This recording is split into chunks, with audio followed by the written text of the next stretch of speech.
coin is so special. The reverse is going away. But you know what is staying? This exclusive label. Because Rare Collectibles TV owns this label that we call the Reagan Mercanti label. It's exclusive to our network. And it really means a lot. Ronald Reagan was the father of the American Silver Eagle because he signed the bill into law, authorized the U.S. Treasury to start striking these coins. And that was in 1985. It was known as the Liberty Coin Act. It had two parts to it. The first part was not the American Silver Eagle. It was the 1986 Statue of Liberty Centennial Celebration. A silver dollar, incidentally, Mr. Mercanti was responsible for that silver dollar as well.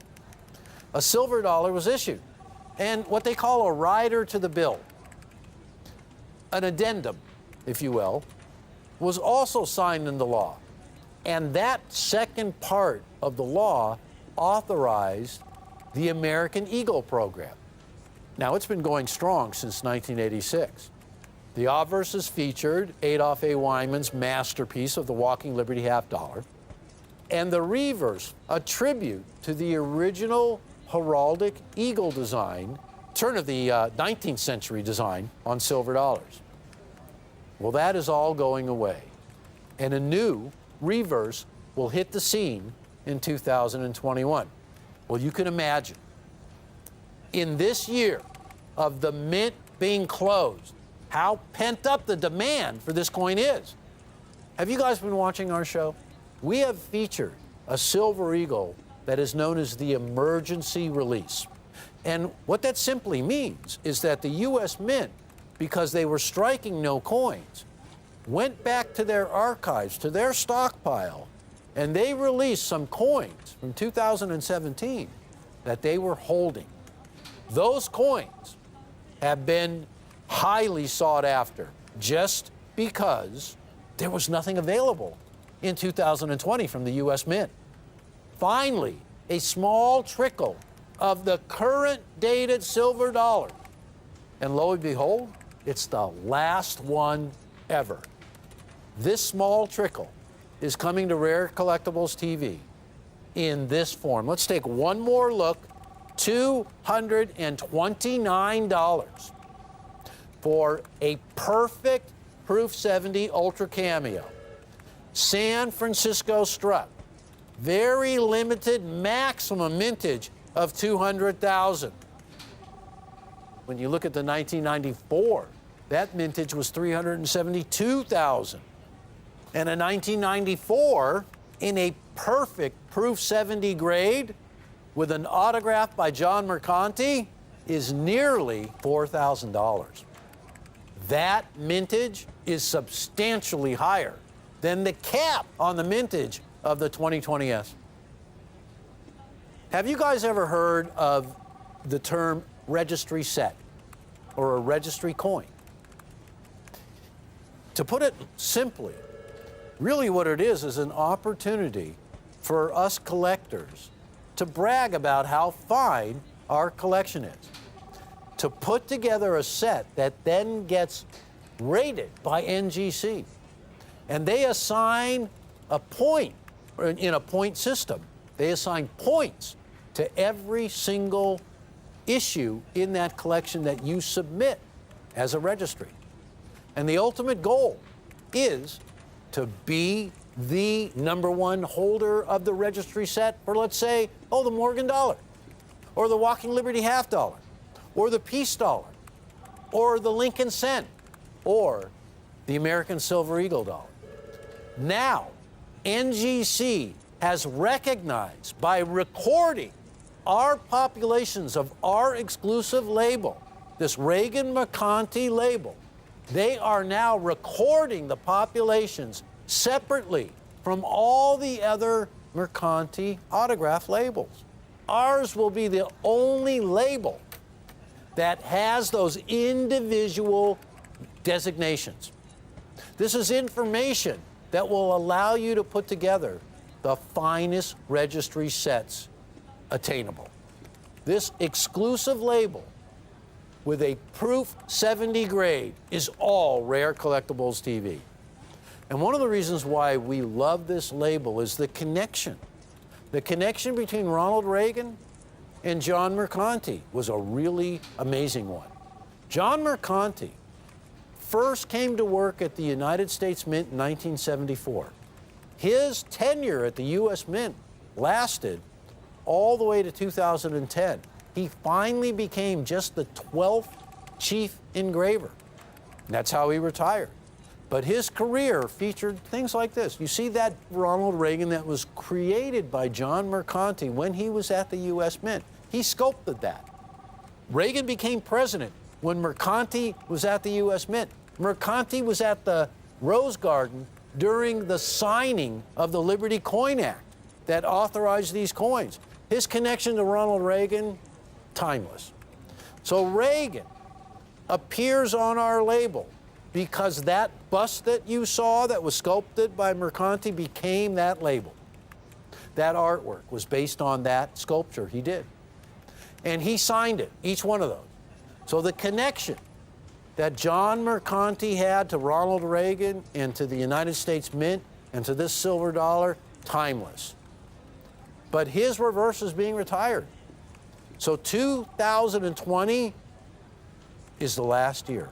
And specifically, this coin from San Francisco, the last silver eagle the U.S. Mint will issue in proof that bears the original heraldic eagle design of John Mercanti, the 2020S. Now, everybody who buys... Hi, I'm Rick Tamaska, and this is Rick's U.S. Coin Show. Rick's U.S. Coin Show is a brand new show that brings you rare, high quality, and unique coins at the most affordable prices on TV. My name's Jack McNamara, and I love coins. We are the Tamaska girls, Kim and Caitlin. Here at Rare Collectibles TV, we know what kind of coins you want, because we're collectors ourselves. I've been collecting coins for over 40 years. I love finding coins all across the country and bringing them to you. Whether you're new to coin collecting or an old pro, we've got the coins you're looking for. After my first book, dealers began calling me the Cameo King. Coin rarity and quality are what matter most to me. Now that's eye appeal. I do love Franklin's and Kennedy's. Rare unique coins at the most affordable prices. Coins are in my blood. Now that's a beauty. My goal is to bring you the ultimate in superb rare coins. Do you want the best?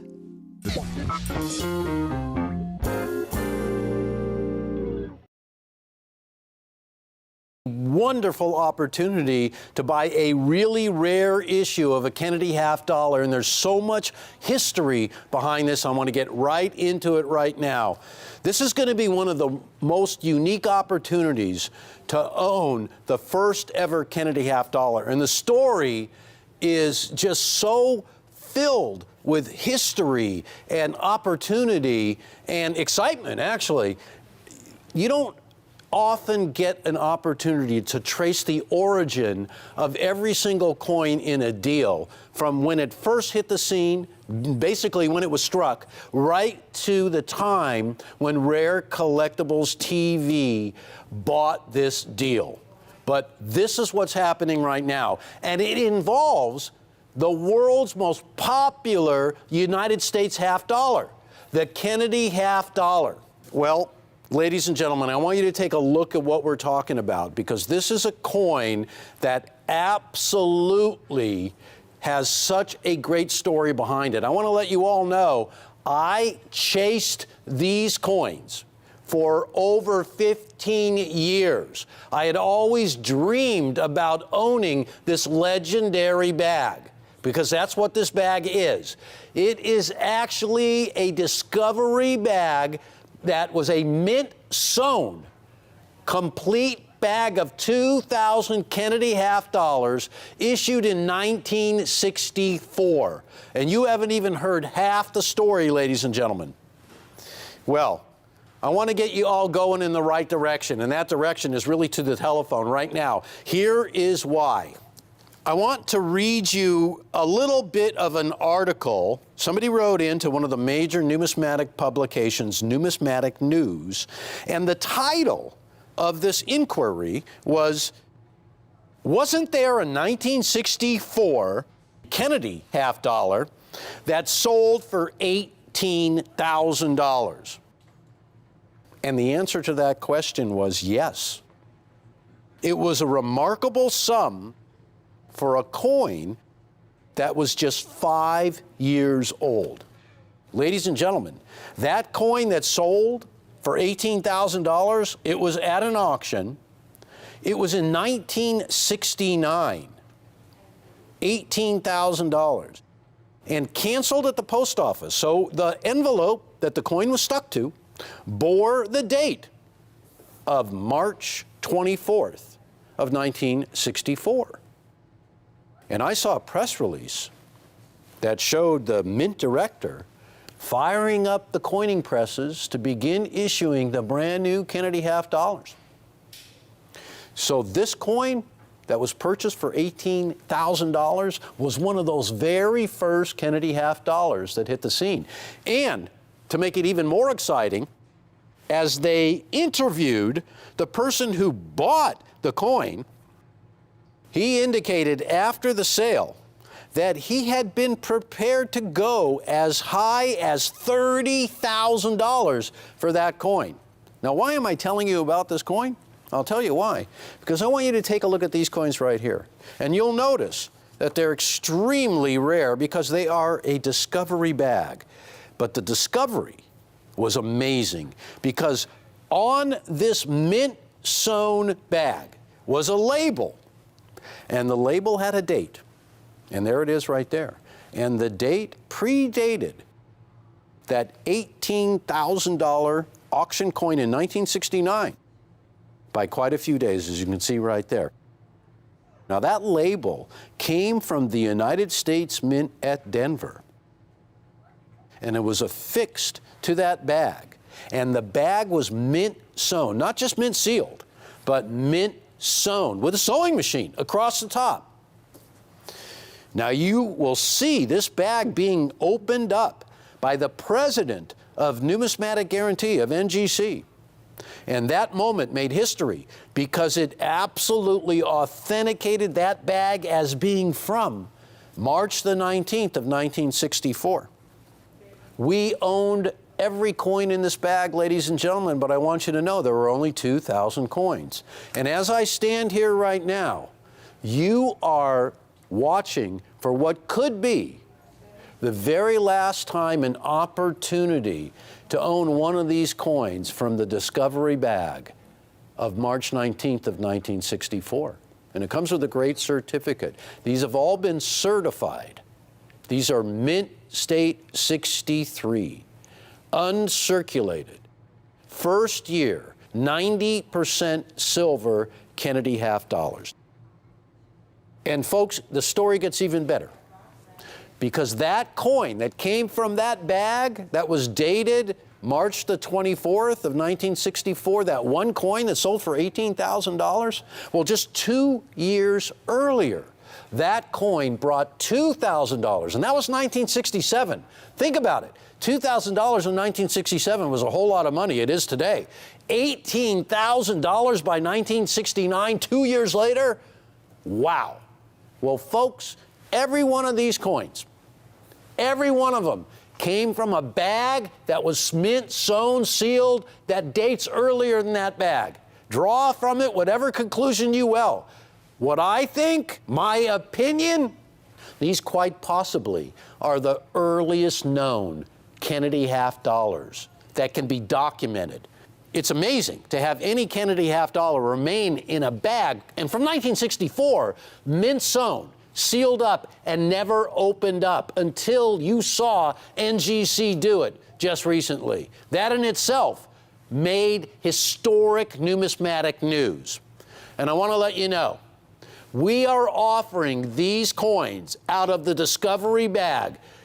In 1969, $18,000 for a coin that came in out of a bag that was a later issue than this one?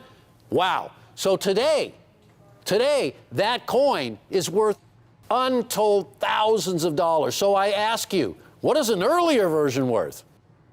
Ladies and gentlemen, get online because you're getting an opportunity to make history.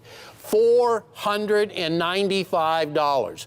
And I want to let you know, we have reserved these Mint State 63s for this occasion right now to let everybody know if you want the ultimate, because right now, all coins are so hot, but Kennedy half dollars are setting the world on fire just as if they had been struck yesterday. The Kennedy half dollar today is as revered as a memorial to the tragic assassinated president, more so than ever. So all you collectors out there who since 1964 have been collecting every single Kennedy half dollar that the Mint has issued every year, the collectible versions, straight from the Mint, and those that could be found out there in the real world, the coin that you are looking at right now, the coin that we are featuring, has every one of those coins beat, my friends. Now, $495.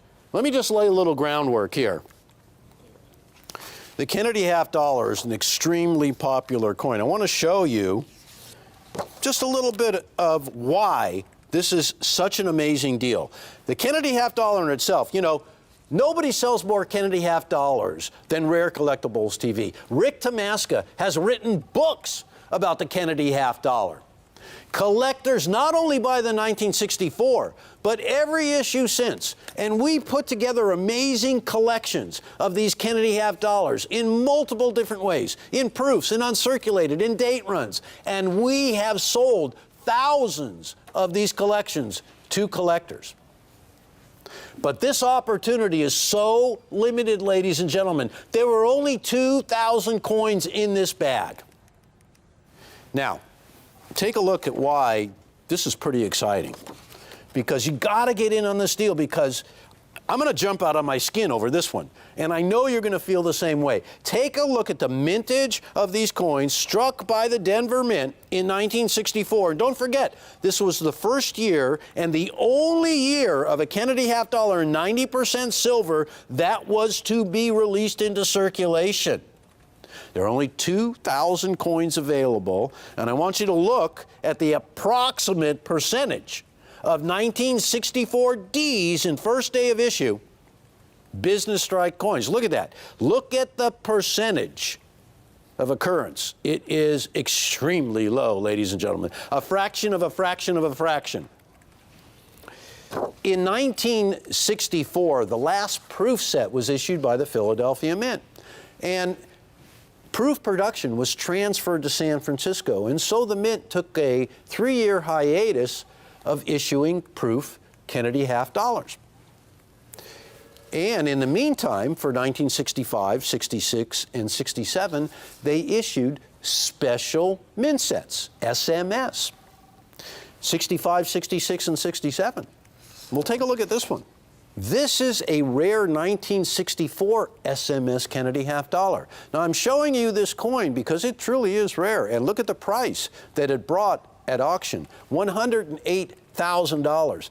But I propose to you that this bag of Kennedy first year discovery bag could very well be a rarity akin to that coin you're looking at right there. Because we are documenting, we are putting across to every collector the fact that Rare Collectibles TV had the opportunity to collect, well, it was pretty impressive to NGC. And it was so impressive, there was a press release written by CoinWeek. And it says, NGC certifies bag of first day of issue 1964D, Kennedy half dollars for Rare Collectibles TV. This is mainstream numismatic news, ladies and gentlemen. This is the bag. This is the coin. $495. Now, ladies and gentlemen, this is the universe by which you are participating. This whole bag belonged to Rare Collectibles TV. 2,000 coins. Take a look at how the breakdown by grade shook out. In BU and Choice BU, over 1,035 coins. They were certified. The label didn't have a numeric grade. In Mint State 63, 359 coins. And you can see the highest known example was a Mint State 66, and there were only 4. And those coins brought, you remember how much they brought? If I'm not mistaken, over $12,000 per coin. And for those of you out there who own those 4 coins, the world is your oyster. There will never be another one of those Mint State 66s. And so in Mint State 63, you have 64, 65, and then 66. You're pretty close. And you're getting a Mint State coin. Now, I really wrote a lot of my research down for this presentation. And if you will bear with me, I really want to take you through it. Keep in mind, you get that certificate of authenticity, but you're getting something that will never happen again, that never happened since. And I might add, ladies and gentlemen, it's been well over 50 years since the Kennedy half dollar for 1964 has been issued. I point out to every collector, show me another bag. Show me another one earlier than this one that can be dated, that was mint sewn, that is a bona fide rarity. There isn't.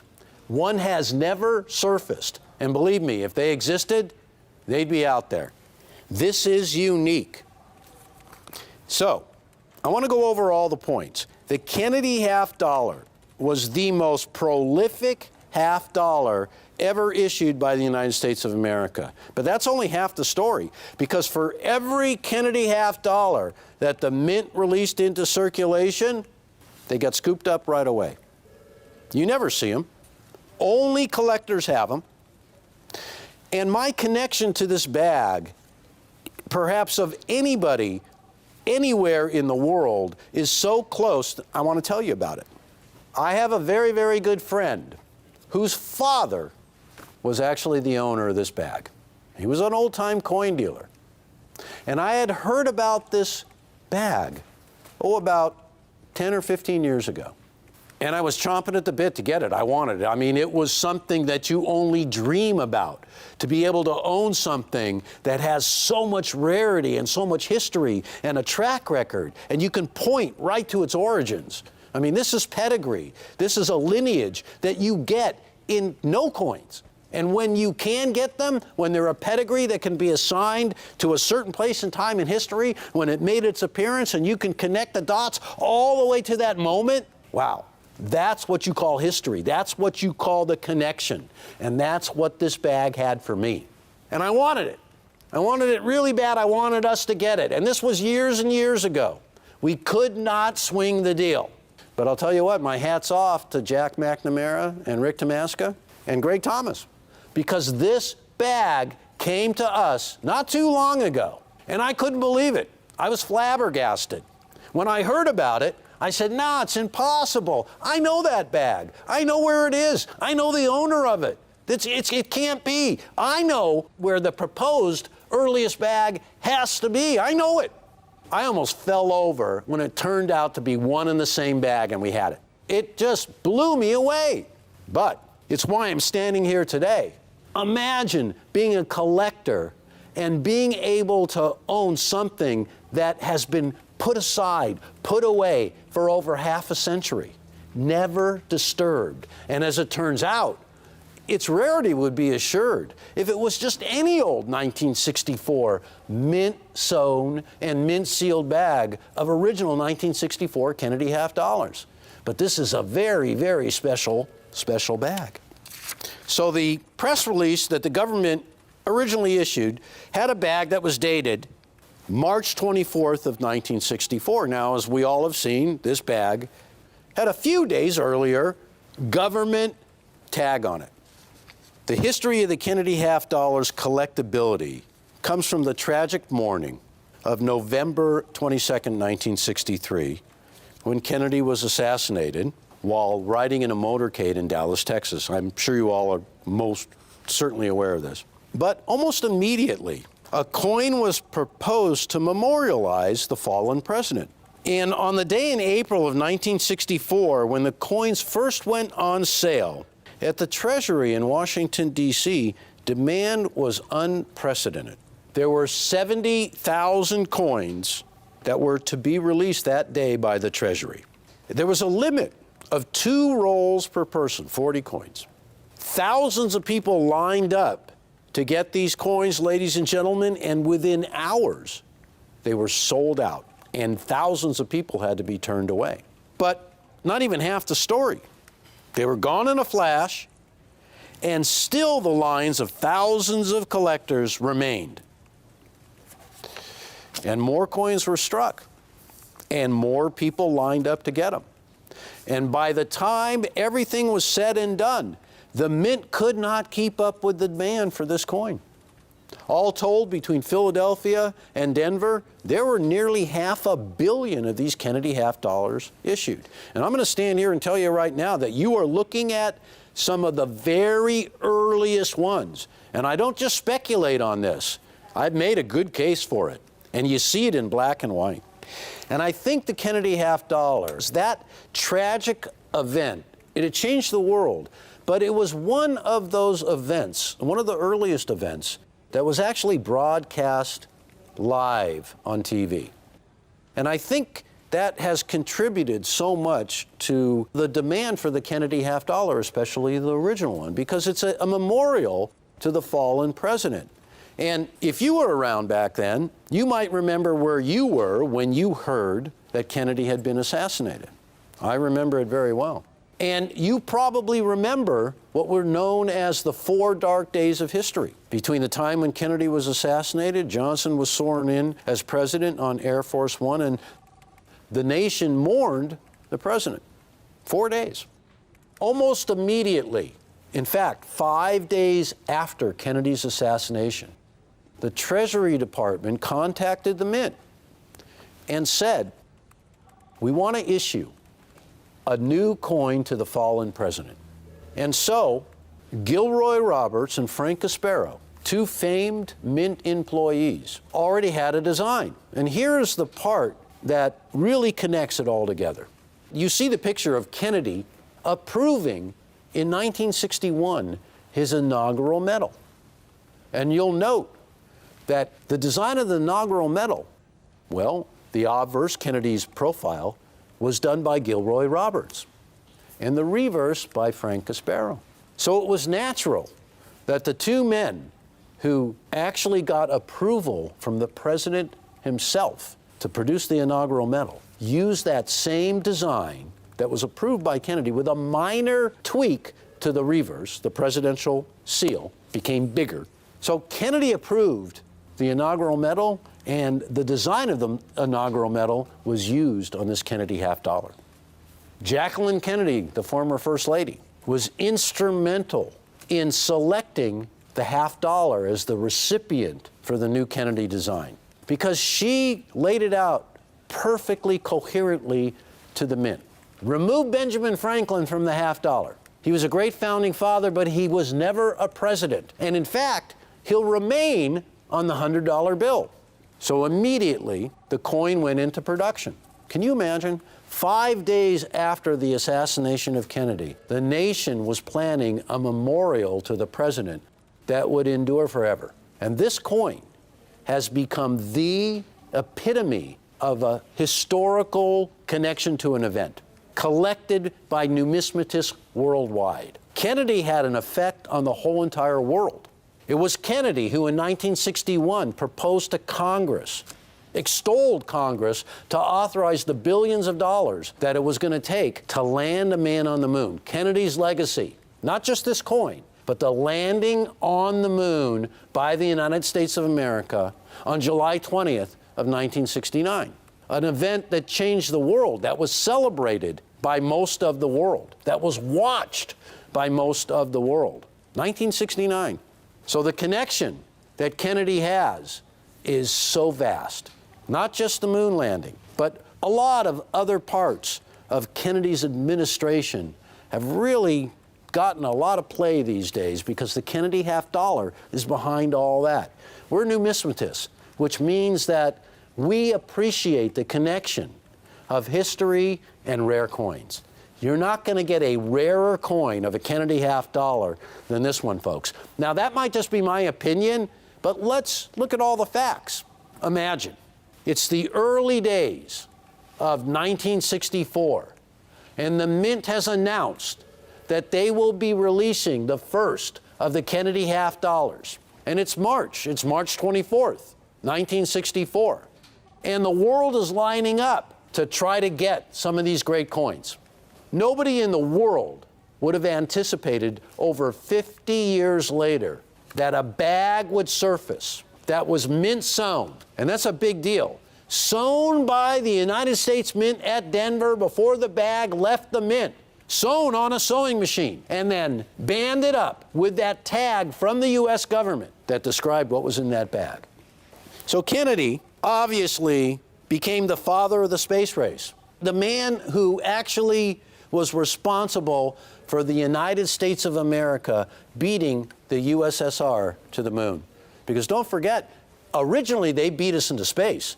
It shook up the world, and Kennedy would not have it. And it was his speech extolling Congress that we should land a man on the moon and return him safely before the end of the decade.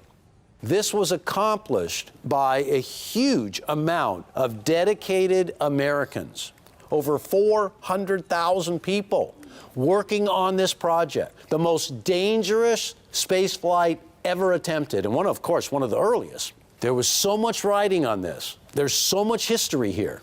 I stole this book from Jack, this magazine, and it was a retrospective of the 50-year anniversary of the landing on the moon.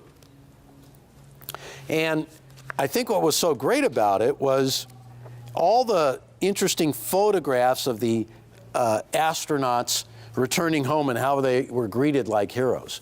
But that same reception was given to John F. Kennedy everywhere he went in the United States of America, everywhere he went in the world.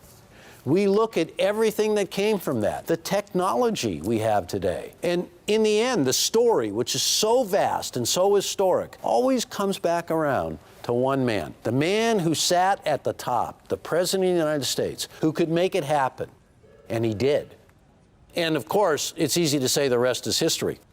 One of the things that we have discovered at Rare Collectibles TV is an amazing trove of archival information that your government, the government of the United States of America, has for anybody to go and find historical articles and artifacts and correspondence. And I want to show you a couple of letters that we found. Is a letter from the superintendent of the U.S. Mint to the director of the Mint, Eva Adams. And it says, in response to your telephone request of April 27th, 1964, enclosed are Mr. Roberts, Gilroy Roberts, and Mr. Gasparo's recollections on the production of the President Kennedy half dollar. And it goes on to describe their involvement. And the one from Gilroy Roberts, who was responsible for the obverse of the Kennedy half dollar, says here, shortly after the tragedy of President Kennedy's death, November 22nd, 1963, Miss Eva Adams, director of the Mint, telephoned me here at the Philadelphia Mint and explained that serious consideration was being given to placing President Kennedy's portrait on a new coin. Frank Gasparo, responsible for the reverse of the Kennedy half dollar, penned a letter that said very much the same thing. Shortly after President Kennedy's death, plans were being made to create a lasting and significant memorial to his memory.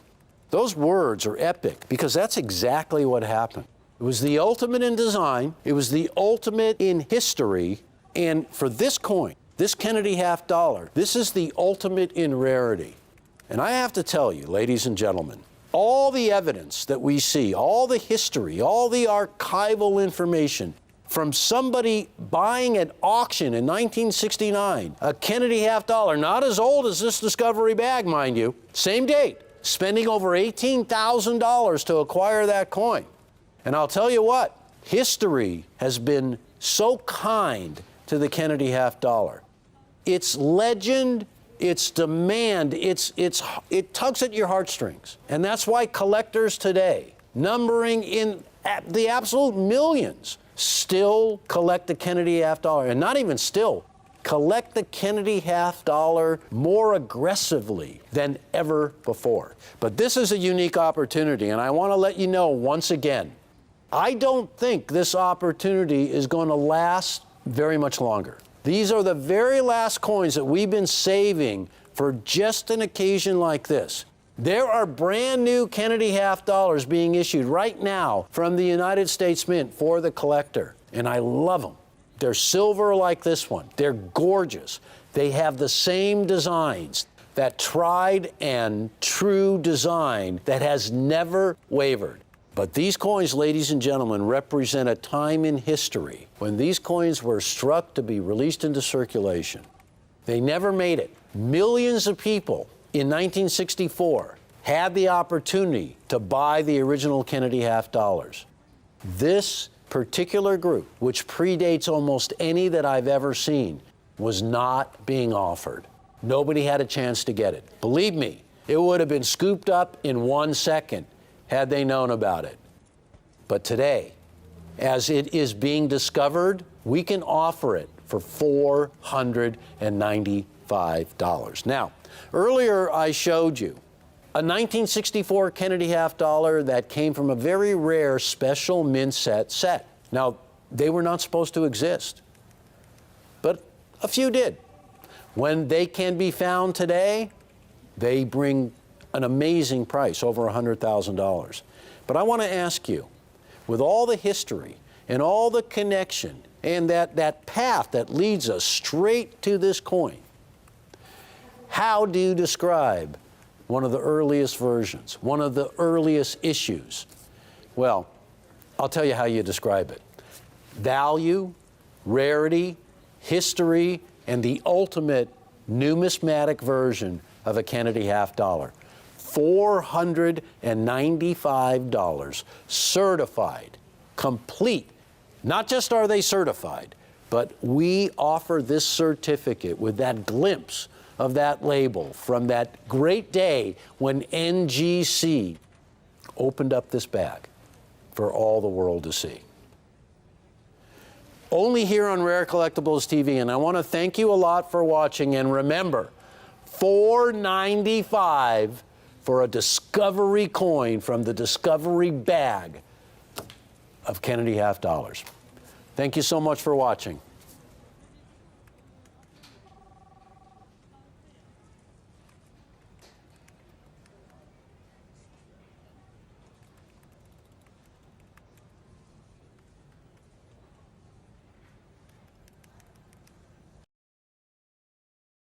Tamaska. I'm a coin collector, just like you. I've been collecting coins for over 50 years. Whether you're new to coin collecting or an old pro, we've got the coins you're looking for. Morgan silver dollars, Buffalo nickels, Liberty and St. Gaudens double eagles, Franklin half dollars, Cameo proof coins, Peace dollars, Lincoln Wheaties, American silver eagles, Standing Liberty quarters, and much, much more. You're watching Rick's U.S. Coin Show on Rare Collectibles TV. Welcome to Rick's U.S. Coin Show. You know, it was about 2 years ago on my show, I was given a presentation on superb Franklin half dollars, and I was talking about some of the record prices that superb, really top quality Franklins were going for. I mean, it was about a year ago when a 1951 Franklin sold for over $80,000 in auction. You know, broke all the records for all the records for a Franklin half dollar in auction. And I said back then, you know, the time is going to come in the not too distant future when there's going to be a six-figure Franklin, and there'll be more of them after that, folks. And well, just recently in auction, there was a 1958. It was a Mint State Franklin, 1958P. It was one of two in MS, graded in MS67 plus full bell line condition. One of two. It was not unique. It was one of two. And the coin sold the hammer price, as you see down there, was $110,000. But when you add the buyer's fee on top of it, the total price realized was $129,250. Okay? Now that did not surprise me. It surprised the auction house folks because they don't deal in Franklin's. They're really not in touch with a lot of collectors out there. But it did not surprise me at all. Again, I was talking about it a couple of years ago. I could have told them, if they would have asked me. But I'm going to say the same thing also now about Kennedy half dollars. The time will come. The time will come. Mark my words, the time will come when we're going to see a Kennedy half dollar selling for six figures, either in private sale or in auction. And I can't think of a better time to offer this really rare key date than today. I've been quietly assembling these pieces, coin at a time, over the last almost 4 years. And I have, I believe, 18, 19 examples total of this rare Kennedy issue. It's something I write about in my latest book. I feature 2 pages on this rare, very important major variety. It's the 1966 Special Min Set No FG Kennedy half dollar. Now, the 1966 No FG, let me read directly from the book on this really important coin. This is one of the few major varieties or mint errors in the Franklin Kennedy series. Now, I call it a major variety because it's something you can easily detect with your naked eye. And that's really important because there's a lot of varieties out there, but you need a magnifying glass to be able to see them.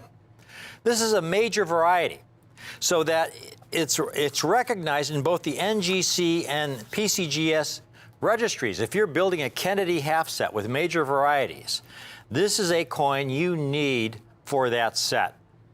And it's the most valuable in that set in terms of its rarity. The No FG variety is easily detected with the naked eye. Again, that's why it's a major variety. The initials of Frank Gasparo, FG, the artist who rendered the original reverse design of the Kennedy half dollar, are normally tucked between the eagle's left leg and its tail feathers. You see the F and G right there. That's on your typical Kennedy half dollar. Those are the designer's initials. However, in the case of the No FG, a mint employee inadvertently over-polished one of the dies and accidentally removed those design elements. So the No FG was gone. And here you see where you'd normally have FG right there, it's gone. It doesn't exist. This is a major variety/error, folks, and it's really rare. Now, I also go on to say that there are corollaries in other series. For example, the 1941 Proof Liberty Walking half dollar with no AW. Adolf Weinman, the designer's initials, were accidentally removed through over-polishing also. However, there's a major difference between the two, and that difference is one of rarity. The No FG Kennedy is much, much rarer than the No AW 1941 Walking Liberty half dollar. Estimating the total population of this variety is difficult. From my own experience, extrapolating that over the total mintage for the date, after having gone through literally hundreds of thousands of 1966 Special Mint Set Kennedy half dollars, my estimate in this book is possibly somewhere between as few as 500 to 1,000 coins. Now, here are the mintages of all the Proof and Special Mint Set Kennedy half dollars, from the highest mintage to the lowest mintage. You can see if you're putting together a Proof Kennedy half dollar set, highest mintage issue is the Bicentennial 1976 S clad, over 7 million were struck. You get down to the bottom of the page, you're down to 2.7 million coins. Get to the second page, starts at 2.6 million. By the time we get to the bottom of the page, we're down to 889,000. We get to the last page. Again, these are all the Kennedy half dollars struck in proof, including the special mint set issues. And we get to some really rare issues. Not too long ago, we offered the 2018 S Silver reverse proof, only 200,000. And there we have these three rare varieties. That first variety, 1964 accented hair Kennedy, the very first proof Kennedy ever struck in January of 1964. It was probably only struck for maybe 1 to 2 weeks before they discontinued it. Total mintage is estimated at only about 100,000 coins. That's the total mintage. And then you have the 1966 double die obverse Kennedy. Even rarer than the accented hair, a high estimate of 10 to 20,000. And then this no FG, rarest of all. And I've got a very high estimate on this chart, folks. Again, in my book, I put it at 500 to 1,000. It's probably around 1,000 coins. Here I have 2,000 to 4,000. I don't think there's any way it's going to be anywhere near 4,000 coins. It's extremely rare. Extremely rare. To give you an idea of the rarity of this coin, I've got a comparison of the total number certified by NGC and PCGS combined of these three major Kennedy variety era coins. And I'm comparing it to the 1955 Lincoln double die obverse, a major variety error from this same era.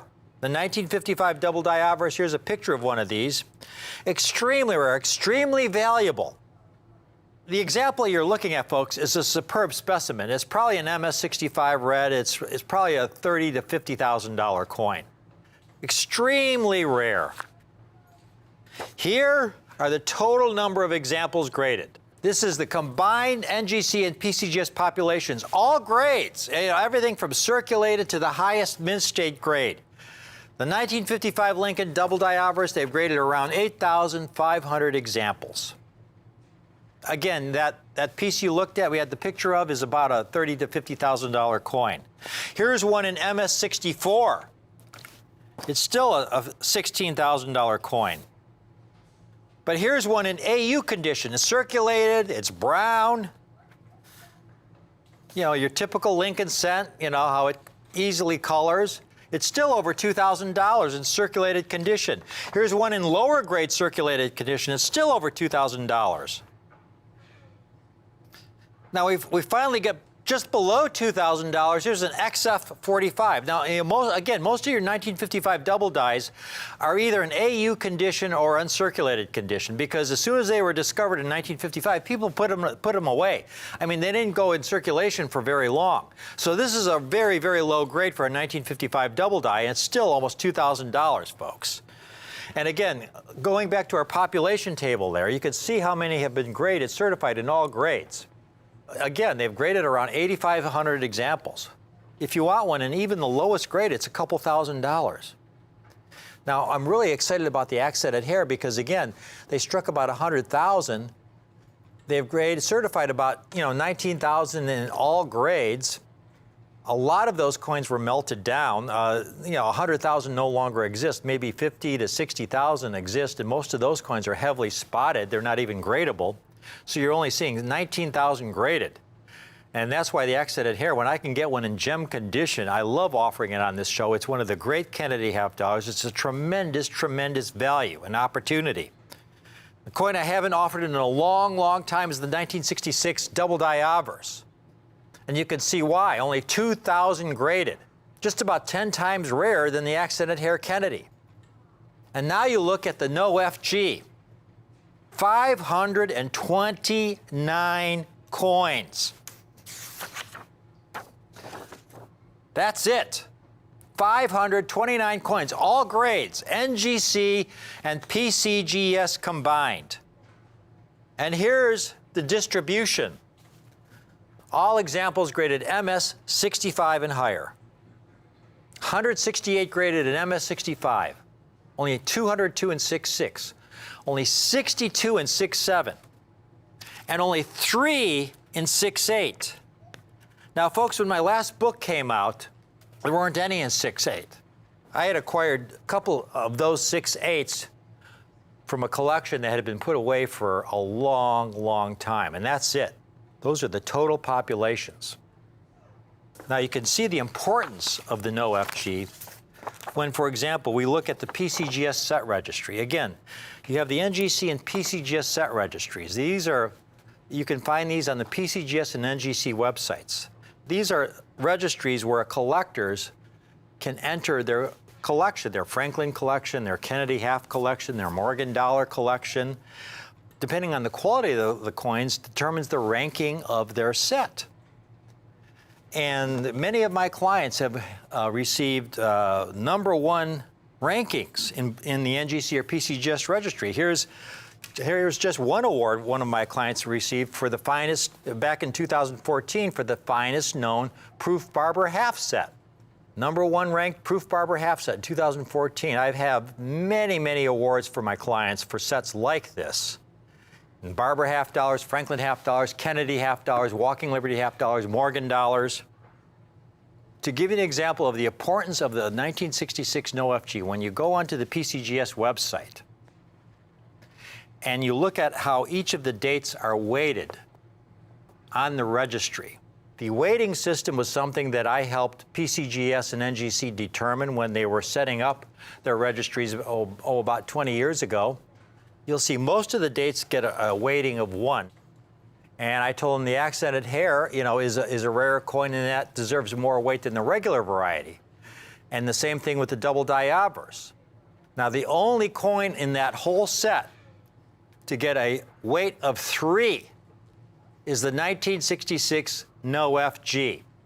You look at all the dates, all the rest of the dates, they all get a weight of 1 except for the one other coin, the 1981 S Type 2, which is an extremely rare coin also. And that gets a weight of 2.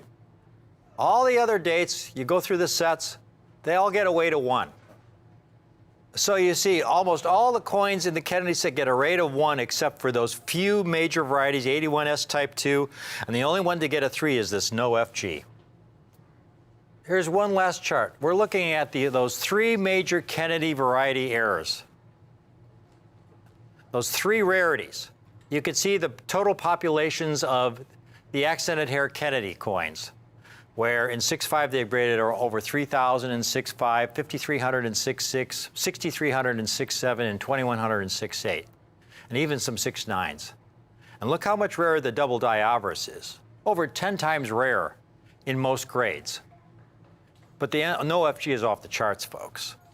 It's a little easier to find in 6.5. I mean, just because the double die obverse tends to grade higher than the NoFG. The NoFGs, most of them I find are below 6.5 grade. They're hairlined, they're dinged, they've got bag marks. A 6.5 is an exceptional example. Only 62 examples graded in 6.7. Take a look at the pieces I have for you today, folks. Here we've got the key Kennedy half dollar date in the entire Kennedy series. I have them in 3 grades, MS65, MS66, and MS67. Folks, very important to understand, this NoFG does not exist in cameo condition, okay? It doesn't exist. Again, the NoFG comes from over-polishing of the die. So these were over-polished dies, and therefore it is non-existent in cameo condition. Here's a beautiful, brilliant specimen. As you can see it, you can see the fact that there are no initials there, no Frank Gasparro initials, FG there, between the tail and the eagle's leg. A stunning MS65. These are really undervalued. This is all about the long term, folks. You know, it's really important to get a rare coin, a beautiful rare coin at a great price. But it's even more important to get a beautiful rare coin that has tremendous future potential. And that's what I'm always interested in. That's what my books are all about, is what is the future potential? That's the question I ask myself. And that's why I am so involved with the Franklin and Kennedy series. It's because there is so much potential in these coins. And this no FG is so undervalued. This is one of those coins that at today's price, I have these 6.5s at $695. $695. They've only graded about 100, what is it, Sasha, 160 examples? Yeah, 168. 168 examples. Call in now. I have fewer than 20, okay, in all grades, not just 6.5s, all grades. The next grade up I have are the 6.6s. Virtual perfection. Only 202 graded. PCGS and NGC combined. I don't know why this coin didn't get a grade higher. It looks like a 6.7 to me. It's outstanding. You don't see the initials there. No FG. It's a major variety. Again, it's a major variety. If you want to complete your Kennedy set, your proof collection, you need the no FG. You need the accented hair Kennedy. You need the 1966 double die obverse. You need the 1981S Type 2. Most importantly, you need the no FG. And this is the rarest of them all. And folks, I am thrilled to be able to tell you I have these few available for $995. A major variety, much, much rarer than the 1955 double die obverse Lincoln cent. And this is among the finest known.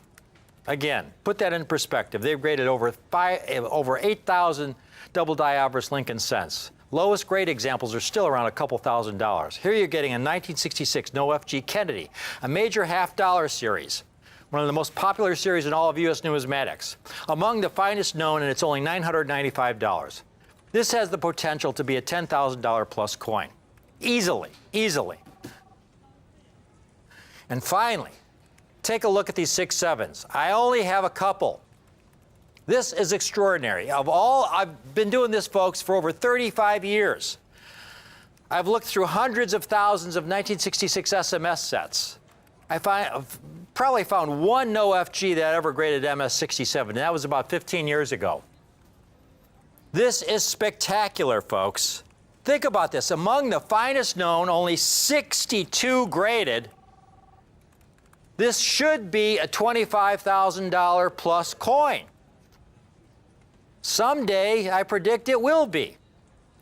Today, it is $3,495. So there you have it. The most difficult Kennedy half dollar in the Proof Kennedy series in terms of absolute rarity. Possibly 1,000 total have been struck. It's somewhere in that neighborhood, somewhere between 1,000 and 2,000 coins.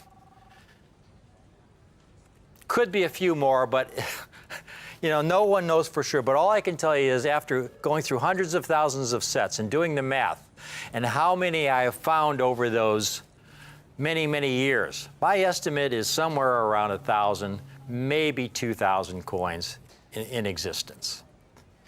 And that's in all grades, because so many of these no FGs grade MS63, MS64, they tend to be really baggy, hair-lined. Once more, the price on these, the MS65s, only $695. Only 168 graded. The MS66, no FG, only 202 graded. That's PCGS and NGC combined, only 202 coins. $995. Finally, the coins on top, the MS67s. The highest, you know, when I released my last book, that was the highest grade no FG had ever received when I released this last book that came out last year.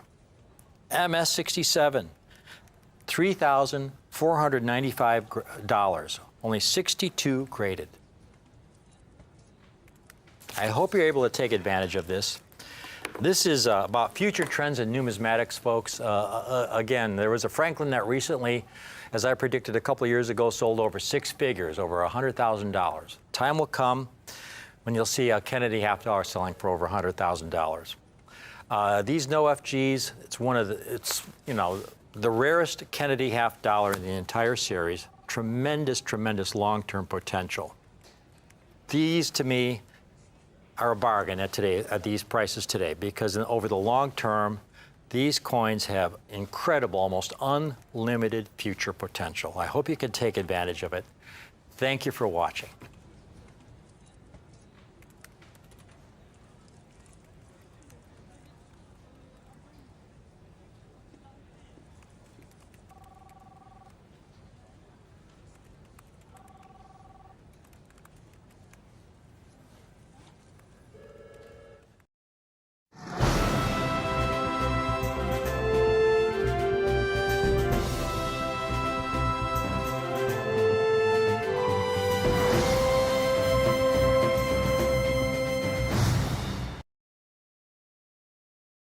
What we are doing right now, this is a pre-sale, and this is one of the most exciting pedigree labels that has ever been issued.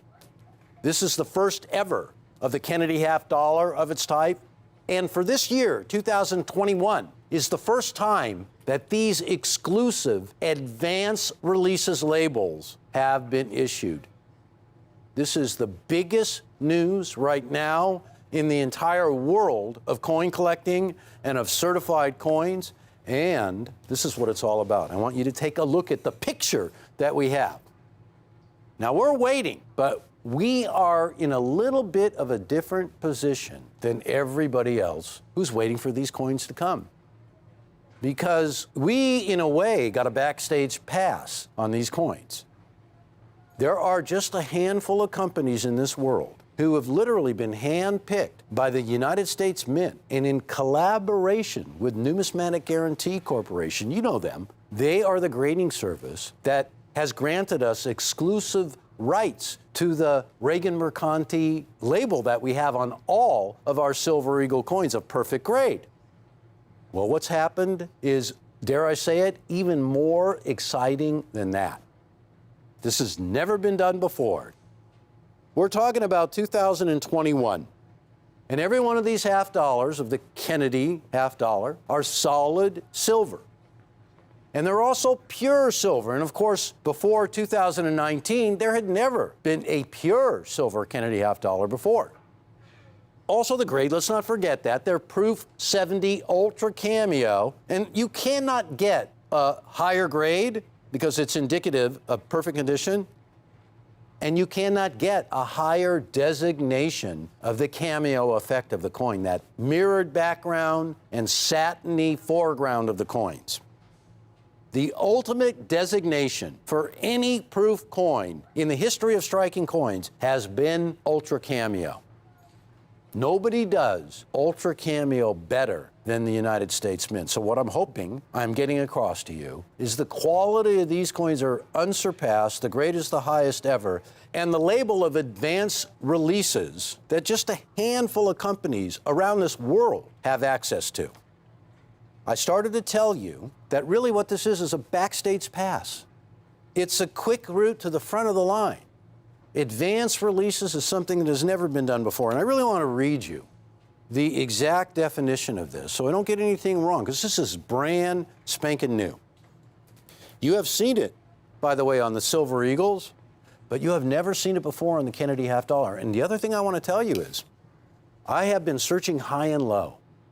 And right now I can stand here and I can tell you that Rare Collectibles TV is the first company out of the gate who is going to be guaranteed to get some of these coins. We are one of the companies that are in on this deal, and it's very special, let me tell you, but I want you to know, please give us a call. This is going to be huge. The phones are not going to stop ringing. It is going to be incredibly chaotic.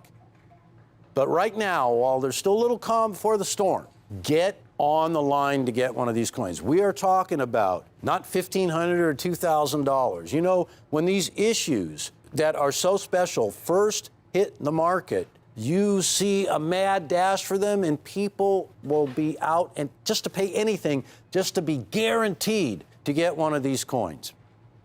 One of the reasons why there's such a mad dash all the time for these coins is right here. Let's take a look. When you go right down to the bottom line of this chart, what you see is historically and traditionally, even the first bottom two lines, or I should say the bottom two lines, the percentage of proofs versus business strike of the proof Kennedy half dollars, of which this 2021 is certainly one of, is only 3.6%. The percentage of proof strikes that are certified perfect proof 70 grade is not even half of 1%, not even a quarter of 1%, 0.15%. Most of you collectors out there are also Kennedy half dollar collectors. You collect Morgan dollars, you collect gold, you collect the Lincoln cents, all of the greatest rarities that we sell. And I think maybe up at the top of your list, in some cases at the very top, is the Kennedy half dollar. This is a coin that has been aggressively sought after by collectors, by history buffs, over the years that since the coin has been issued first issued in 1964. The way we stand today on every Kennedy half dollar, the anticipation of these coins coming out has really cleaned the shelves out of all Kennedy half dollars. This is not something unique to coin collecting right now. I've seen it with Morgan dollars and Silver Eagles. It's a mad rush to get every single one of the coins coming out today. This one, again, is right there at the top of the list. I want to describe to you, in fact, I want to read to you directly off NGC's website their definition of the advanced releases. NGC offers the advanced releases designation for select coins, not every coin is going to be eligible, that are purchased by designated mint customers, that's us, prior to the publicly posted first day that the mint makes the new coin available for sale. The most exclusive label. That's what we're dealing with here.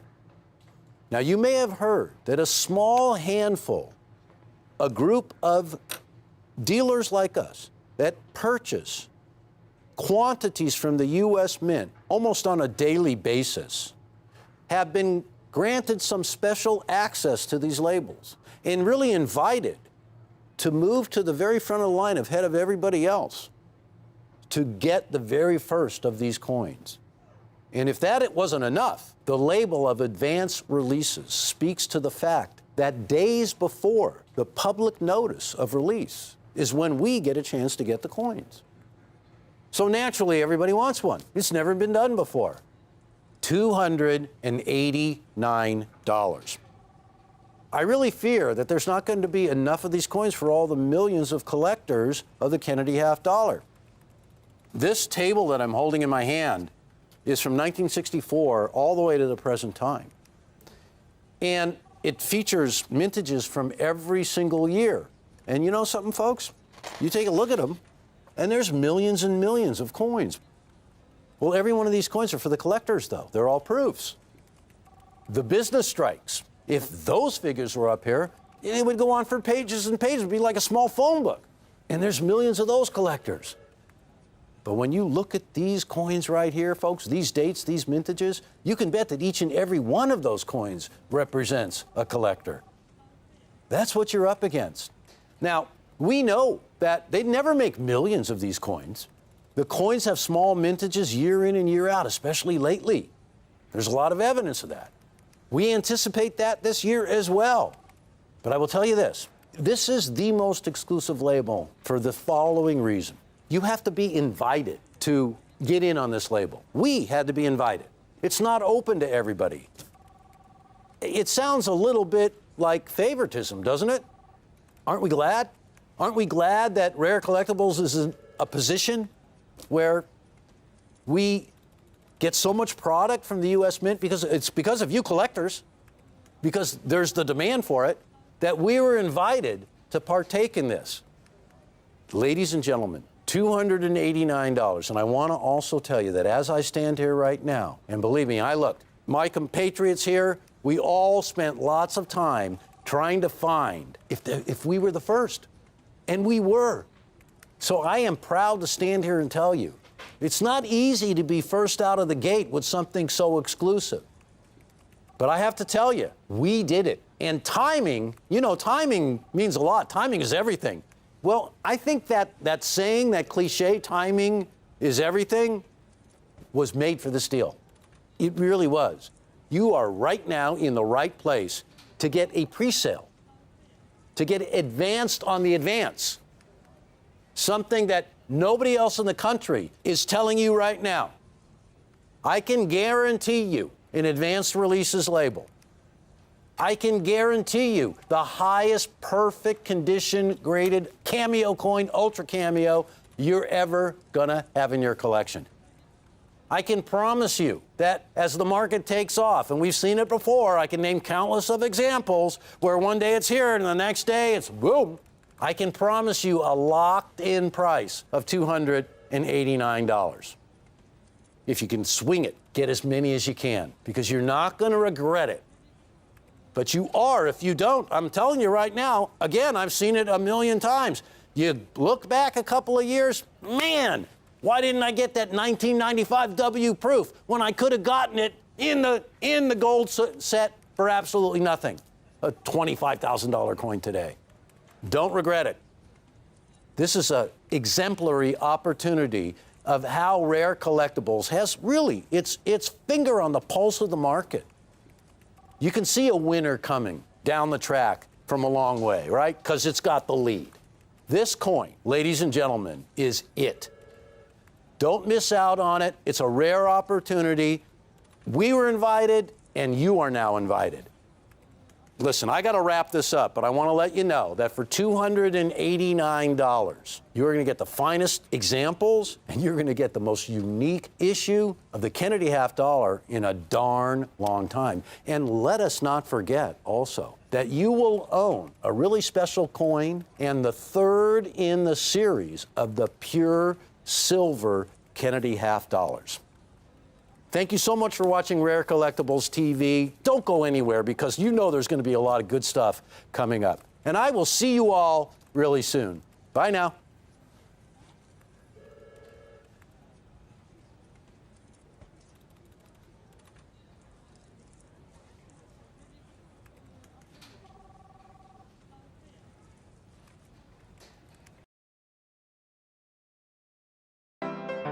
From the old San Francisco Mint, known as the Granite Lady, stay tuned for Rick's U.S. Coin Show.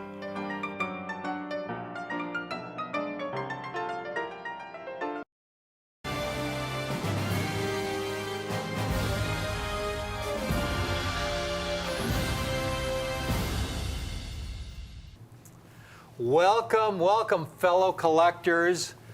Jack and Rick, we're back again. We're the coin guys, and we're here. You know, Jack and I, we get together, folks, when we get something that's truly, truly extraordinary for all our collecting friends out there. Right. And Jack, among the gold from the great European gold hoard, Right. I don't remember gold eagles like we have today that offer the collectors out there so much opportunity in the form of eye appeal, quality, and rarity. This is an incredibly special coin, folks. And I want you to take a look at these. They're 1899s, $10 eagles struck at the San Francisco Mint. Right. Mint State 62, Jack, which, you know, if you go to the Smithsonian, which is the home of the greatest United States coin collection in the world. Collection, yeah.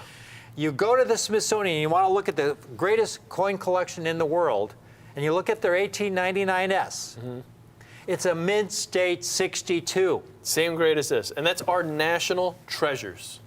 To be able to own a coin like this rare and this quality, and at the price we have it, folks, this is just so special, Jack. It is. Over 120 years old. It's a thrill. Yeah. Now, it's called the Eagle because, folks, up until 1850, this was the largest gold coin struck by the U.S. Mint. You had, you know, $1 gold pieces, $2.50 gold pieces, $5 gold pieces, but then you had the $10 with almost a half an ounce of gold. And so it was referred to as the Eagle. Right. When the Mint started making gold coins, that was the centerpiece. That was the biggest coin. And that's why they wanted to give it a name, and they called it an Eagle. Folks, in gold value alone, there's almost $1,000 worth of gold, and just in gold value alone, because it has almost a half an ounce of gold. Now, these coins really should not exist. Right. They should not exist, folks. They should have all been melted almost 100 years ago. The only reason they exist is because of the Great European Gold Hoard. Right. The Great European Gold Hoard all started in the 1930s. We were in the midst of the Great Depression. The Great Depression began in late 1929. It was economic devastation for countries around the world. Our country hadn't experienced anything like it since the Civil War. The stock market crashed. Unemployment was around 25%. It was catastrophic. There were an estimated 4,000 bank failures in 1933 alone. Millions of Americans had their life savings wiped out. Overnight, a family that felt secure suddenly found themselves destitute because there was no FDIC insurance back then. Your money wasn't guaranteed. Could you imagine having your life savings, 20 years, 30 years of your life savings in the bank for safekeeping? That was your nest egg, folks. And imagine going to the bank the next day and the bank's shuttered closed. They failed. You were wiped out, affecting hundreds of thousands of families, millions of families. So, a lot of citizens who had their life savings in banks that had not yet failed were understandably terrified that their bank would be next. And so they began pulling their money out of their bank and taking that paper money, which for all they knew could be next to worthless in 6 months or a year, and they began buying United States gold coins. Yeah, they didn't want the paper money. They went to their bank and said, give me the gold. I don't want that paper money. Exactly. You know, the paper money could be worthless Right. in a year, you know, the way our economy was going. Right. On the other hand, gold throughout human history has always had value. Throughout human history, across cultures. Thousands of years, it's Yeah. been used as a means of trade and a store of value. Folks, you go back to 3000 BC. The ancient Egyptians believed gold was the flesh from their sun god, Right, so- and that it from was Ra. indestructible. Yeah. So you had all these citizens pulling their money out of banks, buying these gold coins, which created additional stress on our banking system. They had to put a stop on this run on the banks because that was just threatening more banks, more bank failures. And so on April 5th, 1933, then President Franklin Roosevelt passed Executive Order 6102, which made owning over $100 worth of gold or gold bullion or gold certificates illegal. And back then, gold was about $20 an ounce. So in other words, if you owned over 10 of these and you were caught after the effective date in 1933, you faced a $10,000 fine or 10 years imprisonment, Right. or both. And it was enforced. And so all those people that had accumulated all those gold coins had to turn them in to the Treasury in exchange for paper money. Now, this is where the Great European Bank Hoard comes in. Well, people were caught between a rock and a hard place. They could keep their money in the bank and risk it going Right. under Could turn and to losing nothing, everything. right. They could buy gold and get caught and go to jail. Right. But there was a third option. It turns out not every citizen turned all their gold in. For individuals of means and some institutions who basically said to themselves, well, the government might tell us it is illegal to own over $100 worth of gold in this country. The executive order didn't say we can't own gold in another country. And so, before the executive order took effect, there were some individuals and institutions who bought United States gold coins by the bag, and they began shipping bags of gold coins to banks in Europe. And those bags of United States gold coins have been sitting in those vaults undisturbed since the early 1930s until now. And we've been able to offer some of the greatest rare gold opportunities to our viewers over the last several years that have come out of the Great European Gold Hoard. Right. Folks, this is a Halley's Comet event, Yeah. moment in time. You know, the Great European Gold Hoard is not going to be some footnote in history 100, 500 years from now. Right. This is an incredible, incredible opportunity. It truly is a once-in-a-lifetime opportunity. And these coins we have today, You just don't find them. They should not exist. Right. These are so rare. Now, this chart really tells a great story here. Because first off, the series, they made less than 50 million coins. And this is a series that goes back to the 1830s. I mean, Right, this series, yeah. a lot of different mint marks and dates. Yeah. I think it's about a couple hundred different Yeah. coins in this series, starting from 1838 up to 1907. Now, we look at this. For that many years, it's not that big of a mintage. You've had only 42,686,932 coins struck. So less than 50 million coins spanned over a lot of different dates and mint marks. Yeah. But keep in mind, most coins after 20, 30 years in circulation, the mint redeems those coins and melts them and strikes new coins anyway. And there's no Right. count of that. So a lot of these coins didn't exist in the first place. Then we have these official melts, like during this executive order. Yeah. When the government made you turn over these coins, they didn't just go keep them and put them in a safe. They melted them into bars. Actually, Fort Knox was established specifically. They built the vault at Fort Knox to put these bars in when this executive order was enacted. Yeah. So few of these survive. Today, if you look at this chart, this tells a great story. Of all these different dates and mint marks, PCGS has only graded about 258,000 coins in That's all great. For the grades. entire series. The entire series, all grades, not just mint state. That's anything from very good up to mint state 66. This is it.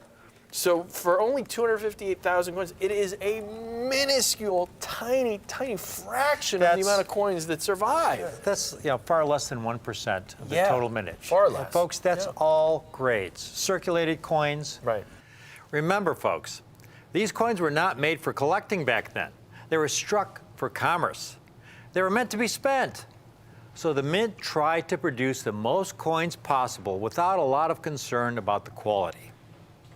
The coins were struck on a high-speed press, ejected into a bin. One coin would fall on top of another, collecting dings, gouges, and scuffs along the way. They would go through coin counting machines. They would go through the inspection and adjustment department. And from there, they would be dumped into bags. And the bags would be thrown onto trains. And these bags were heavy. So they didn't gingerly place them on the train. They would literally throw them on. The coins would then be rattling around for weeks on the train, abrading with each other and accumulating all kinds of bag marks, long before they even arrived at the banks across the country. And these heavy coins, struck in gold, a very soft metal, would acquire what is referred to as bag marks.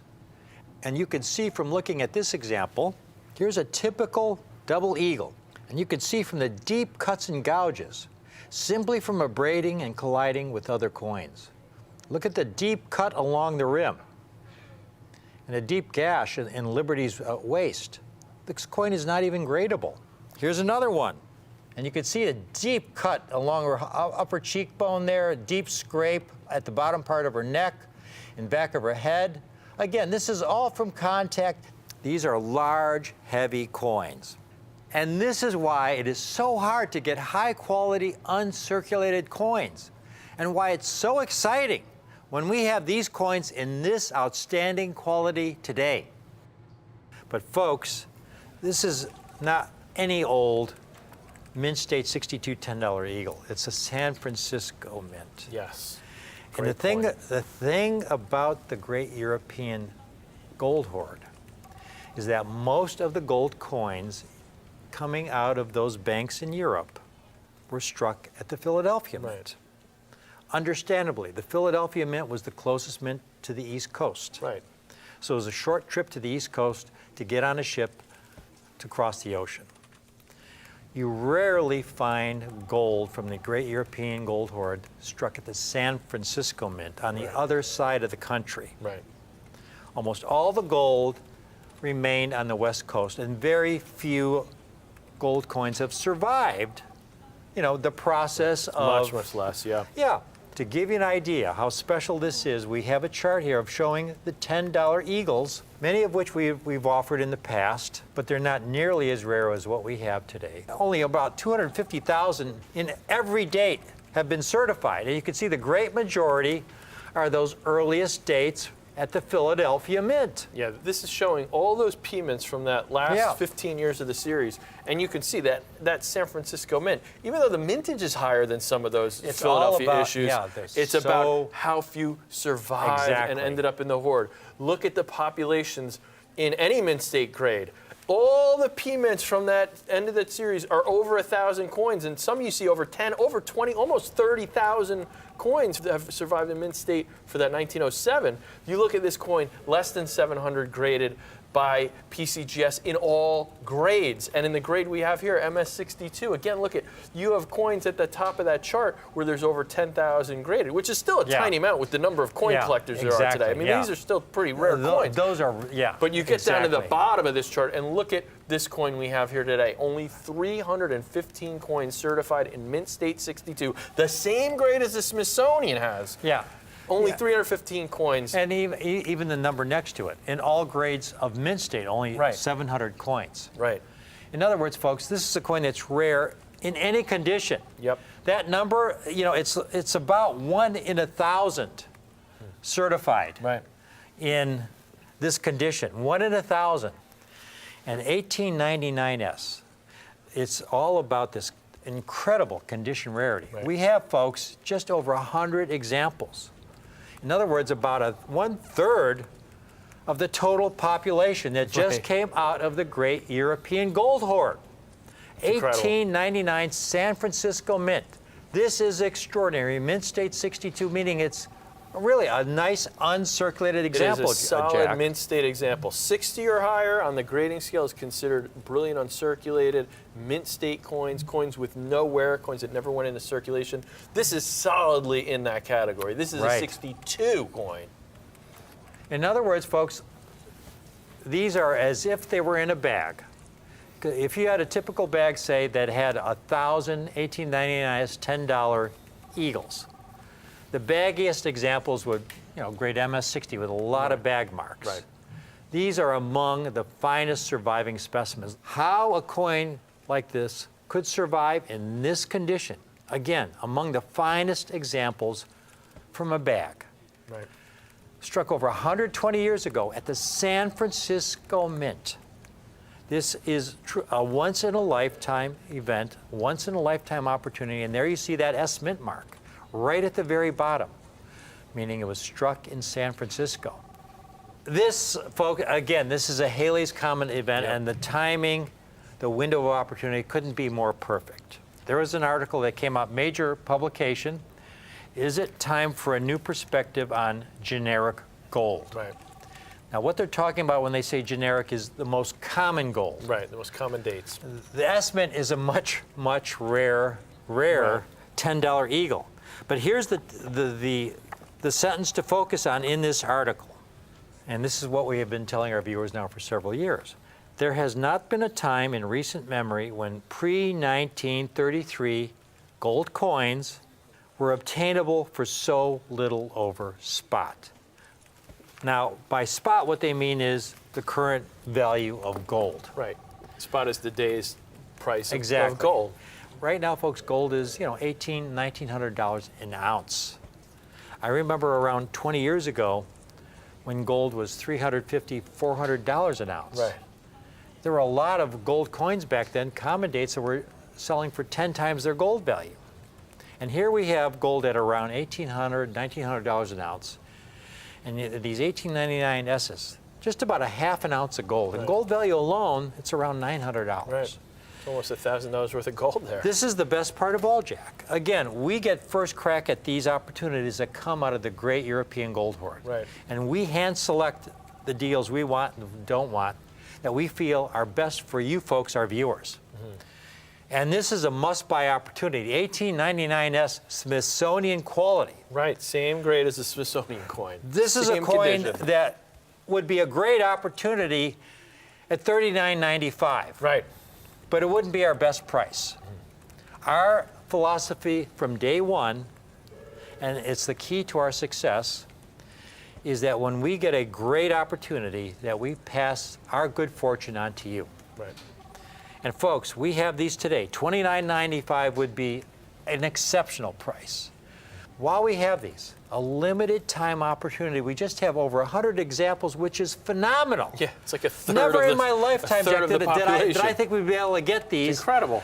This kind of quantity, maybe 5 or 10 examples, but just over 100. Right. And while we have them, Jack, while we have them, folks, $1,995 a coin. Great opportunity. Yeah, again, remember, gold value alone, it's $900. Right. Incredibly rare. Same quality San as the Francisco Smithsonian. Mint. The Smithsonian, one of the greatest collections ever established anywhere in the world ever.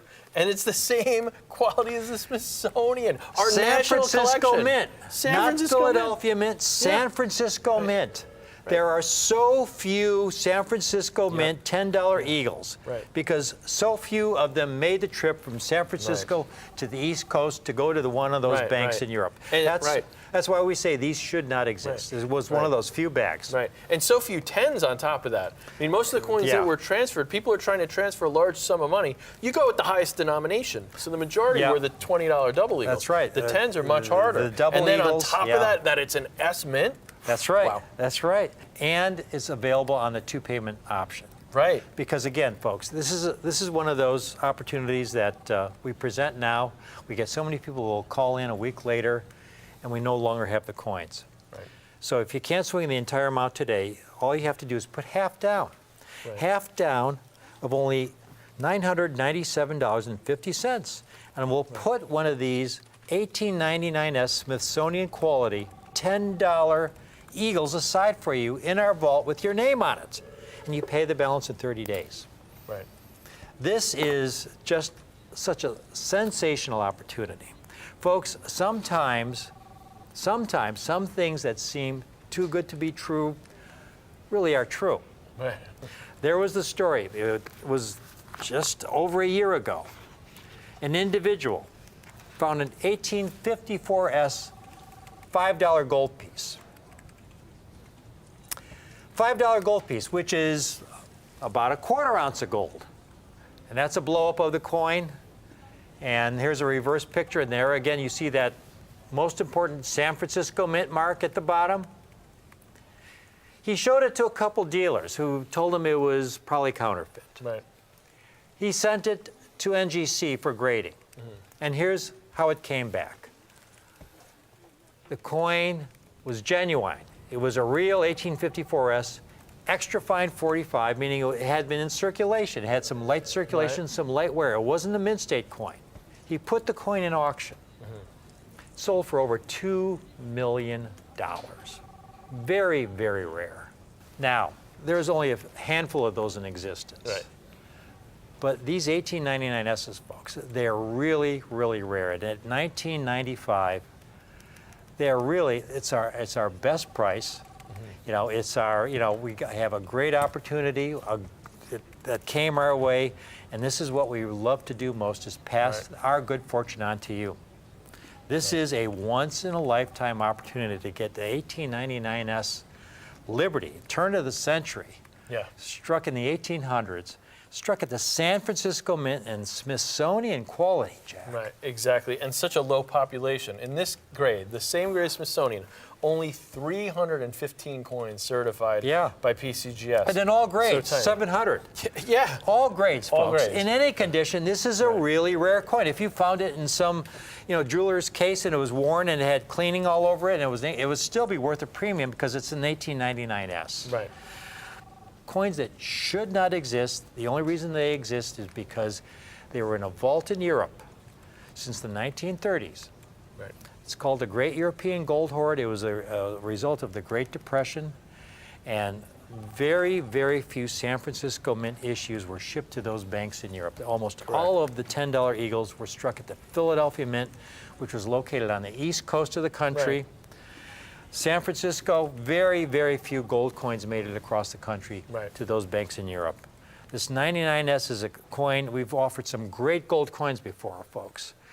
but never an 1899 S10 in 6.2, and we had over 100 examples to start. Right. We've got a lot of people calling in. It's an incredible opportunity. I often tell collectors, coin collecting, a lot of it is just about being in the right place at the right time and knowing when to take advantage of an opportunity when it presents itself. That's and this exactly, is one of those opportunities. That's exactly. Folks, you could watch all the coin shows on TV for the next 20 years. Right.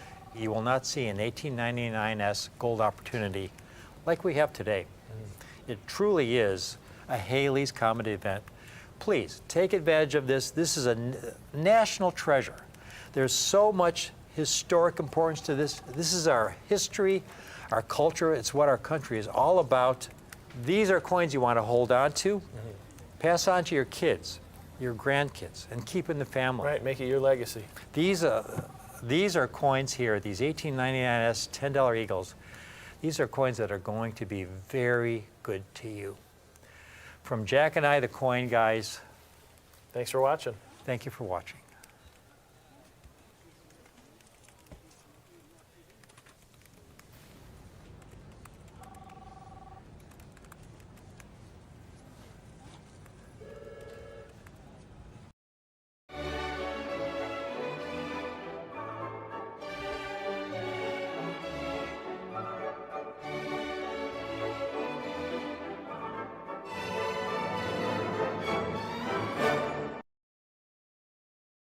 Everyone, we're the Coin Guys. We're the Coin Guys, and we're back. We are Jack and Rick. I'm Rick, of course, and Jack this is McNamara. Jack, we love to do a presentation together, but it's only under special circumstances. Right, it has to be something really that we're excited about. When we get an extraordinary opportunity in something that has tremendous potential for all the viewers out there. Right. And that's what we have today. We're calling it our Coin Guys Terrific 10. Right. This, a 10-coin Morgan dollar collection, folks, that is spectacular. Yeah. It offers so much numismatic bang for your dollar. Right. I mean, it is really a great, great opportunity. If you've never bought a rare coin before, a United States rare coin, this is just the perfect place to start. Yep. I mean, right now, Rick, Morgan dollars, I mean, it's always been kind of that, blue chip core of collectors, the most popular exactly. coin. The backbone of, Right, but right now is incredible. Yeah. There are more collectors of Morgan dollars than there's ever been. Coins that I used to be able to get, with a couple phone calls, I can't find anywhere. The Mint, a lot of people don't know this maybe, but the Mint has announced that they're releasing a 100th anniversary 2021 Morgan dollars, with different mint marks and things. And it has just made people go crazy for Morgans. And a lot of these new collectors who are buying these new issues now are going back to the original coins. Exactly. And this is the key, folks. This is a 10-coin collection. Now, we picked these 10 coins because of their exceptional quality and a lot of scarcity. And we got this collection at a great, great price. Right. Yep. Now, first of all, let's take a look at these 10 coins that we have for you today, folks. They're 10 They're beautiful coins. They're all mint state condition, uncirculated exactly. coins. And some of them were struck in New Orleans. We have an 1884 O, which means it was struck in New Orleans. An 1885 O. A 1904 O. I love that date. The last 04. New Orleans minted Morgan dollar. Yeah, 1904 was supposed to be the final year for the Morgan series. Yeah. And this was struck at that famous New Orleans Mint. And this really should have been the last Morgan dollar, but then 1921 they needed more coins. But this is a very important coin, the last O Mint coin, last O Mint Morgan dollar. Just a few years later, they shut down. As Correct. far as altogether for any coin coinage. making. And then you have a 86P and an 1879S, a San Francisco mint. That's coin. an exciting coin too, because you've got the second year of the Morgan dollar.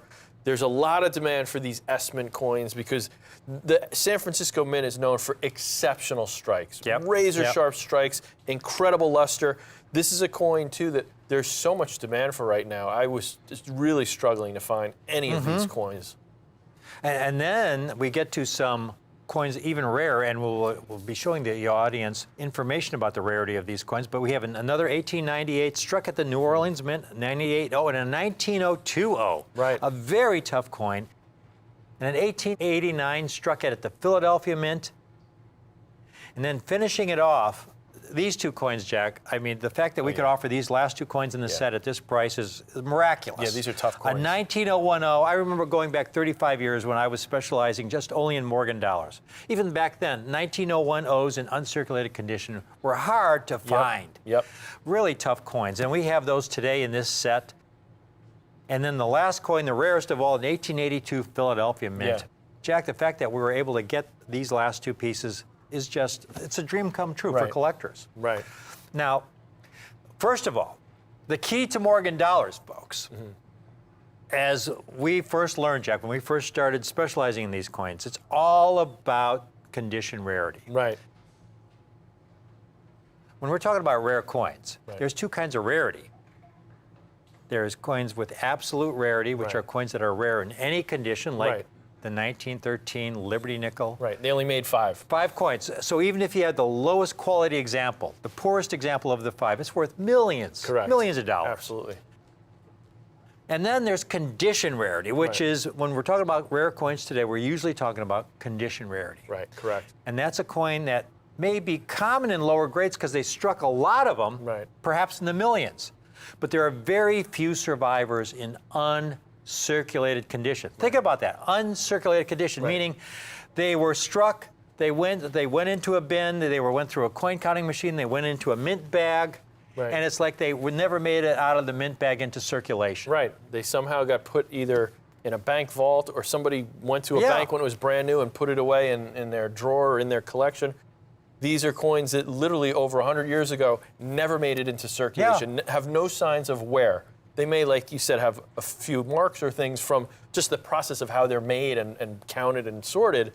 And folks, just to give you an idea of what we're talking about, we've got some coins picked up in a local coin shop for around $35, $40 that are your typical Morgan dollars that were in They're actually circulation. probably more than that these days. Yeah. There's been so much demand lately. Oh, yeah, They've been yeah. really, really rocketing. For example, that 1896 there, that first one, that was struck in New Orleans. Sasha's wow. going to flip it around. And you can tell it's struck in New Orleans. All our O mints, folks, have this same mint mark. You see the O mint mark right above, at 6 o'clock, right above the D and O, meaning it was struck in New Orleans. Now, this is fascinating because they struck about 5 million of them. You can get circulated examples, like I said here. At the time, I got it for $35. But in uncirculated condition, Right. there are thousands and thousands of dollars. In fact, they can be $10, $20, $30,000 96O is or more. a very Yeah. rare coin. And then there's another one, the next one, an 1886O, another one that they struck over 10 million, Jack. So, in circulated condition, it's very inexpensive. But to get it in mint state, there was the one from the Jack Lee collection that sold for around $200,000. Wow. And that was years ago. It's probably well more than that today. And then there was recently the 1886O DMPL that sold for $750,000. Right. And there's another, the 1897. They struck almost 700 million Morgan dollars. Right. And here's a chart showing you how many were struck through the entirety of the series, from 1878 to 1921. Right. Over almost 700 million. They melted over 270 million down in 1918 Right. for the Pittman Act, leaving still well over 350 million coins surviving. Right. However, in uncirculated condition, folks, you look at the total number certified by the two major grading services. Right. Only around 2%, less That's than a tiny 2%, have been percentage, yeah. certified in uncirculated mint state condition. Right. Now, again, uncirculated mint state condition means it's a coin that was never in circulation. Just imagine, folks, again, these coins were struck for commerce. Yeah. So they were struck once on the die press, ejected into a bin. Right. Okay, one coin is ejected, They're all falls on landing top, of the each other. other, yep. They all get bag marks along the way. We refer to them as bag marks because from the bin they go into a coin counting machine and they get dumped into bags, Right. thrown onto trains to be shipped to banks around the country. Right. And those bags are big. This is a bag that was probably used for. This was a gold coin bag. This is not an actual silver But dollar the bag. The silver dollar bags With are about much yay larger. big, and they fit 1,000 coins. They weigh about 55 pounds. When they're putting them on stagecoaches and wheelbarrows, Yeah. and they're tossing these bags. The coins are getting banged. I did similar. I didn't throw my back, but one of my earliest road trips to a coin show where I flew somewhere, yeah. I bought a bag of Morgan dollars, and I had it in my carry-on, and I wasn't thinking. Oh, wow. And I'm trying to put it in the overhead, and the flight attendant is like, "Can I help you?" And I'm like, "No, it's good." And then I said, "Never again. I'm shipping it." And then the carry-on collapsed. Yeah, I was like, "Oh boy."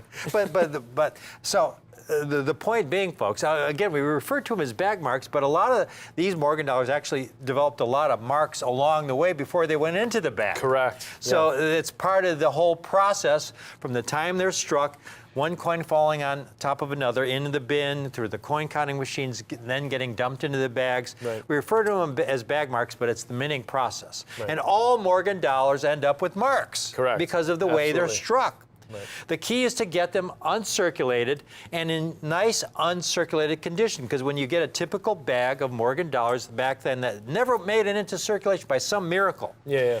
you're going to have some coins with a lot more marks than others. Right. So not only are these uncirculated, but they're hand selected, so that they're really choice uncirculated examples that we're offering you today, folks. Now you saw the number surviving in total number for the entire series in uncirculated condition that have been certified. Right. Now these 10 dates we have, folks, first of all, so on this first page here, we've got the more common Morgan and Peace dollars. Morgan dollars were struck from 1878, and then in 1921 was the last year, and Peace dollars 1921 to 1935. The most common Morgan dollar in uncirculated condition is the 1881S. Right. That's the most common of all. You go shopping around, we found some prices offered at auction prices of the 1881S, folks. Just the 1881S, the most common Morgan dollar. Right. This is a dealer with 100% positive feedback, all right? Now, Mint State 62 for $450, okay? $450 just for the 1881S. Here's another one. Again, same grade, Mint State 62, another dealer with 100% positive feedback, $450. And that's the most common Morgan dollar. Right. Now, folks, these are in descending order from the most common to the rarest on this first page. So our set starts with the 1884-0. That is the most common coin in this set in uncirculated condition, although it's more elusive than the 1881S, as you can see there. The second coin, as we showed you originally, another New Orleans mint, an 1885-0. But then, Jack, they get considerably more elusive. Oh, yeah. The third coin is a 19040, that one of our favorites. Yeah, I love that date. Almost twice as rare as those earlier New Orleans mint coins. Right. And like I said earlier, I love Yeah. that date because that was going to be the last year of the Morgan dollar. They Yeah. didn't have intentions to make That's later right. ones. And that's the last Morgan dollar at that. Yeah. I mean, the New Orleans mint is just one of the most historic mints. I mean, there's so much Yeah. history there. We You know. we spent a few days there. Exactly. It was built in the 1830s. Right. That's when they Right first on started striking on coins. the Yeah. banks of the Mississippi Yeah, River. It yeah. was such a important Yeah. financial hub and transportation hub, and the only mint that was struck coins for the federal government and the Confederate Right. government and the state of Louisiana. Yeah, it was at one time it was, as far as coin production, the largest branch mint Right. in the country. And so the fourth coin here is about the same rarity as the 040 in Right. mint state condition, in 1886, struck at the Philadelphia Mint. Right. Now the Philadelphia Mint didn't have a mint mark. Right, because that was the first mint. That's the headquarters of the U.S. Mint. So that's the one Morgan dollar that actually doesn't have a mint mark on it. But then at the bottom of the page, the toughest coin on this first page, that 79, struck at the San Francisco Mint. Right. Only 109,000. yeah, and I love this coin. Second year of issue. S mints are known It has for been their so tough. Yeah, to the get. these coins all of a sudden, within the last 6 months, they've just man. vanished Yeah. because there's so much demand for these coins that they just don't exist anywhere in the market. Take a look at one of these.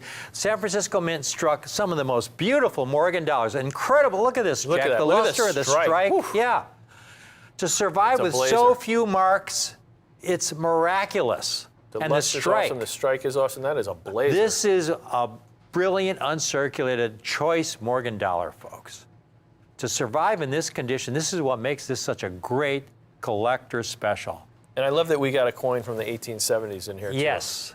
Yeah, exactly. The first year was the 1878, and there you have the San Francisco Mint mark, that S Mint mark on the bottom at 6 o'clock. But these coins have dried up. These go into collections, and they get locked up for decades. Yep. You know, Yep. once they go into collections, people aren't letting these things go. They're just Now- so hard to find. Now, folks, then we get to the next page where we have what we call some of the scarce dates in the Morgan and Peace Dollar series. And these are coins where fewer than 100,000 have been certified in uncirculated mint state condition, but at least 50,000. And so the fewer than 100,000 certified. And there you have a 98.0 Jack. They minted 4.4 million coins, but only 78,000 certified in mint state condition. Right. And then the 020. Another tough Another one. tough That's coin. a tough O-Mint coin. You know, the fact that we can offer an 020, you know, even though they, again, like, it's all about condition rarity, folks. You have some coins with high mintages, but so few survivors in uncirculated Yeah. condition. And those late O-Mints, that end of the series O-Mints, are tough coins to get. The 19020, again, Jack, I started in Morgan's in the early 80s, and even back then, a nice 020 was a tough coin. This is a great coin. And again, referencing back, the most common Morgan dollar, 81S, you have dealers off asking $450 for examples in Mint State 62. And there's your O Mint mark. That's a great coin. It is a great coin, yeah. And then the last coin on this page, 89P, only 55,000 certified. They struck 21 million examples, but so hard to find in uncirculated Right. condition, Jack. Right. 1889, struck at the Philadelphia Mint. And again, the Philadelphia Mint was the one mint that didn't have a mint mark, so that's how you know it was struck in Philadelphia. Right. So, Rick, as you'll see here, obviously on the stand, we have these coins not in any holders so that you can really see what they look like. Yeah, close up, right. But you'll notice on some of these close-up hand shots we're showing, the coins are in these plastic capsules. That's how we're going to deliver these coins. Exactly. You're going to get Protective. these. Exactly. Protective. So that your coins are safe. See-through, You know, exactly. they're not going to get any more bag marks. Right, You know, yeah. they're completely protected from moving around. They've right got a now. ring there to hold them in place so they don't rattle around. They're going to come in a box where each holder is separated from the other. Exactly. And that's the last coin on this scarce date chart. And now, Jack, we get the last two coins in this set. These are the miracle coins. These are the very scarce date Page coins. 3, folks. Fewer than 50,000 certified in all grades. Right. This was where we got extremely fortunate because we have a 19010 Jack. A 19010. Yeah. To get a 19010, only 42,000 certified in all grades. A New Orleans Mint, folks, this rare is very, very Yeah, special. and like I said, those late date New Orleans coins are tough to get. You know, I thought it was a big deal that we were able to put some of those other ones in here, the 98.0, the 020. Right, But to yeah, be able to put exactly. this 010 in here, that exactly. was really... This is a huge bonus, folks, kinda to be able to pushes it do over it. the top. This entire set, again, if we had prices at $3,500, that would be one thing. Right. But it's basically at what we would call a common date price to offer these scarce, very scarce dates. And here's a beautiful example of one of the 010s that we have. I love the New Orleans Mint mark. It's a favorite among collectors, that O Mint mark. Right, that Southern Mint.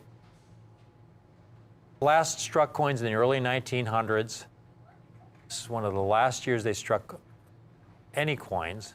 Beautiful luster. Look at the full strike, the lovely- breast feathers. All the detail is right there, folks. Lovely coin. To survive in this condition, a coin that's 120 plus years old. It's Yeah. miraculous. Yep. This is why this is such a great opportunity. And then, Jack, the last coin, the 1882P. Going back date. to our chart one last time, these very scarce dates at the very bottom. 1882P. We have 1882P in this set. You know, it's about twice as rare as the 19010. Yeah. Yeah. You know? And that 01's a And tough coin. Yeah, exactly. Yeah. I mean, you know, even the scarce dates are tough coins. I mean, they're all tough at this point. It's Right. just a matter of how rare is it.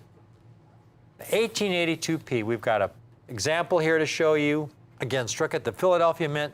So elusive in mint state condition.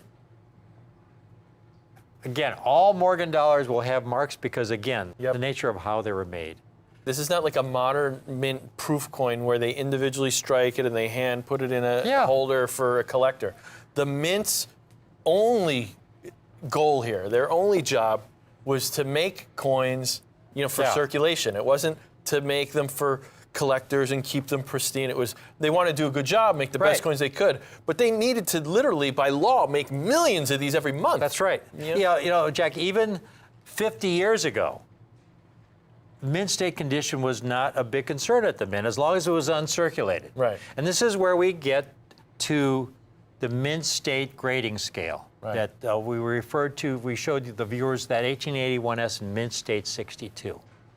In 1986, when PCGS and NGC opened their doors for business of two major grading services, they used the 70-point Sheldon grading scale. And in Right. fact, you just interviewed Yeah, Harvey Stack. yeah. Stack, who's very familiar with the Sheldon grading scale because they had worked with Dr. Sheldon. Dr. Sheldon. Yeah, so I spoke to Harvey recently. He was telling me stories about Dr. William Sheldon, who was a large cent collector. He wrote a book called Penny Whimsy that talked about the rarity of all the different varieties of large cents. And as part of this book, he came up with this grading scale because, they were using all these adjectives, very fine, extremely fine, Right, uncirculated for the best coins.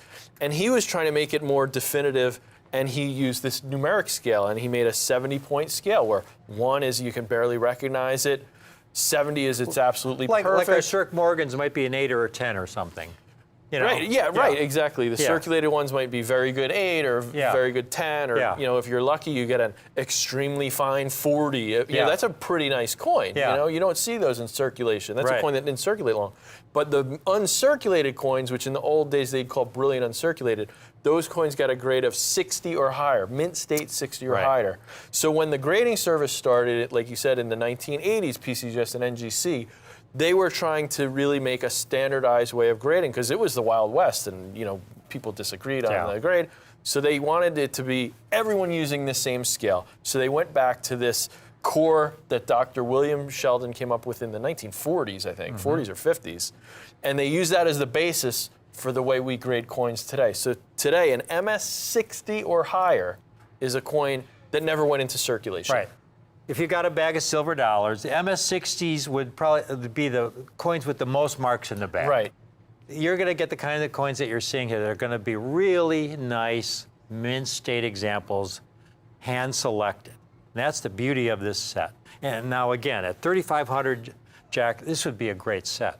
I mean, again, when you see the most common Morgan dollar, the 1881S, dealers asking $450 for examples in very similar quality, and that's the most common date. And that, here we have all these more elusive examples. This is where we got really fortunate, because it's not $3,500 obviously, Right. but even $2,495 would have been a pretty good Oh, price. yeah. That would be a fair deal.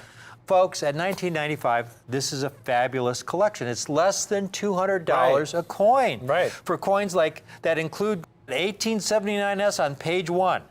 Tough It's coin to get such these a days. tough Wow. coin. And then we have those 3 coins on page 2, the 980, the 020, and the 89P. But then page 3, an 010 and an 82P. Yep. And, $450 a coin would make this a $4,500 set. $350, $3,500 set. $200 a coin is a fabulous, fabulous opportunity. But this is a Coin Guy special. This is why we're here. Exactly. We've got this entire set. Less than $1,500, Rick. $1,495, $1,495. You're getting all these coins, all 10 of these coins that we talked about, with some really scarce dates on here. You got all these late date O mints. You've got these low mint P mints, that 82P. I mean, for us to be able to put the 82P in here. $1,495. That's less than $200 a coin. That's less than $150 Less than a coin. $150 a Jack. coin. And in this era, when you have bullion, it's almost around $30 an ounce. Right. These are silver dollars. Great dates in beautiful uncirculated They're condition, mint Jack. state coins, brilliant uncirculated coins. This is a limited time offer at this price, folks. Right, This this is really important because we have made so many presentations. When we came out with the coins, they were offered at one price, Right. and then 6 months later, we could no longer fulfill that. Right. This is one of those presentations where we have so many better dates in here, and we have the whole set at such a great collector-friendly price. So if you're watching right now, folks, this is a limited time offer. We really hope you can take advantage of it. I mean, this is where I started out in silver dollars. You know, we know our silver dollars. We've assembled some of the finest Morgan dollar collections Absolutely. over the decades, folks. And this is a great, perfect place to start. $14.95. This available on the two-pay option. Yeah. They can give half now, $747.50 now, then a second equal payment in 30 days, and the set is yours. We will keep the set in the vault for you. We'll make sure that the set is here so that you're able to get in on this. We must emphasize how important that is because we get a lot of people who will call in, say, a few days or a week later, who want to order the set. And we have to tell them we're sorry, we can't offer it anymore, we're all out. Right. This allows you the opportunity to call in today, just put half down, and we'll hold one of these sets aside for you with your name on it, put it in our vault. Right. And you pay the balance in 30 days. It's that easy. Right. Absolutely. Guaranteed uncirculated Morgan dollars. Right, That so is these- so important, the condition rarity. Exactly. These coins are brilliant uncirculated. We Yeah. look at these coins for eye appeal. We don't send you coins that have dark toning or big gashes or anything like that. There are Exactly, coins yeah. that will technically grade uncirculated mint state that you don't want. They're ugly coins. And those are the coins we kick out. We are not going to send those type of coins out to you. Look at these beautiful, brilliant, uncirculated Morgan dollars with so many tougher dates in here in uncirculated condition. Folks, again, you're getting 10 great coins that we acquired a deal where that we cherry-picked the dates where we could offer you the most numismatic bang for your buck, basically. And, you know, these 10 dates, you know, we've got the 1884 New Orleans Mint, the 1885 New Orleans Mint, and again, you find the mint mark on the reverse of the coin at 6 o'clock. 1904, the last New Orleans minted Morgan dollar, and the 1886 Philadelphia Mint, and then that 1879 San Francisco Mint. San Francisco Mint. That's an important one. Tough coin, very tough coin. The fact that we could offer those in this set is fantastic. We have them in order of their condition rarity. In other words, how rare they are in uncirculated Right. condition. The most common Morgan dollar in uncirculated condition is the 1881S. That's not in the set. Right. We've showed the viewers that uncirculated 81S's in the condition we have these coins go for $400 or $500. Right. And here we have an 1884 O. More elusive than the 81S to start the set. Struck in New Orleans, that's what the O means. The second coin, another New Orleans mint, the 1885 O. And then, Jack, a third New Orleans, the last Morgan dollar struck at the New Orleans Mint, the old New Orleans Mint, 1904 O. Yeah, and that's an important coin. I love Beautiful. all those O-Mint coins. There's so much rich history. Very scarce coin in this condition, folks. And then the fourth coin, 1886, struck at the Philadelphia Mint. And then 1879 struck at the San Francisco And I love Mint. that. I love that coin. Second year of the Morgan dollar, and those San Francisco coins, known for their great luster, great strikes. It's just a great coin. And then coin number 6. This is where we get to the second page on our Morgan chart, where we get to the next level of rarity. Coins with fewer than 100,000 certified in all mint state grades. 1898 struck at the New Orleans Mint. And it's a miracle that we could have this next coin, the 19020. Right. These last two New Orleans Mint pieces. Yeah, again, this is that page of the chart where we're under 100,000. These Yeah. are those scarce dates. And like I said before, I can't stress, those late date New Orleans Mint coins are tough coins to get. I mean, again, folks, I started specializing in Morgan dollars in the 1980s. 19020 in this condition was a tough coin even back then, and we have that as part of this set. And then we have the 1889P. Only 55,000 folks certified in all uncirculated grades. And then finally, these last 2 coins, which, you know, if we had the first 8 coins in the set for $14.95, Jack, great deal. it would be a fine, fine opportunity. But to have these last 2 coins, which are the rarest of all, I mean, this is a grand slam opportunity. The 19010, you know, we're talking about only fewer than 50,000 certified. The 19010. And the last coin, incredibly elusive, the 1882 Philadelphia Mint. Yeah, that is an Just elusive over date. 20,000 examples certified in all mint state grades. The entire collection for only $1,495. We want to thank you for watching this presentation. Yeah. This is the Coin Guys terrific 10 Morgan collection. it's a great set. We put it all on the line for you folks when Jack and I get together to offer you a really, really great United States rare coin opportunity. Yeah. And this ranks right at the very top. Thank you for watching. Thanks so much. I'm Rick. I'm Jack. We're the Coin Guys. But please stay tuned. We have another great presentation coming right up.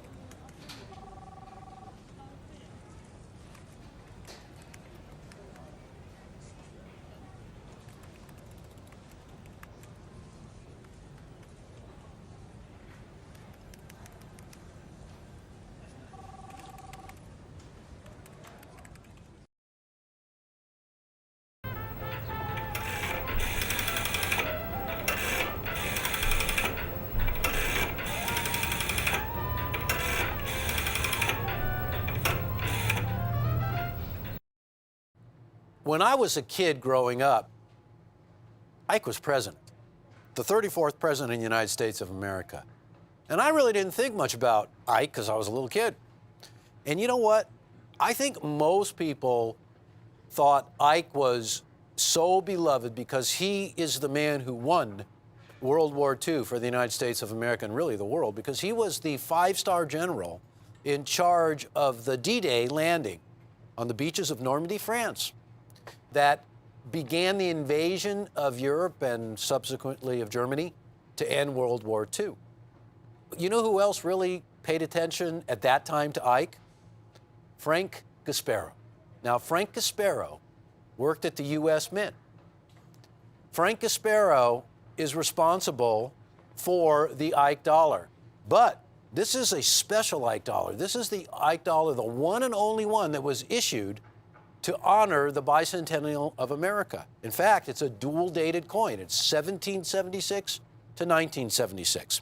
One of just a handful of coins like that in the whole United States coin catalog. This coin was actually taken from a sketch that Frank Gasparo made of Ike in the Victory Day Parade through Manhattan in New York in 1945. He had a sketchbook with him. He waited for untold hours for the president to come driving by, and he made a sketch of Ike in the parade car. That is the design that was used for the portrait of Ike on the Ike dollar. Now, this is a silver Ike dollar. It also happens to be one of the only silver coins issued by the United States of America in the 1970s. Very few silver coins were issued in the 1970s. The reverse of the coin is represented by the work of Dennis R. Williams. Now, he won a design competition. There was over 1,000 design entries. Today, that sounds like nothing, right? To represent a design for a one-year reverse of the Eisenhower dollar. And this is the design that Dennis R. Williams came up with. It is the Liberty Bell superimposed over the moon. Now, if you know the Ike dollar, the normal Ike dollar has a depiction of the American eagle alighting on the surface of the moon. So this was a tribute. And, you know, it was actually a big tribute to Eisenhower, because though, you know, everybody associates Kennedy with the space race, it was actually Eisenhower that signed into law the bill that created NASA in 1958. I never knew that until just recently. Well, here's something about this coin that really bears looking at. Number one, they are big, they are beautiful, they have a great mirror, they're a cameo coin. Number two, this coin was issued during the bicentennial, 1975 and 1976, for $10. You know, $10 back in 1976. When you adjust for inflation, that's actually over $60 today. Here's what I think is the most important thing about the Ike dollar. Well, there's a couple of things. Let me get to the first one. Number one, originally there were to have been 4 million of these coins produced. That didn't happen. Instead, 3.2 million, as it says here, were distributed, means that they were ordered by individual collectors, by the way, and sold through the United States Mint. And back then, you had to call the mint up or you had to correspond in writing. There wasn't any internet. So there was a lot fewer collectors out there and a lot smaller mintages all the way around. So the mintage got reduced to 3.2 million. Now, here's the thing. In the beginning, and towards the end and the very beginning of the the end of the 1970s to the very beginning of the 1980s, the price of silver went crazy. And so many of these coins were melted. Why? Why would you melt a coin where you can clearly see what it is when it's made of silver? And I'll tell you why that was done. Because intrinsically, the coin had more value than the face value. And so the coins were melted into bars and they were sold off that way. That was responsible, ladies and gentlemen, for untold thousands, maybe even millions of these coins being melted. I think it's an excellent opportunity to buy silver today, and one of the greatest ways you can do it is in a United States silver dollar that is proof. That is that mirrored field and wonderfully satin background. And our price for Ike's is $21.95 for a single coin.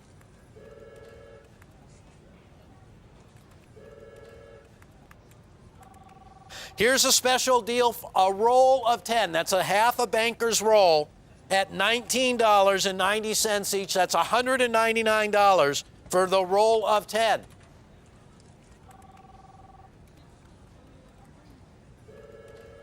And if you want the complete roll of 20, a banker's roll, they're $17.95 a piece, and that comes to $359.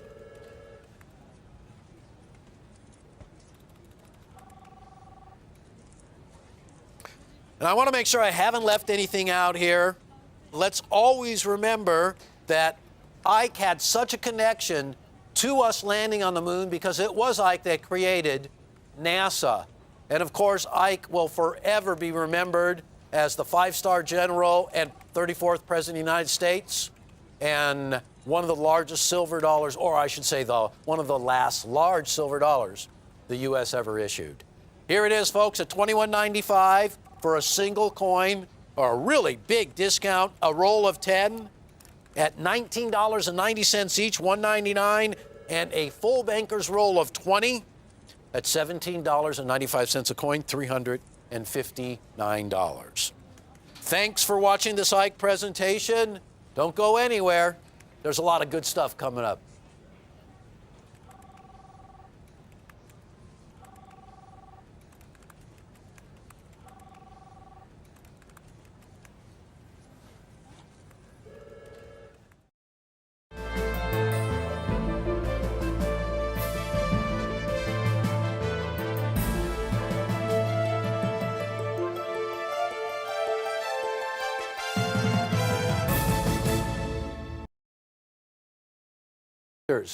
I'm inviting you in to what is the most anticipated mint release in decades.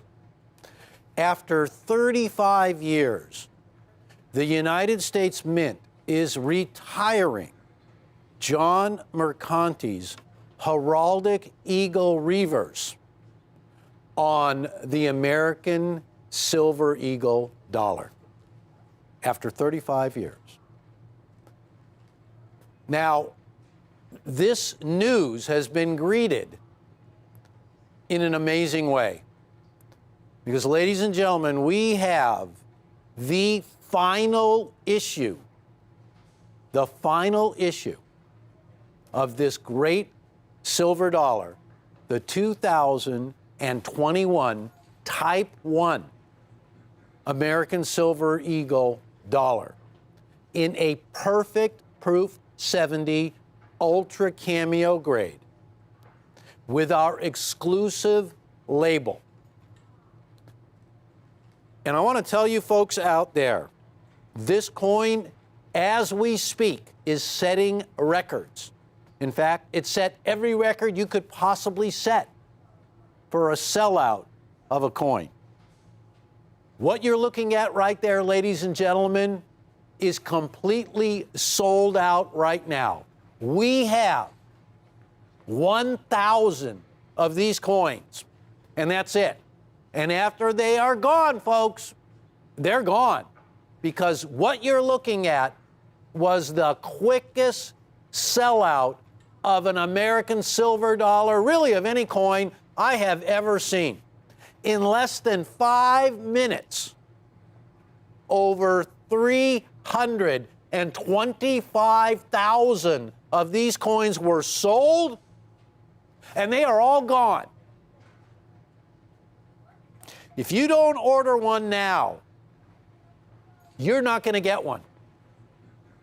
This is the last Silver Eagle of its kind. A new design on the reverse and a refreshed obverse will be replacing this 35-year-long tradition of issuing the largest silver dollar the U.S. has ever issued. Larger than a Morgan, ladies and gentlemen. Let's take a look at why these coins are so popular. Since 1986, this coin has been issued. Collectors have taken to this coin to the point where it has become the most popular silver dollar in the country. Now, since 1986 to the present time, there have been over 541 million business strikes that have been struck and shipped out of the U.S. Mint. For the collector, over 27 million proofs. And truth be told, the business strikes have become just as sought after by collectors as the collector's kinds. It's amazing. Burnished die is also a collector's version, which has been issued just since 2006, over 3 million coins. A few examples have been struck in reverse proof, not even 900,000 coins. But when you add up all of those hundreds of millions of coins, it gives you an indication why. The last coin of its kind, the last heraldic eagle reverse, the last design of John Mercanti's, the 12th chief engraver, is happening right now. John Mercanti started at the U.S. Mint in 1974. John Mercanti was a master die engraver, a master sculptor. In fact, here you see an actual image of John creating the very first reverse for the Silver Eagle dollar. And he did this in what is known as a plaster. So by hand, he created that heraldic eagle reverse. And from that plaster, the main die is created. It's a long and laborious process that had to involve the artist's touch. And you can see, as he created this reverse in a much larger version to be reduced down to the dollar-sized coin. These are actual images of him performing the work. Spectacular. That right there is the lasting tribute to the great work of John Mercanti, who was a prolific coin designer and sculptor at the U.S. Mint from 1974 all the way to 2010. He became the chief engraver and just the 12th chief engraver in 2006. And he retired in 2010. And now, his reverse is retiring as well. And it will be replaced. So, for all you collectors out there, let me say a magic word to you. A transitional coin is what you're looking at. Mid-year, the U.S. switching from the original Type 1 heraldic eagle reverse. And by the way, enough credit is not given to John Mercanti for also enhancing the obverse of that coin. The original Adolph A. Weinman design brought to life on a coin twice the size of the $half that it originally appeared on, so that you can see detail that John himself engraved on those dies to make that design of the Walking Liberty come to life. It had never been before like this. That was all John Mercanti. So, transitional year. You know, in 1909, from the San Francisco Mint, an Indian head cent was issued. But also in 1909, from the San Francisco Mint, the very first Lincoln penny, transitioning in mid-year from the Indian cent to the Lincoln cent. And collectors love these transitional coins because they don't happen a lot. There's a 1909 Indian head penny in a spectacular grade, and look at what it brought.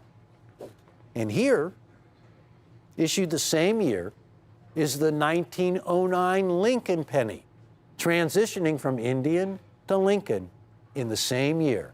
And look at that coin, a monster. Now, the St. Gaudens Gold Double Eagle, 1907 was the first year, but that was a transitional year as well. Here's an 07 St. Gaudens.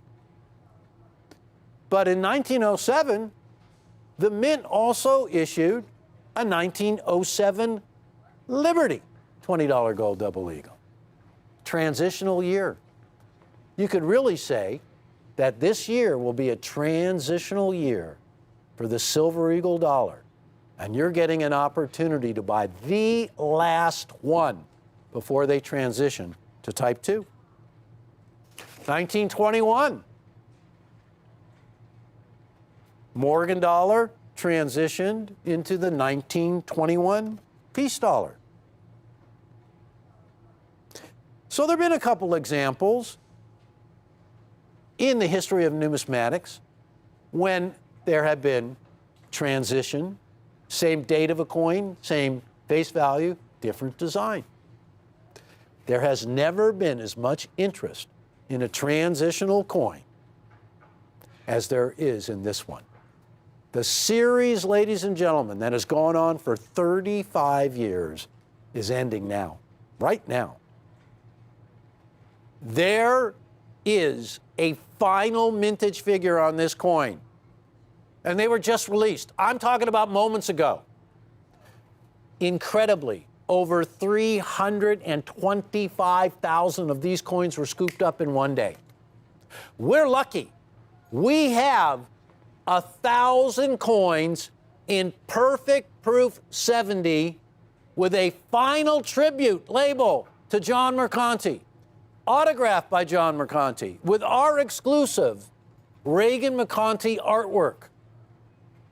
It's an exclusive label to Rare Collectibles TV, and that means a whole lot, ladies and gentlemen. Now, I want everybody to know, this is a pre-sale. It's going to be about 30 days and you will receive your coins, but I have got to tell you, if you don't order now, the chances are, in fact, not just the chances are, you're not going to get one. Believe it or not, this coin is so popular that over 1,800 of these coins went out the door per second in the sellout. Per second. 327,000 coins gone like that, ladies and gentlemen. But I'll tell you, of that 327,000 coins, every one of the ones that we have, the 1,000 coins, are all perfect grade proof 70. All ultra cameo, the highest grade you can get. In coin grading, we use something called the Sheldon grading scale. And basically what it is, it goes from 1 all the way to 70. Now, 1 being the worst quality you can get. You don't want a coin that grades 1. The highest pinnacle that you can achieve is the number 70. And in this case, a proof, a coin with a mirrored background, a coin with a satin or frosty image of liberty, what we call the device. You see, any part of a silver dollar with raised lettering or raised design is known as the device of the coin. And any part of the coin that is free of any lettering or any design is known as the field. So as you look at this coin right here, you see the background appears as black because it's a mirror. And when it comes to collector coins, coins that are struck for the collector, what you're looking at is the ultimate design, a proof collector's coin, a coin that will be struck a minimum of 2 times to bring out all of the detail. Now, I want you to take a look at some of the other amazing United States Silver Eagle dollars that have been issued that have gotten to be so sought after by collectors and world famous. Let's take a look at a really kind of a short list. The first year, 1986, 1.4 million coins, everyone in the collector's hands. 1995,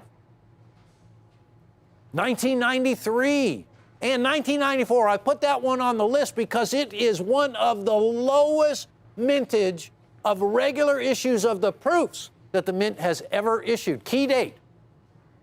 But the new 2021 from West Point, a Type 1, because there will be a Type 2 for 2021, which will be released later on this year. But what you're looking at is an opportunity, a last chance to get the final original Type 1 issue.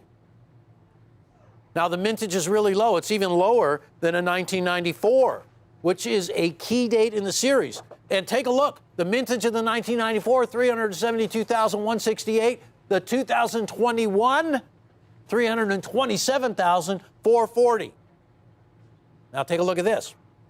In a perfect proof 70 grade, this is what you're up against for a 1994, almost $3,000 at auction. Higher mintage than the coin that we're talking about right now. So, ladies and gentlemen, right now, for the coin that has been anticipated, you know, it took 35 years in the making for this coin to come to market. It's the last of its kind. The reverse is being retired, so no more of John Mercanti's tribute to the original heraldic eagle reverse of the early American silver dollars that he designed, that he crafted for this great silver dollar. And he did this back in 1986, ladies and gentlemen. The last one right now. Get ready, because I want you to know, now this is serious. We have a maximum quantity on this of 25 coins per household, if you will. Here's how we're doing it, ladies and gentlemen. A single coin, $379. $379. In a perfect proof 70 grade with an autograph label by John Mercanti, the designer of the reverse, with a special Rare Collectibles TV special label, which we have exclusively. And once again, I want to show you folks why this is so exciting. We're at $379 for a single coin, and I hope you're on the line looking to get quantity, because there's quantity pricing. But I want to show you where the world is at right now. We're at $379 for a single coin. There's a great price at $490. I'm telling you, that is a great price, but not as good as Rare Collectibles. $379 for a single coin. Here's an opportunity to buy 5 coins for $375 each. $1,875. And we're going to split that into 2 equal payments of $937.50. Folks, you can get 10 coins. 10 coins are going to be $369 each, $3,690. And again, take advantage of the opportunity to split that $3,690 into 2 equal payments of $1,845. There is a limit to 25 coins that you can order, and I must tell you, this is a monumental event in the history of these coins.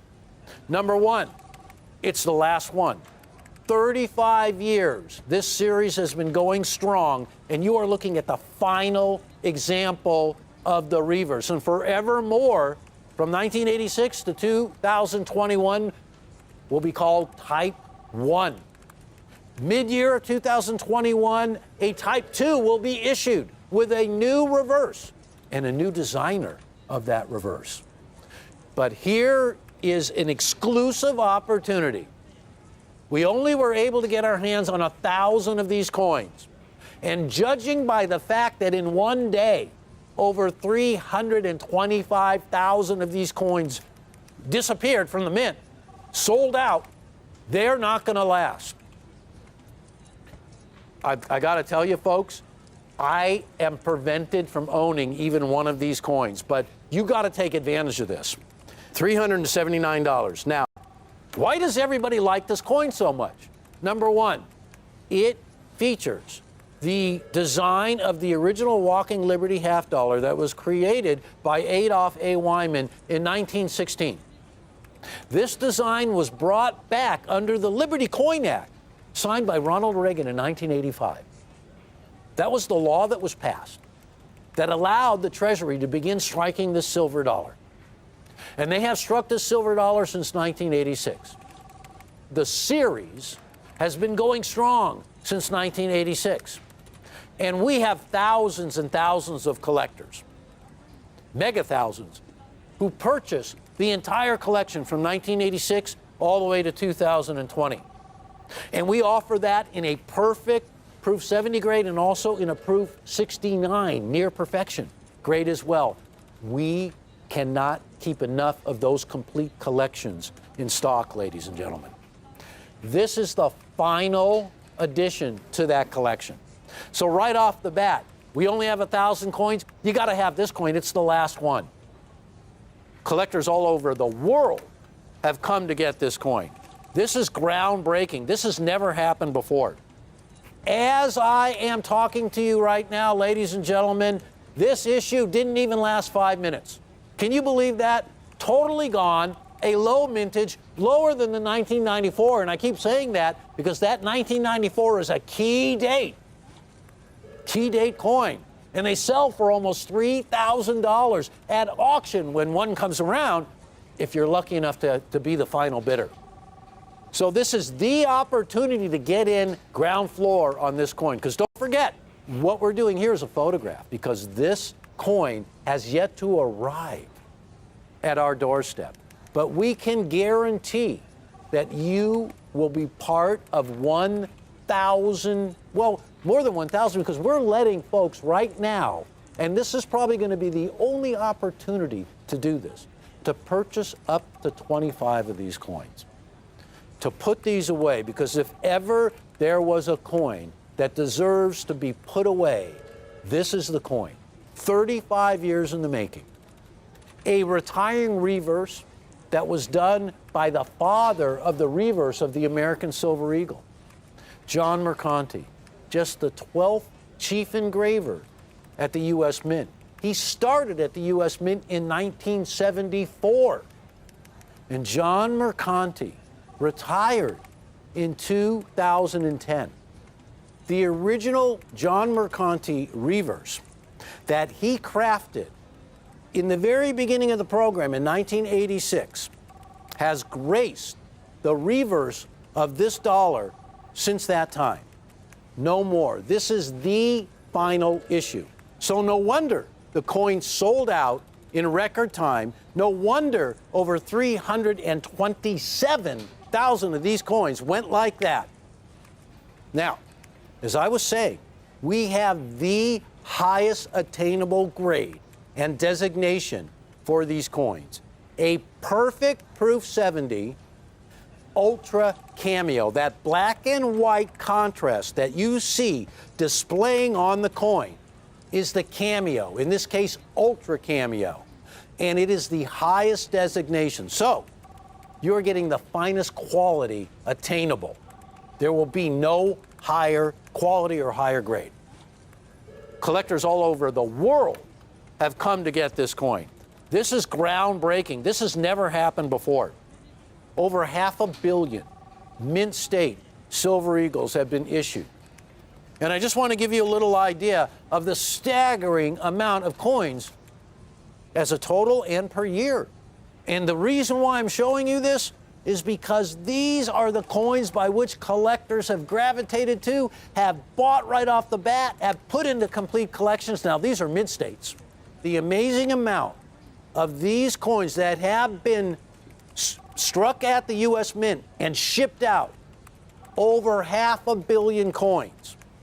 There are millions of collectors for these coins.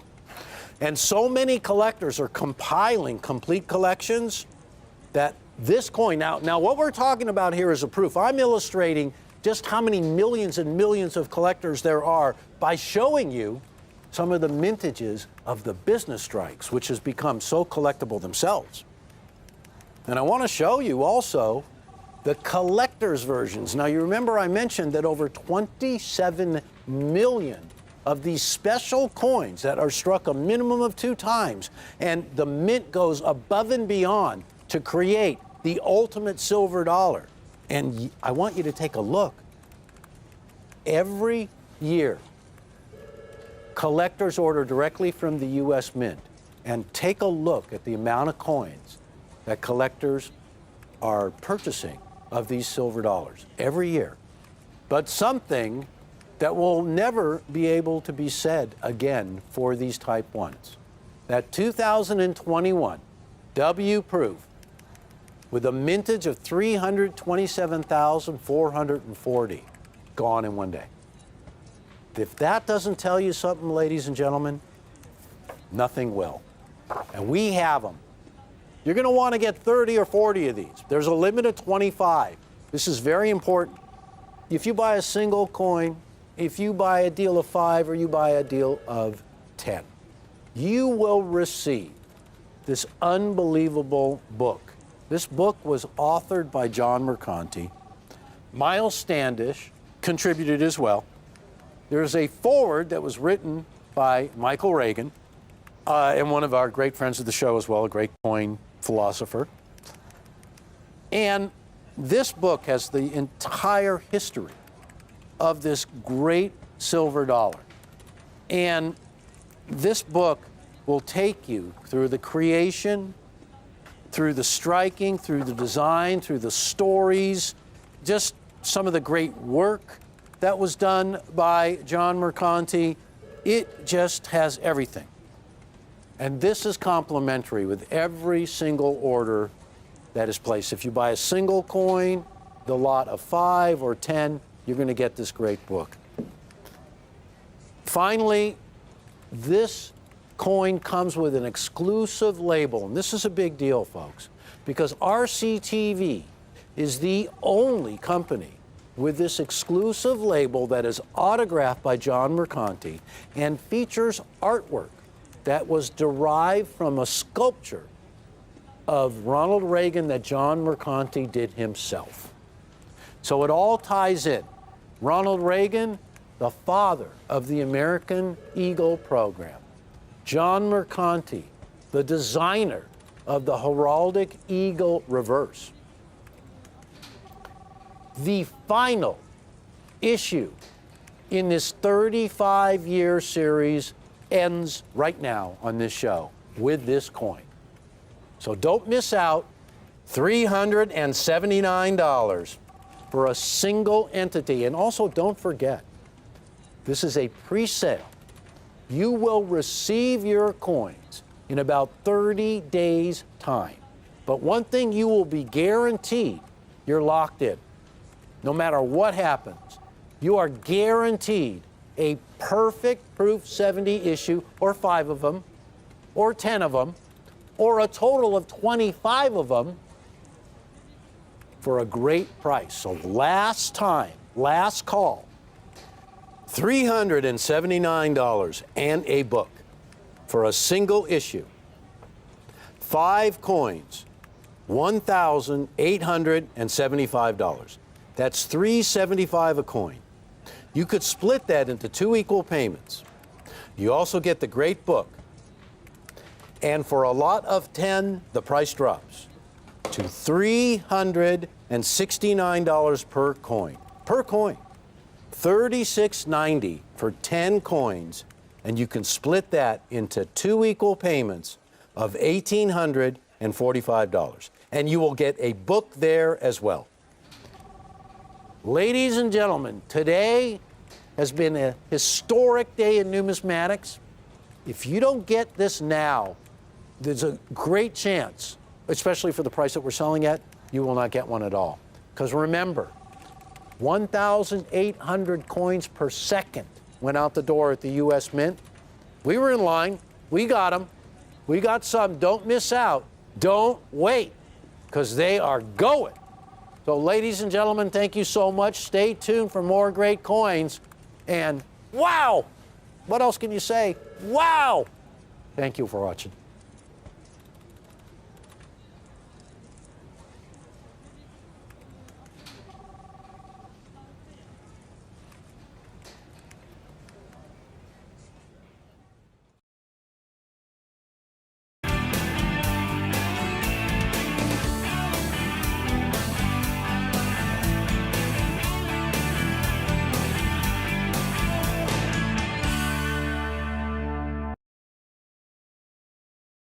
Welcome in to Rare Collectibles TV. This is a presentation of a newly released, very exclusive and rare United States Gold Eagle. It's the last one of its kind. You probably know that for the Silver Eagle, the reverse design of the heraldic eagle is being retired this year, 2021. And it's a transitional year for that coin, meaning that midway through the year, the design is going to change on the reverse. Well, that happens to be true as well for the gold version of the American Eagle. Everything is the same about this coin. It was signed into law in 1985 by Ronald Reagan under the Liberty Coin Act. It authorized the United States Treasury to begin striking a brand new gold coin. This coin's design was selected by then Treasury Secretary Baker. He chose a design that was classic, that was known to every coin collector far and wide, the original $20 St. Gaudens design from the 1907 St. Gaudens $20 gold piece.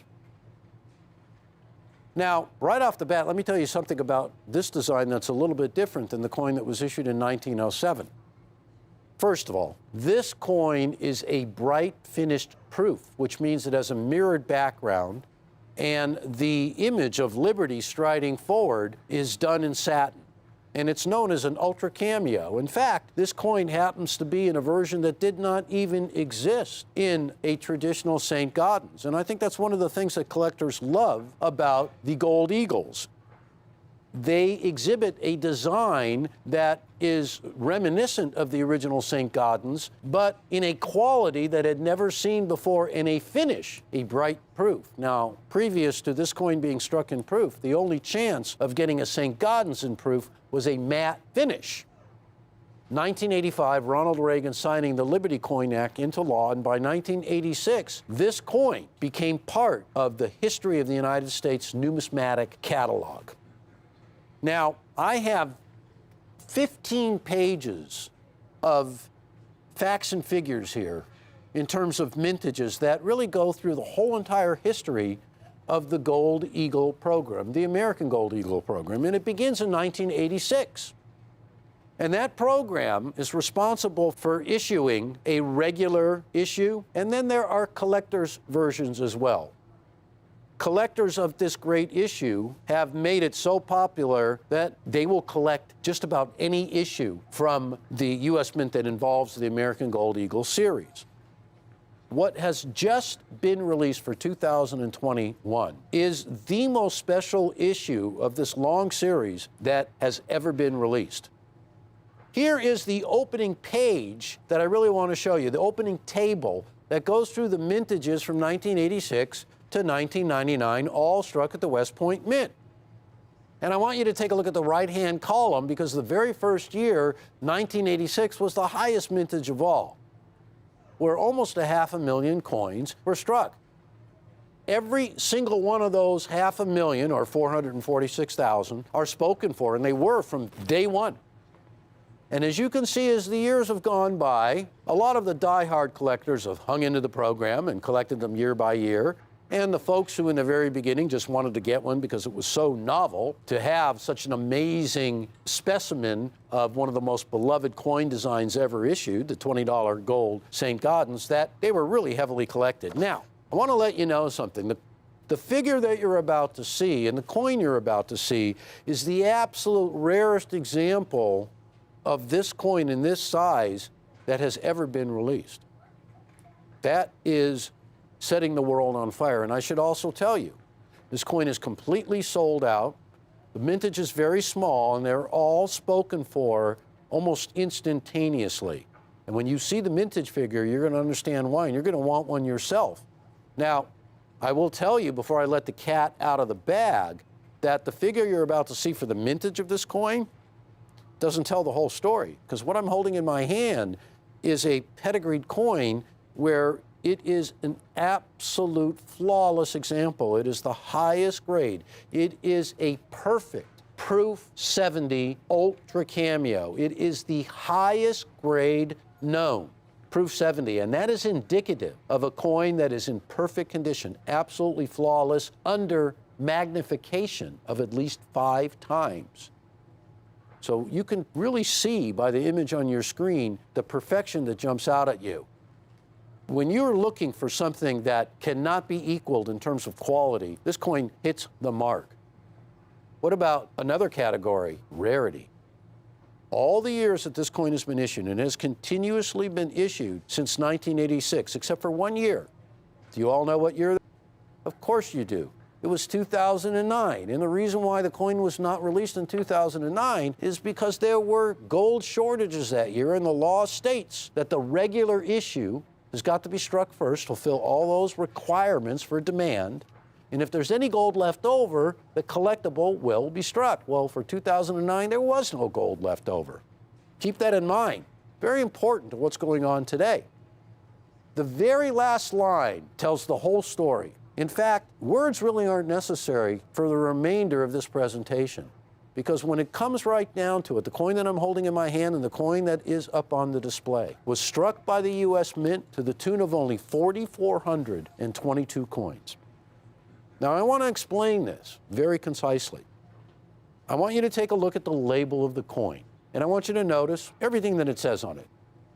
The first thing you're going to notice is the date, obviously, 2021, West Point for the W Mint mark, Eagle with a $50 gold denomination. This coin is legal tender. It is a Type 1 design, and you see the reverse there. It's known as the family of eagles.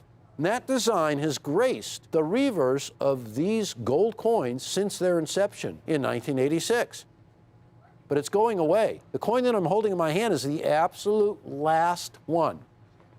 So forevermore, there will be a Type 1 series, 1986 to 2021, of which the coin that you are seeing is the very last of the Type 1. And that reverse design will no longer be on the coin midway through 2021 when the Type 2 design will replace it. You have a couple of really major things going here. Like the 1907 gold $20 Liberty and the 1907 gold $20 St. Gaudens, a transition year where midway through the year, one design is retired in favor of a new design that is born. Well, that means low mintages on both sides of the equation. The Mint simply outdid themselves because you can see how low this mintage is, and I published the entire catalog, and I have also in my hand not just the $50 size, but every size, and how this coin shakes out. And would you believe at the very end, of this gigantic, I've seen telephone books that have fewer pages in it, list what is the last coin when you compare all the sizes, the 10th ounce, the quarter, the half ounce, and the 1 ounce. What is the king of the gold eagle now? Take a look. It's no coincidence. It's this coin right here, 2021. The planned mintage was 4,500. It actually came in lower than that, 4,421, I believe it was. This is a coin that rarity has been built in by the mint by capping the mintage. Normally what happens is the mint will sell these coins in a window which is generally, well, will go on for the whole entire year. And when it finally closes, that's when they'll tally up the amount of coins. So they'll leave the ordering window open for a very long time. I'm afraid to tell you that this ordering window for this coin was not a long time. It wasn't even a short time. In the history of coins, it was a minute, it was a moment, it was a second. And that's why such a small mintage. So this coin, ladies and gentlemen, is instantaneously an absolute rarity. And when it comes to rarity in coins, the highest example you can get of rarity is absolute. It means that no matter what condition you will find this coin in, it will be a monster coin. Its price will reflect its rarity.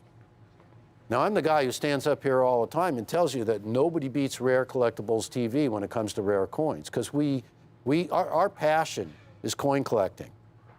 But when we got news of this coin, we had to have it. I think for rarity, there's going to be no equal to this coin. And that really equates to a priceless piece of numismatic history. And I hope you get an opportunity to own one. Now, this is where Rare Collectibles surprises everybody. I know that our customers are going to think, well, you're up there touting a coin that's going to be a $20 or $25 or even $30,000 coin. We've seen some of the greatest rarities in numismatics on your network. And I want to tell you, as far as the rarity goes, you got it 100% right. As far as the highest grade, you've got that 100% right. But I want to let you know that we worked hard to get the launch of this coin on our network with a great label and a pedigree. This is a pedigree coin that will stand alone amongst all the other issues of pedigree in terms of labels, in terms of rarity, in terms of special issues that the Mint has ever issued, that we have ever had the opportunity to present. It's not often that you can buy a coin with such a low issue, with such a low mintage, and so high a grade for less than $5,000. This coin, while we can still get a couple of them, and I want you to know that when the mintage is only, and let's take a look at this and get it right on, because the plan was for the Mint to issue 4,500 of these. The tally came in at 4,422. Now, when you look at all of your encyclopedias of coin mintages and catalogs, what you're going to find at the bottom of every chart is that coin, just as you see it here. $4,995. And actually, I need to scream that out to you because I have never been more proud or more passionate to bring a coin to you guys at such an inside price for less than $5,000. Now, I'm a die-hard coin collector, and I've been a coin dealer for a darn long time. And I can tell you, when it comes to the realm of rarity, there are hardly any coins that are going to stack up against this one. When it comes to the realm of perfection, there are no other coins that will stack up. There is no higher grade. And when it comes to the entire package, don't forget, this is the last one of its kind. A coin that has been continuously issued, with the exception of 2009, since 1986. A masterpiece of design, the St. Gaudens. Now, again, this coin was designed by some of the greatest sculptors at the United States Mint, which was the mint that released the original St. Gaudens. And because of the technology that the Mint possesses today, they have taken this original St. Gaudens design of the walking liberty, the striding liberty, and raised it up a level. There is detail that you would never see, not to mention that you could never get a proof version of a St. Gaudens, never.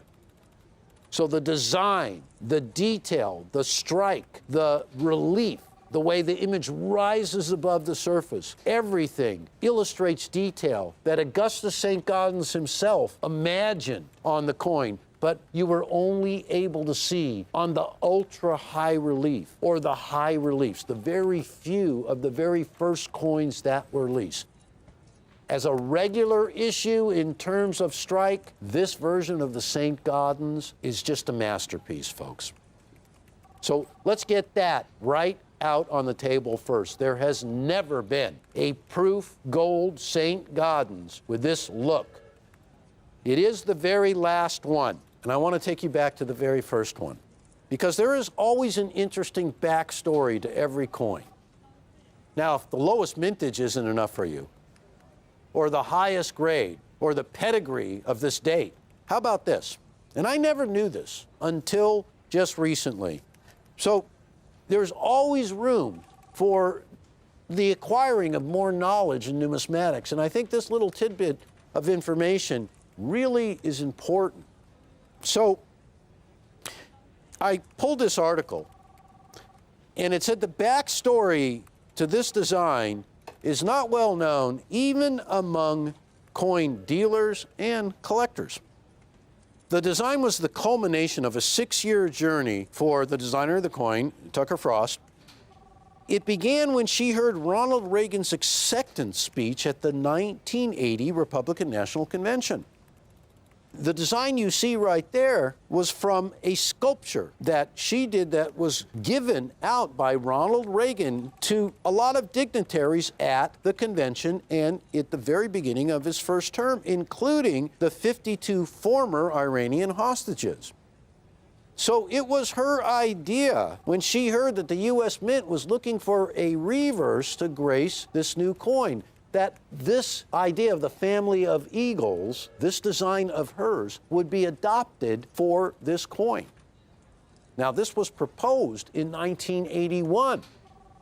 And in 1986, when the first issue was released, lo and behold, this design of this family of eagles, that was the Republican National Committee inaugural medal for Ronald Reagan's first term, is the same design on the gold eagle. The connection to the father of the Eagle program, Ronald Reagan, is right there, the history. Now, this is something I never knew, and I think it's very important because this is the retiring design, the last one of its kind. Now, it's important. There's a lot of collectors out there who are looking to put together complete collections from 1986 to the very last one in 2021. There's a really small mintage of these coins. So everybody who possesses one is really going to be that impediment to the person who wants to collect the entire series. So I will tell you right now, if you are in the process of building that complete collection, I don't want you to miss out on what's going to be the rarest of all the years. If you have the first one, ultimate key date, but this last one, the bookend, that puts an exclamation point on that series is right here in my hand. Now, we're offering this for $4,995. And please, folks, you can split the payments into 2 equal payments of $2,497.50. But I really want you to take a look at what I think is the most important part about displaying the rarity of this. Now, let me tell you that when it comes to percentage of proof gold eagles to the regular issues, I mean, it is such a vast difference. Wait till you see the figures, folks. It's amazing. Very few of these coins exist, period. And then when you start narrowing down that collector base to the very perfect issues, to the Proof 70 certified issues, they get so difficult to get. Now imagine this, an issue that directly from the mint, there were only 4,421 coins. Forget before a single one is even graded, is so incredibly small. And I really have to put this out as an extreme alert to everybody. It's a rare coin alert. If you don't get one of these right now, the chances of getting one in the future are going to be extremely small. Now, that's not hyperbole, that's not my opinion, but when you've got such a small base of coins to begin with, they disappear in an extremely quick rate, much quicker than any time before. Now, $4,995. For all the rarity you get, ladies and gentlemen, I want to really enhance that with a look at all of these great issues. And I want you to keep in mind that these represent coins that have been placed into collections, coins that are a key part of so many people's collections, or coins where collectors just own one, which is, happens all the time. Now keep in mind, every denomination from the smallest to the biggest is referenced on this table. So you see $5 there, that's the 1/10 ounce size. You see the 50, the 1 ounce. And you see all sizes in between. And I want you to see mintages. And as they descend, now, honestly, I'm going to go from the first page to the last, because as it gets closer and closer to the end, look what we have here. Again, 2021 W in that pedigree label with a mintage that was capped out at 4,500, where they only produced 4,422, makes this the coin at the very bottom of the low mintage list. It's priceless. It's going to become even more priceless a day from now, or even a week. Because when you're dealing with a mintage that low, there's a mad rush by collectors who own every one of these other coins, who thought they had all the time in the world to own coins that had mintages of 40,000 or 30,000 or 15,000 or 20,000. And many of them were caught off guard when those coins sold out. Imagine a short period of time from now, this coin that beats them all, that none other can hold a candle to. Imagine how that is going to be viewed by the market. Imagine how it's being viewed right now. Imagine the rush to own one of these coins. Because this has something that none of the other coins had. It has a sense of built-in urgency. And it's as explicit as the figure of 4,422. I mean, that really kind of, lights a fire. You know what I mean? It kind of gets you going. It kind of propels you into action. It kind of says to you, this is an urgent demand on your coin collecting persona, telling you, you got to get this coin. You can't wait. This is not a tomorrow wait for event. Now, you may consider that extremely pushy, but I have to say, no. What I'm doing is I'm warning you of rarity that has never, ever happened before. I'm conveying that sense of urgency that I'm picking up from this room, that I'm picking up from the phone ringing, that I'm picking up from collectors who are calling in. This coin was recently released, and it is but a memory at the mint. It is but a memory for most collectors.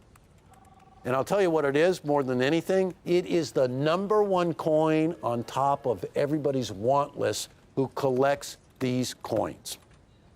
Now, the St. Gaudens design has been known since 1907 as one of the most recognizable United States coin designs ever. And as the years have gone by, lots of praise have been heaped upon it as the ultimate example of an allegorical of liberty. A rendition of liberty that's in the artist's mind, that was transmitted into sculpture and made into a coin. And a design that has withstood the test of time, in fact, whose legend has grown since 1907. Now, there is no opportunity to own one of those classic United States gold coins of a St. Gaudens variety in the highest grade attainable. It's very difficult to do. There certainly is no chance to own one in a perfect grade, because there has never been a perfect grade of any pre-1933 United States gold. But the opportunity is here for you to possess the ultimate in the United States Mint's technological achievement, artistic ability, and finally, complete absolute rarity. This coin has every one of them, ladies and gentlemen. You have probably noticed that gold and silver over the last couple of years have become more evident as money and more in demand than in the history of the world. people, not just here in the United States of America, but all over the world, have taken the time to realize that the original form of money, solid gold, what all our money was originally based on, is something that never went away. And today, it is more in demand and more pertinent to what is going on right now than it has ever been. And guys, also, don't forget, keep this in mind. Right now, in this period of history where we're in, we are at the lowest period of premium prices over the price of gold that we have ever seen. And I think it really is important for a coin like this because the tradition of such a low mintage should warrant such a higher price. So if you're looking for coin collecting as a way to embrace and hold history, and you desire to own a form of original money that was used in the time of the pharaohs, solid gold, and you love the original classic design of the St. Gaudens like you had never seen it before, and on top of that, you love coins that are in absolute perfect proof 70 ultra cameo grade, the highest grade and the highest designation that can be attained, then this is the coin you want. The most unbelievable pedigree of a United States $50 gold eagle ever. The most unbelievable low mintage. The highest grade. The last type 1 that will ever be issued. It will disappear. This was the last one. The next variety that will come out will not feature that family of eagles reverse. And I think it's fitting that it ends with the rarest of them all. Now, please remember, at $4,995, this coin has rarity that is hard to match with coins that cost $20,000, $30,000, $40,000, $50,000 and up. Do some research if you love doing research like I do. And every fact you uncover that illustrates the rarity of this coin will delight you to no end. Less than $5,000, $4,995 for one of the great rarities of all time. Again, thank you for watching Rare Collectibles, and I will see you soon.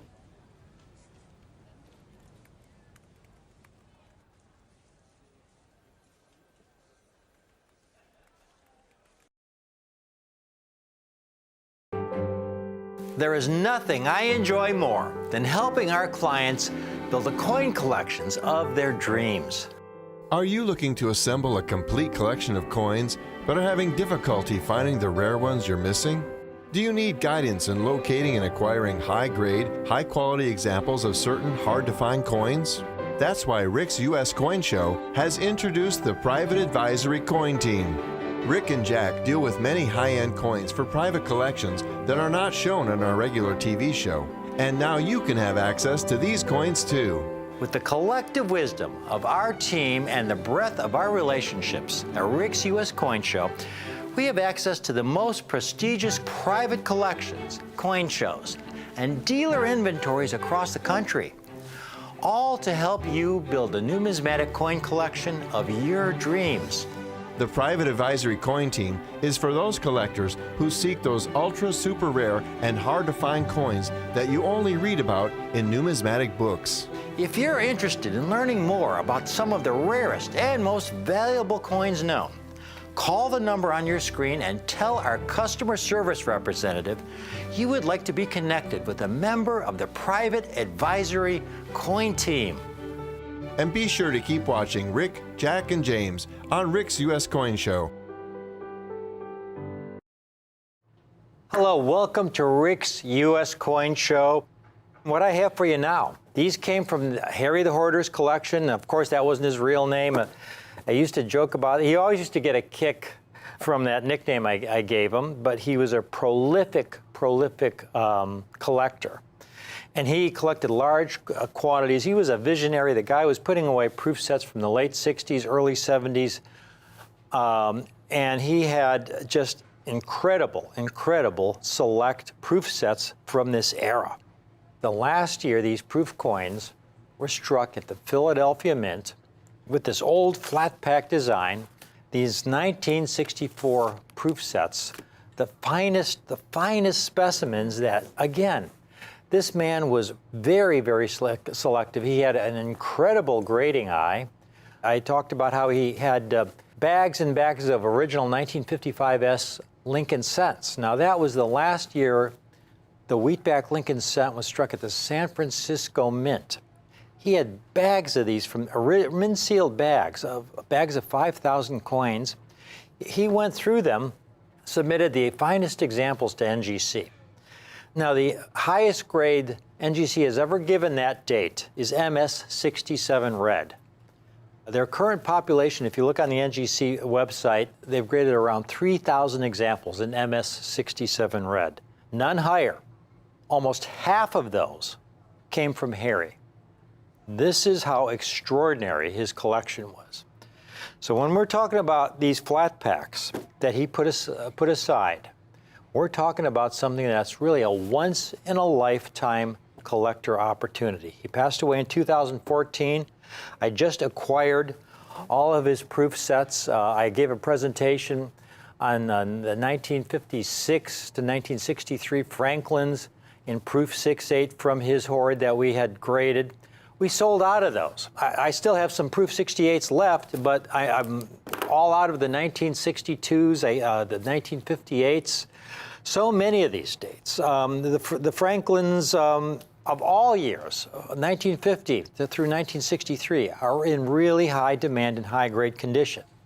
And the 1964 is tied in with these because, again, they were struck at the Philadelphia Mint. They're from the same era. They're the same flat pack design. After 1964, proof making was shut down at the Philadelphia Mint, transferred to San Francisco, where they began incorporating new die preparation technology.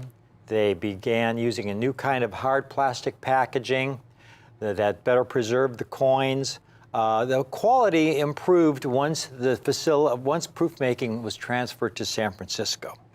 This 1964 year set is historic, important in so many ways. Again, it's the last year these proof coins were made at the Philadelphia Mint. It's the only year that the Kennedy half dollar was struck on a 90% silver planchet at the old Philadelphia Mint.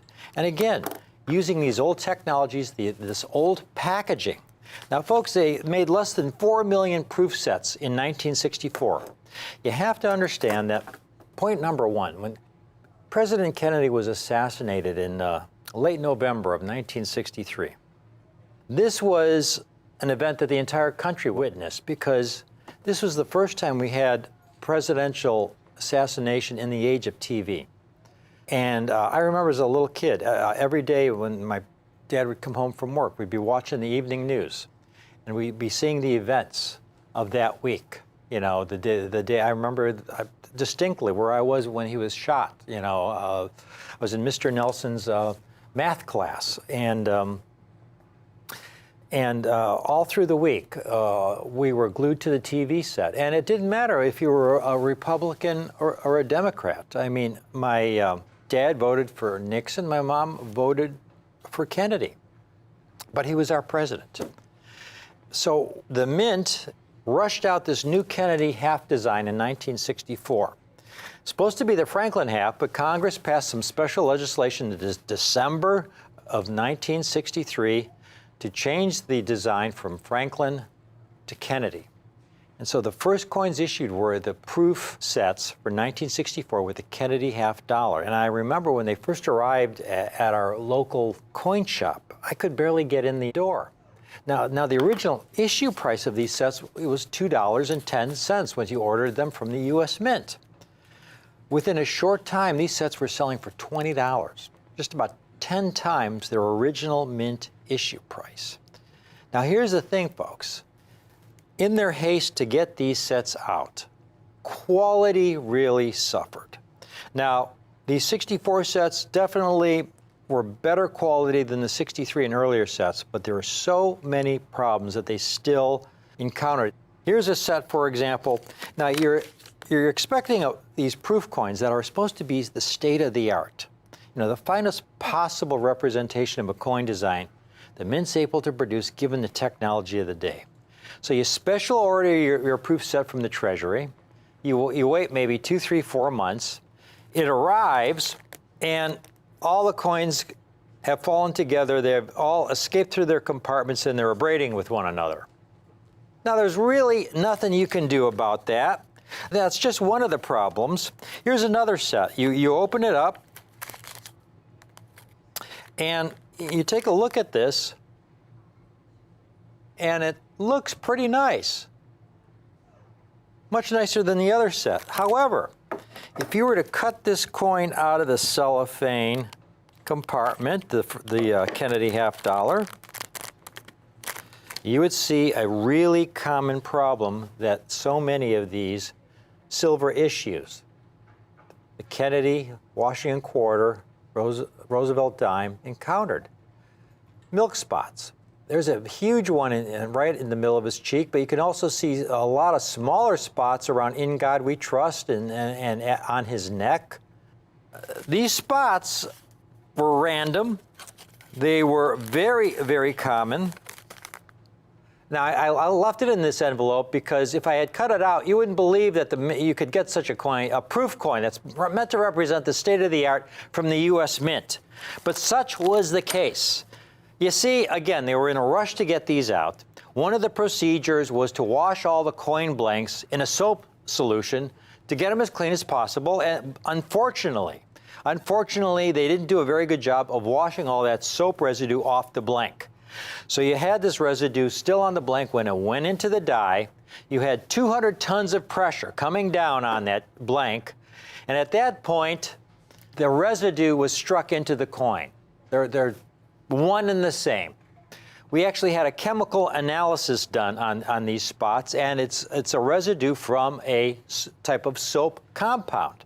So while this silver coin is supposed to be 90% silver, once you include this soap residue, you've got a certain percent that's a copper, 90% is supposed to be silver, but then you have this other added material, which might be 0.01%. So actually, this coin is 89.99% silver, or something like that, if you want to be technical. But the point is, these coins were just very, very sub quality. Again, at this old Philadelphia Mint.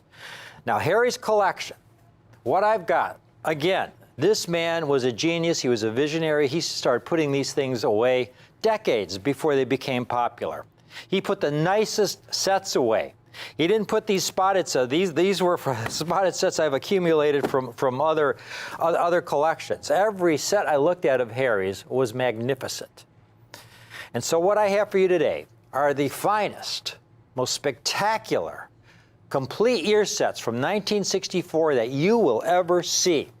And I have them in Proof 67, Proof 68, and the ultimate, the highest matching grade you can get this set in an NGC holder, Proof 69. You will love the price because you see, again, I bought the complete collection. And because Harry was so selective, I paid a premium for these sets. But I was well rewarded in the fact that many of these coins came out grading 6.7, 6.8, and even some 6.9s. Now, folks, I've seen the Kennedy just by itself in Proof 67. Top-rated dealers selling that coin for $200 and $300 just for that Kennedy $50. The other denominations I've seen on average, the penny, the cent, the nickel, dime, quarter for $50, $60, $70 a coin. This set would normally, if you bought the coins individually, be $300 to $400 or more. These are extremely rare. Take a look at these numbers. Total number certified, you had almost 4 million originally struck. By the way, Mint State examples, the 1964 Kennedy struck for commercial use, they struck over 400 million. So that's a ratio of over 100 to 1. But of all these over almost 4 million sets, to this date, NGC has only graded a mere 12,000 in Proof 67 for the $50, 2,700 for the quarter, 3,800 for the dime, $1,600 for the nickel and about $2,000 of the Lincoln cents in proof 67. These are the elite from 1964, folks. I'm going to price this set out to you, folks. Again, if you were even to find a spectacular 1964 set, almost virtually all of these sets, as you saw in the previous presentation, have been picked through at this point, 50 times over, folks. The sets you find are spotted, the coins are toned, unattractive. These are jewels. If you, by some miracle, found a monster set, the cost of that set, the cost to get each of these coins graded would be about $25. That's about $125 just for the grading fee. To have them shipped back registered mail would be at least another $20. You're in that for $150. It doesn't even include the cost of the coins. And that assumes you're going to get a proof 67. The fact is, there are a lot of small hairlines on most of these proofs from this era, and they usually grade proof 65 or proof 66. This entire set, all 5 coins, are not $4.99 or $3.99 or $2.95. I saw one on eBay recently for $295. That's the best price I've seen for a complete 1964 year set in a long, long time. I've got this set, again, because I acquired them in this collection, because he was so selective, because I got a larger percentage of 67s and 68s than I normally would have. My cost is lower than it normally is, and I'm passing that savings on to you. This once-in-a-lifetime opportunity, this entire set, folks, is only $169. $169 for the entire 5-coin set. That's less than $35 a coin, $169, and that's for the Kennedy half-dollar in there. And if you want to get 3 sets, it gets even better, because you can own 3 sets. While I have these, again, I have a good quantity of them, but they are limited. Just as I had with the original Proof 68 Franklin sets, I had a large quantity, and I still have some Proof 68 Franklins left, but I ran out of a couple dates. I can't offer those sets anymore. Can't offer them until I get some 1962s in, which are not supposed to be a rare date, but it's because these are all becoming very, very rare. 3 sets for only $489. That's $163 a set. And then if you want to get 5, folks, if you want to get 5, it drops down to $159. 5 sets for only $795. Now, if you want to take a step up, take a look at these Proof 68s. 1 point from the highest possible grade you can make any matching 1964 year set. They don't exist. It's not possible to complete a set in Proof 70, because a lot of these coins have never been graded in Proof 70. Here's a Washington quarter, a top-rated seller on eBay, over 57,000 happy customers, top-rated seller, which means he's had over 57,000 sales of very happy, satisfied customers who were happy with his coins, his quality, and his prices. $100 just for the quarter. I've got this complete set. Take a look, all 5 of these. Look at this Kennedy half-dollar. Again, there are dealers selling the Kennedy half-dollar alone for over $300 in Proof 68. You won't believe this price, folks. You know, the other sets, the Proof 67s were only $169. That is a fabulous once-in-a-lifetime price. Normally, when you go from 67 to 68, you double the price, at least. You'd expect these sets to be around $395. I've got these sets. Order now if you want to get these phenomenal sets, limited quantities. $189, only $20 more than the 6/7s. And it's only because this man had such a good grading eye that I got a few more 68s than would ever have been possible if it had been any other collection. I'm able to offer these sets for a limited time while I have these coins from Harry's collection for only $189. And if you want to get 3 of these sets, the price drops down to $176.33, folks. That's $35 a coin. $529 for 3 sets. And finally, if you want to get 5 sets, it drops down to less than $35 a coin. $169.80. All 5 sets for only $849. $849 for this last year of the proof coin struck at the Philadelphia Mint. The last year these coins were struck in proof on a 90% silver planchet for the Kennedy half dollar, for the Washington quarter, and for the Roosevelt dime. 1965, the Roosevelt dime had no silver content. It was struck in clad. The 1965 Kennedy was struck in 40% silver. These are the last of the 90% silver proofs, and they were the last of the Philadelphia issue proofs, and they're in proof 68 at a record once in a lifetime. Get one now, the opportunity of a lifetime price, 5 sets for only $849. Now, I've been told we've actually already sold 2 sets in proof 69, and I haven't even offered the 69s yet. Sasha, we better get to the 69s. We've got a lot of people calling in here.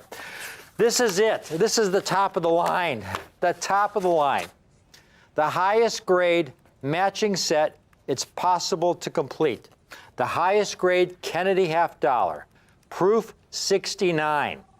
Proof 69. This is the ultimate, folks. This is the ultimate.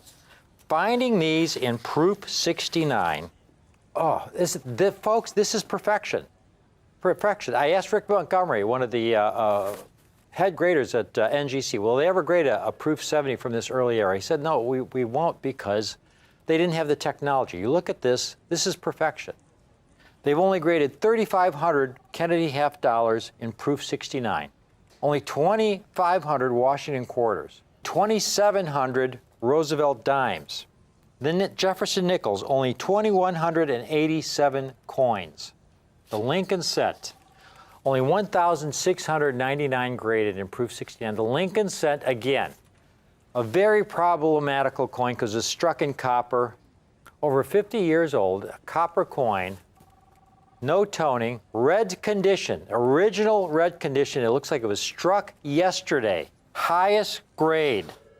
Here's one on eBay. A proof 69, $187. Just the Lincoln set. Here's a Washington quarter. That's 100% positive feedback. I mean, these are among the top dealers. There's one for over $600. So you're over $800 for just those 2 coins. Here's one of the top dealers on eBay. $500 for the 64 Kennedy. You're over $1,300 for this set, for just those 3 coins. I didn't give you a nickel or dime comp yet. Just those 3 coins were over $1,300. This is the best ever, I never thought possible price. When these coins are in more demand than ever, I've been working on the 3rd edition of the Complete Guide to Franklin and Kennedy half dollars. Whitman and I had signed another contract. They called me, Rick, can you do a 3rd edition? I said, all right, I'll do a 3rd edition. It's a lot of work, folks, but boy, the market, the collectors out there love these coins from this era. This set, folks, this set, get ready, $359. $359, and this hoard was so magnificent. If you want to own 3 of these sets in proof 69, it drops down to under $350 a set. 3 sets for only $1,049, and then finally 5 sets for $339 a set. 5 sets for $1,695. $95. Think about that. $339 a set far less than what a lot of dealers are asking for the Kennedy half-dollar alone. The entire set for only $339 when you get 5. We are getting a lot of folks calling in on this.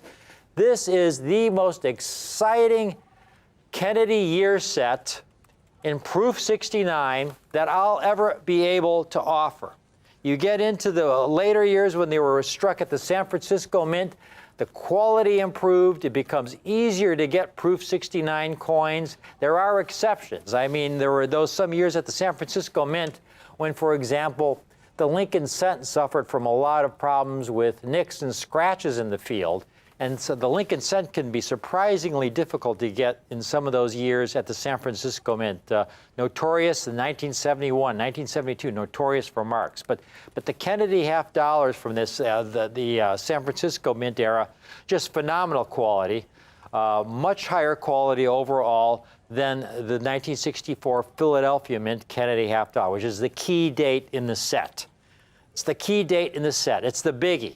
It's the only year the 1964 Kennedy was struck on a 90% silver planchet. The only year it was issued from the Philadelphia Mint in proof condition. And we've got them here for $1,695 when you can get 5, but this is a limited time offer. Again, folks, this came from an estate, a collection, the likes of which I will never see again. It was so large. I mean, this is a man who collected. He was at every coin show every weekend. He was always on the teletype. He worked 12 hours a day, 7 days a week, except when he took a day off to go golfing. He was kind of hyperactive. He chain smoked cigarettes, and he drank coffee all day long. And whenever I talked to him, I would get 2 or 3 words in for every 50 he got in. I mean, he was working at, I think I'm talking fast now, just increase that speed by, double that speed, and you'll have an idea of what it was like talking to Harry. But I loved the guy. He was really honest, and I always knew that when he said he had a nice coin, that with his eye, that I could count on him having something nice for me.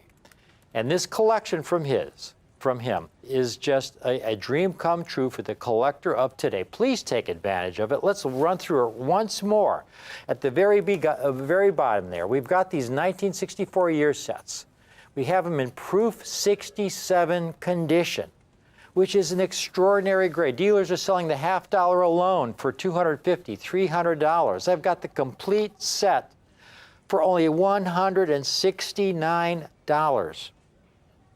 Again, I forgot to mention, these will all be encapsulated in these latest state-of-the-art NGC holders.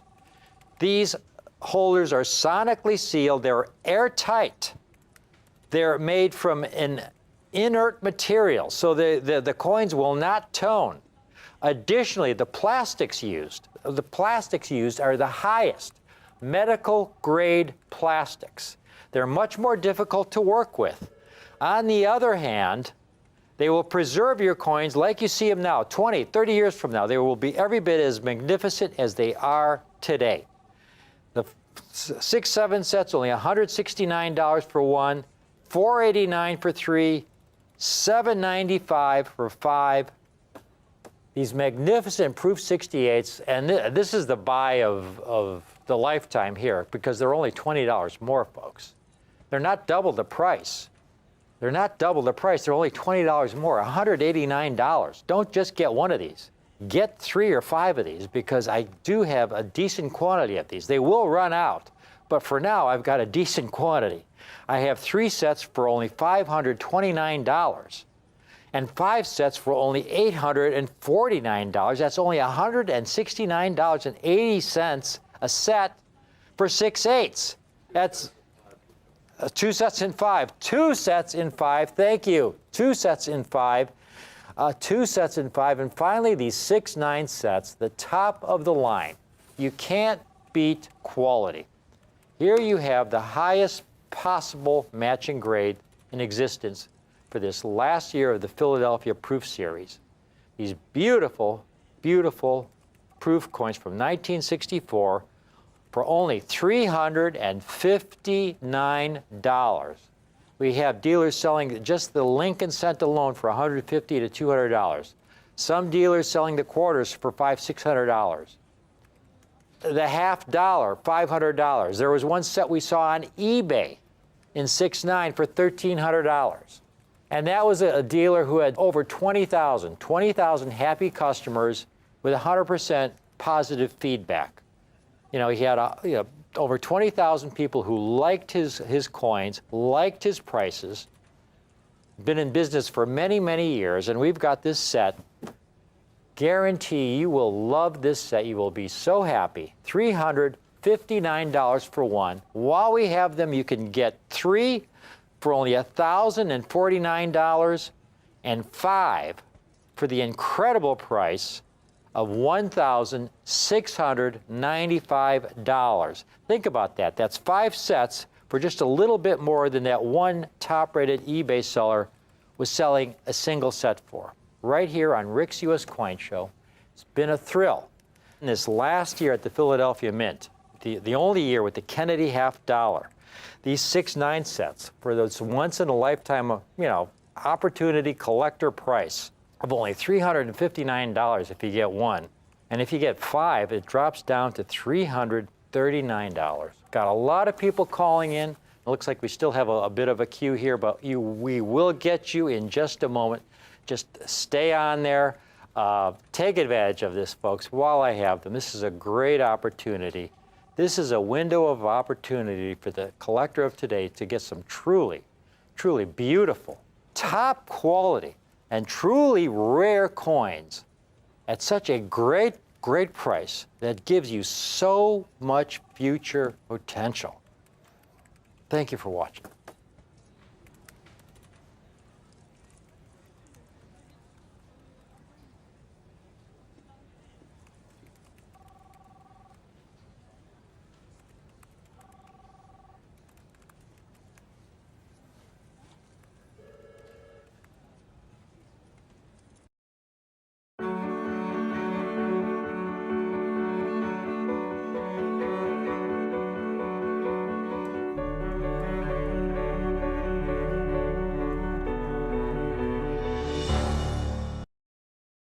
Hello, I'm Rick Tamaska, and welcome to Rick's U.S. Coin Show on Rare Collectibles TV.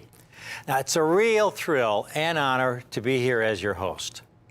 I agreed to host our U.S. Coin Show because I have an understanding with my partners that I will only be offering you United States rare coins that I believe are great coins for you, the collector of today, to put away for your future, and to offer these great rarities at the best, lowest prices possible.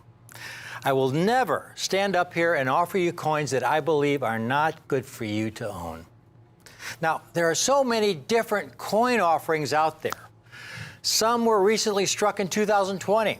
Some were struck in 1820. But when you look at other shows, or go to your local coin shop, or surf the internet, the same coins seem to keep popping up. My question is, if these coins offer such a great buying opportunity, why is everybody able to offer them?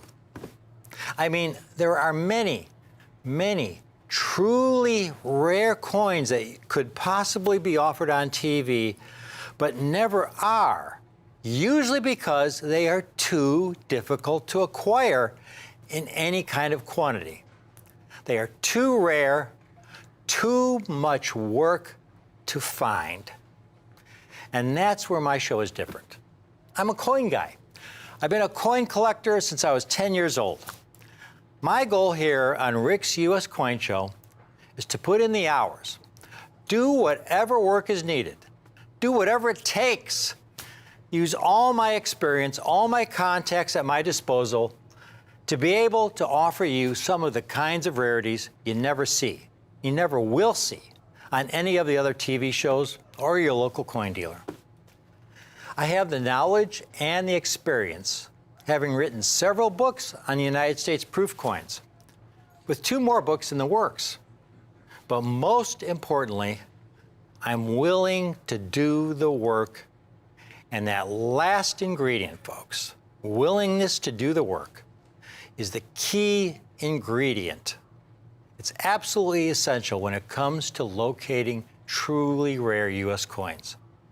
It's not picking up the phone and making a few phone calls. It is the only way I have been able to assemble many of the finest collections of proof coins for my clients over the years. My clients have received many awards for these collections. We've got one plaque right here, awarded from NGC, one of the top grading services in the country. My client received this award for the finest proof Morgan dollar collection. That's just a sample, folks. #1 proof collection of Morgan dollars in the entire country. Now, to put it together, the finest proof Morgan dollar collection is an incredible achievement. Now, what better collection is there for you folks watching today than the truly spectacular high-grade set of United States proof coins you are about to see, and that I am able to offer, that I am only able to offer because of 11 days I spent in a desert town looking through a collection of United States proof coins unknown to the rest of the collecting community. The end result is what I have for you today. Please take a look at this collection. We had to make a special stand, folks, just to be able to fit this complete set. 45 coins, every one a proof 67. Now, the highest possible grade for any coin is a proof 70. No Franklin, Washington quarter, Roosevelt dime, Jefferson nickel, or Lincoln cent from this era has ever been graded in proof 70. Such coins do not exist. These 67s are flawless to the eye. They are as pristine, perfect, and haze-free as if someone had caught them on a velvet pillow as they came off the die and preserved them the past 60, 65 years in this pristine, as-struck state, as if they were struck yesterday, not 1955. This is the greatest collection of rare, high-grade, early American proof coins ever offered. Now, being stored in the dry desert air definitely helped. Now, when I tell you I was working out in the desert, it wasn't like I had a tent I camped out at night. Now, I worked 12-hour days, but fortunately, I had a cool, air-conditioned hotel room to rest in the evening. But it was that dry desert air and the fact that these coins had not been handled in 55 to 65 years, sitting in a safe in a private home in the desert. I've got a couple boxes from that collection to show you that came out of that hoard. Here's one of the boxes that I had opened, some of the sets that came out of those boxes. And I even have one box that I left unopened, folks. Now, if you can imagine, this is from the 1950s. This is a box of 1957s that came out of the collection. This is original mint sealed. It's the one box I left completely sealed as it left the mint in 1957. Now, that is extraordinary. There are very, very few coin collections where a collector buys a group of proof sets. I mean, usually when a collector buys a proof set from the mint, they just buy one set. And here you had a collector who bought 50. They were shipped from the U.S. Mint, a box of 50, and he never opened the box. Proof sets that are, about 60 years old. Now, these are proof coins. Proof coins struck from an earlier era. At the old Philadelphia Mint, when proofs were still being made what I call the old-fashioned way, using technologies that were basically unchanged from the 1800s, folks. Unlike mint state coins, which are the kind of coins you find in your pocket change and are struck in very large numbers as they're intended for commercial use, they're intended to be spent, proof coins are meant to represent the state of the art, the finest possible quality the mint is able to produce given the technology of the day. and they have to be special ordered from the Treasury. Proof coins are struck in very limited numbers because it's a very labor-intensive craft, really. The dies have to be polished to a very high degree until they have a mirror-like finish. The coin blanks receive a kind of polishing treatment as well. And then those blanks are slowly fed into the die. The coins are struck not once like they would for commercial strikes, but twice under higher pressure to bring out every possible detail of the design. And then, most importantly, once struck, whereas mint state coins are ejected into a bin where they are braided with other coins and then go through coin counting machines, proof coins are individually handled. They're never allowed to abrade with any other coin. Now, you saw an example of a proof 1961. Sasha has an example of a mint state Franklin half dollar from the same era. And you could see the difference in the surface. The mint state dies were not polished to a mirror-like finish, so you see a satiny look, and you'll see some marks and actually some fingerprints from handling. This is an uncirculated mint state coin, and you can see a lot of tiny marks all over the coin because mint state coins, these are the coins struck for commerce. They were struck, ejected in the bins, get dumped into bags before they were shipped to banks throughout the country. So proof coins have always had a special appeal for collectors who want the best. The collection I have represents every proof coin struck by the United States Mint from 1955 to the last year of the Franklin series, 1963. The Lincoln cent, Jefferson nickel, Roosevelt dime, Washington quarter, and Franklin half dollar. That represents every proof coin from that year. Every year from 1955 through 1963. 45 coins in all. Every one flawless to the eye, proof 67.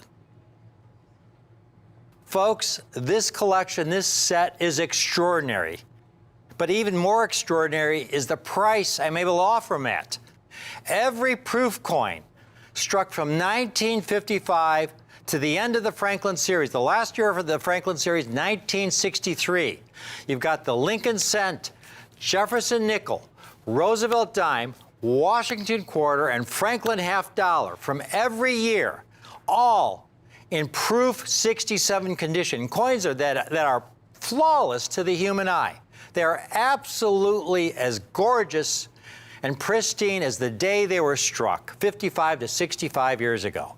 An extraordinary collection at an extraordinary price that really offers you a phenomenal opportunity. Now, state of the art is a key phrase in that definition of a proof coin. When I talked about proof coins being state of the art, the state of the art 60 years ago was far removed, light years removed in the technology from the state of the art today when it comes to the minting of proof coins. Back in 1960, the mint was using the same basic technology, again, to mint proof coins as they had been using in the 1800s. Now, you get a modern set today from the U.S. Mint, a modern proof set. It comes in a hard plastic holder that protects the coins. It's in an inert holder, meaning that there's no substances that will chemically react with the coins, so the coins are as pristine and flawless as the day they were struck. And here you have a set that's about 30 years old, and they're in absolutely perfect condition. But this is the modern era. Back in this earlier era, folks, at the old Philadelphia Mint, again, this was like the Stone Age in proof making. When you ordered your proof set from the U.S. Mint, I mean, typically, here's an original envelope, manila envelope, as it was shipped from the U.S. Mint. They shipped it third-class insured mail. And obviously, this packaging is pliable, so the packaging was always pressing up against the surface of the coin, which would abrade the coin and hairline it. You open your proof set up, and here's this set. And this is so typical of proof coins from this era. You take a look here at the set and look at the spot on the 1962 half dollar that's developed because of the cellophane, a crease in the cellophane that let oxygen in, toning the coin. But then you had other issues.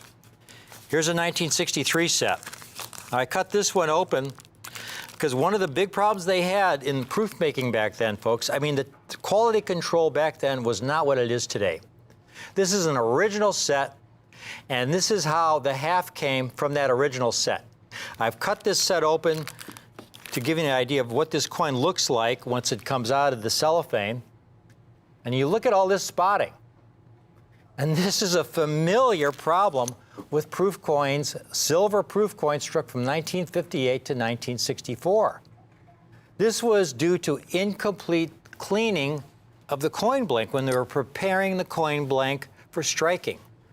One of the procedures was to wash that coin blank in a soap solution. And then they were supposed to wash that soap solution off the blank before it went into the die. But again, the quality control, compared to today, folks, it was the Stone Age. They usually did not wash all that soap solution off the coin blank. And that soap solution that was left on that blank when it went into the die, and the die came down with 200 tons of pressure, at that point, that soap solution was struck into the coin. It's part of the coin. And that's one of the big problems with proof coins from this era. In addition to the problem I mentioned earlier of hairlines, because of this packaging, as you can see, is pliable. The cellophane is always rubbing up against the coin, abrading the coin. This is really important. Here are the mintages, the total mintages, the mint struck of these proof coins from 1955 to 1963. You can see in 1955, folks, only 378,000 proof sets. Now, by 1961, that number had increased to 3 million. Huge jump in mintage from 1955 to 1961. But then, when you compare it to the mintage of mint state coins versus proof coins, the mintage, these tiny mintages are even more dramatic. For example, looking at the Lincoln cents from this era, in proof condition, for example, in 1955, proof Lincoln cents, they struck 378,000 proof Lincoln cents. For commercial use, they struck almost 1 billion Lincoln cents. The following year, 1956, about 670,000 proof Lincoln cents. About 1.5 billion Lincoln cents for commercial use, for commerce. And so on down the page. Billions of Lincoln cents for commerce, just a few million in proof condition. And so few of those proofs have survived in the proof 67 condition you see them today. It's that circumstance of these proof coins being stored in absolutely pristine condition, the most ideal condition possible for decades between 1955 and 1963 is the only reason I have these in the proof 67 you see them today. Imagine if you worked at the proof making facility in Philadelphia from 1955 through their last year of the Franklin half dollar, 1963. An entire Franklin half dollar series struck entirely in 90% silver. That final decade at the Philadelphia proof making facility. Imagine that you had the opportunity each year to select one example of each denomination, the cent, nickel, dime, quarter, and half dollar, and that you could personally review each coin. Reject all the examples that had small hairlines or spots, and pick one of each in the most flawless, perfect condition possible with your eye. And then, most importantly, you were able to immediately store them in the highest possible quality of materials that would maintain and preserve them in the exact, pristine, as-struck state as they came off the die. Delicate, deep-mirrored proof coins struck 60, 65 years ago. That's essentially what I have for you today. What these coins represent complete proof sets from the final decade of proof making at the Philadelphia Mint, the last of the 90% silver proof Franklin half dollars, Washington quarters, and Roosevelt dimes, struck using those old-fashioned technologies and storage materials at the Philadelphia Mint. All 45 coins in the magnificent grade of proof 67. Now, the two denominations most in demand are really the Franklin half dollar and the Lincoln cent. The Lincoln cent because it's struck from copper, and very few have survived that have retained their original bright mint luster. I mean, copper is a very reactive metal, and most of them are toned to dark brown or they're spotted. They're a mess. So when you look at what other dealers are selling Franklin halves for in this condition, we've just got a few comparables to give you an idea of what these coins have been going for on the market, folks. Here's a 1955, first year of the series, $990. That's a dealer with 97.6% positive feedback. Here's a 56, good deal, a PNG dealer. PNG dealer, just over $200. For around $1,200 just for those two coins. Here's a 58 in proof 7, a tougher date because of the spotting issue I mentioned. $550, we're at $1,750 for just those three coins. Here's a 59, tough date. Again, a lot of spotting issues, a top-rated seller, 100% positive customer feedback, $800. We're already around $2,500 just for 4 Franklin half dollars. One last comparable in 1961, a dealer wants basically $1,000 for. $3,500. I'm going to show you just a few Lincoln cents. Now, the Lincoln cent, folks, in a lot of proof sets is the key coin in the set. For example, if you were to try and assemble a 1941 proof set in proof 67, the Walking Liberty half might cost you about $2,000. The Washington quarter maybe $1,000. The Mercury dime maybe about $1,000. The Jefferson nickel maybe $500. So you're into those 4 coins for about $4,500.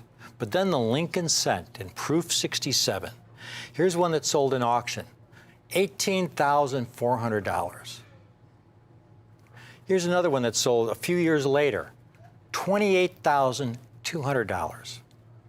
I've got a few comps of these later Lincoln cents, folks. Here's a few that you can see. They're several $100s a coin. Now, these Lincoln cents you're looking at are what we call the wheatback reverse. The Lincoln cents have the wheatback reverse, and that's a really important key element of these sets, because that wheatback reverse are especially rare. The first 4 years of this collection have the Lincoln set with a wheatback reverse, and these coins sell for significant premiums. Like you saw that 1941 that sold for $28,000. Here's several wheatbacks in proof 67 condition from this collection where dealers are asking several $100s a coin. Several $100s a coin for just one coin in proof 67 condition. We have one turned around. We have the 1958 to show you the reverse of the wheatback Lincoln cent, and a most popular Lincoln cent with collectors. And that's a 1958. You can see the wheat stalks. And then for 1959 was the 150th anniversary of Abraham Lincoln's birth. He was born in 1809. So then they had to celebrate that. They celebrated by changing the reverse of the Lincoln cent to what we refer to as the memorial reverse in 1959. And there you see the memorial reverse, which was then struck for many decades, from 1959 onward. Now, folks, 45 coins, proof 67. Dealers are asking several $1,000s a coin for some of the half dollars. If you were to try and assemble this set yourself, 45 coins. Now, the NGC holders you see these sets in, the NGC holders are the state-of-the-art holders. NGC uses the highest quality medical-grade plastics. It's very difficult to work with, but it's the best quality. The plastic does not yellow, it does not tarnish, it's very strong, and the holders are sealed airtight. These are the exact holders that the Smithsonian uses to house their collection. So if you were to send just one coin to grading, to NGC, here's the fees you would incur. Just the grading fee is $20. The handling fee is $10. They are going to ship it back to you registered mail. Your service fees alone are over $50. It doesn't include your cost of shipping. It doesn't include the cost of the coin. You could be talking about a cost anywhere from $125 to $400 a coin. Now, I have an option for you. If you just want to buy one of the year sets, beginning with the 1963, all 5 coins you see here in NGC Proof 67, folks. This is where, again, we cut out all the middlemen. I did all the work. I spent all the time. I reviewed every coin, and I'm passing those savings on to you folks. Nowhere else will you see a set like this for the price I have it at, folks. This is a set I could sell for $595. At $395, you'd be getting a really good deal. But it's based on my cost. And I'm able to offer this set for you today for $199 for the complete 1963 year set. $199 for all 5 coins. That's less than $40 a coin. We go to the next year, the previous year, the 1962. The same approximate rarity as the 63. I have this set as well. $199 for the entire 5-coin set. Flawless to the eye, no haze, no toning, no spotting, as pristine and beautiful as the day these coins were struck back in 1962. The next year, the 1961, we're going back in time. This is a little tougher set. The quality wasn't quite as good. These are even rarer in Proof 67. And yet I'm able to offer these coins as well for only $199. $199. And now we get to the 1960, where the mintage drops considerably. The 1961 total mintage was about 3 million. Now, folks, for most of these proof issues, NGC has only graded a few thousand coins for most of these issues in Proof 67 grade. A few thousand coins, 2,000 to 4,000 examples in Proof 67 for most of these issues you see offered today. The 1960, a much tougher year, and yet I have it for only $209, only $10 more than the previous 3 years. And then we get to the 1959. You saw the one dealer asking $800 for the 1959 Franklin alone in Proof 67, a top-rated seller on eBay. Folks, I don't have to charge that kind of money. Again, it's based on my cost. You're getting every penny of the savings passed on to you. You can own one of these sets for only $229. And then the most historic 1958 set, with the last year of the Wheatback Lincoln set. You'd expect this set to be $495, $595, $695.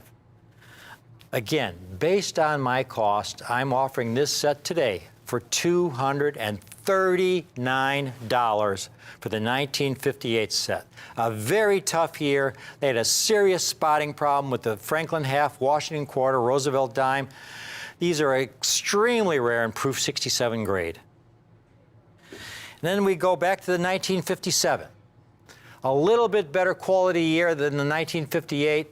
You do, again, have that Wheatback Lincoln, that most valuable Wheatback Lincoln that a lot of dealers, again, just for the Lincoln alone, are asking several $100. We're a Proof 67.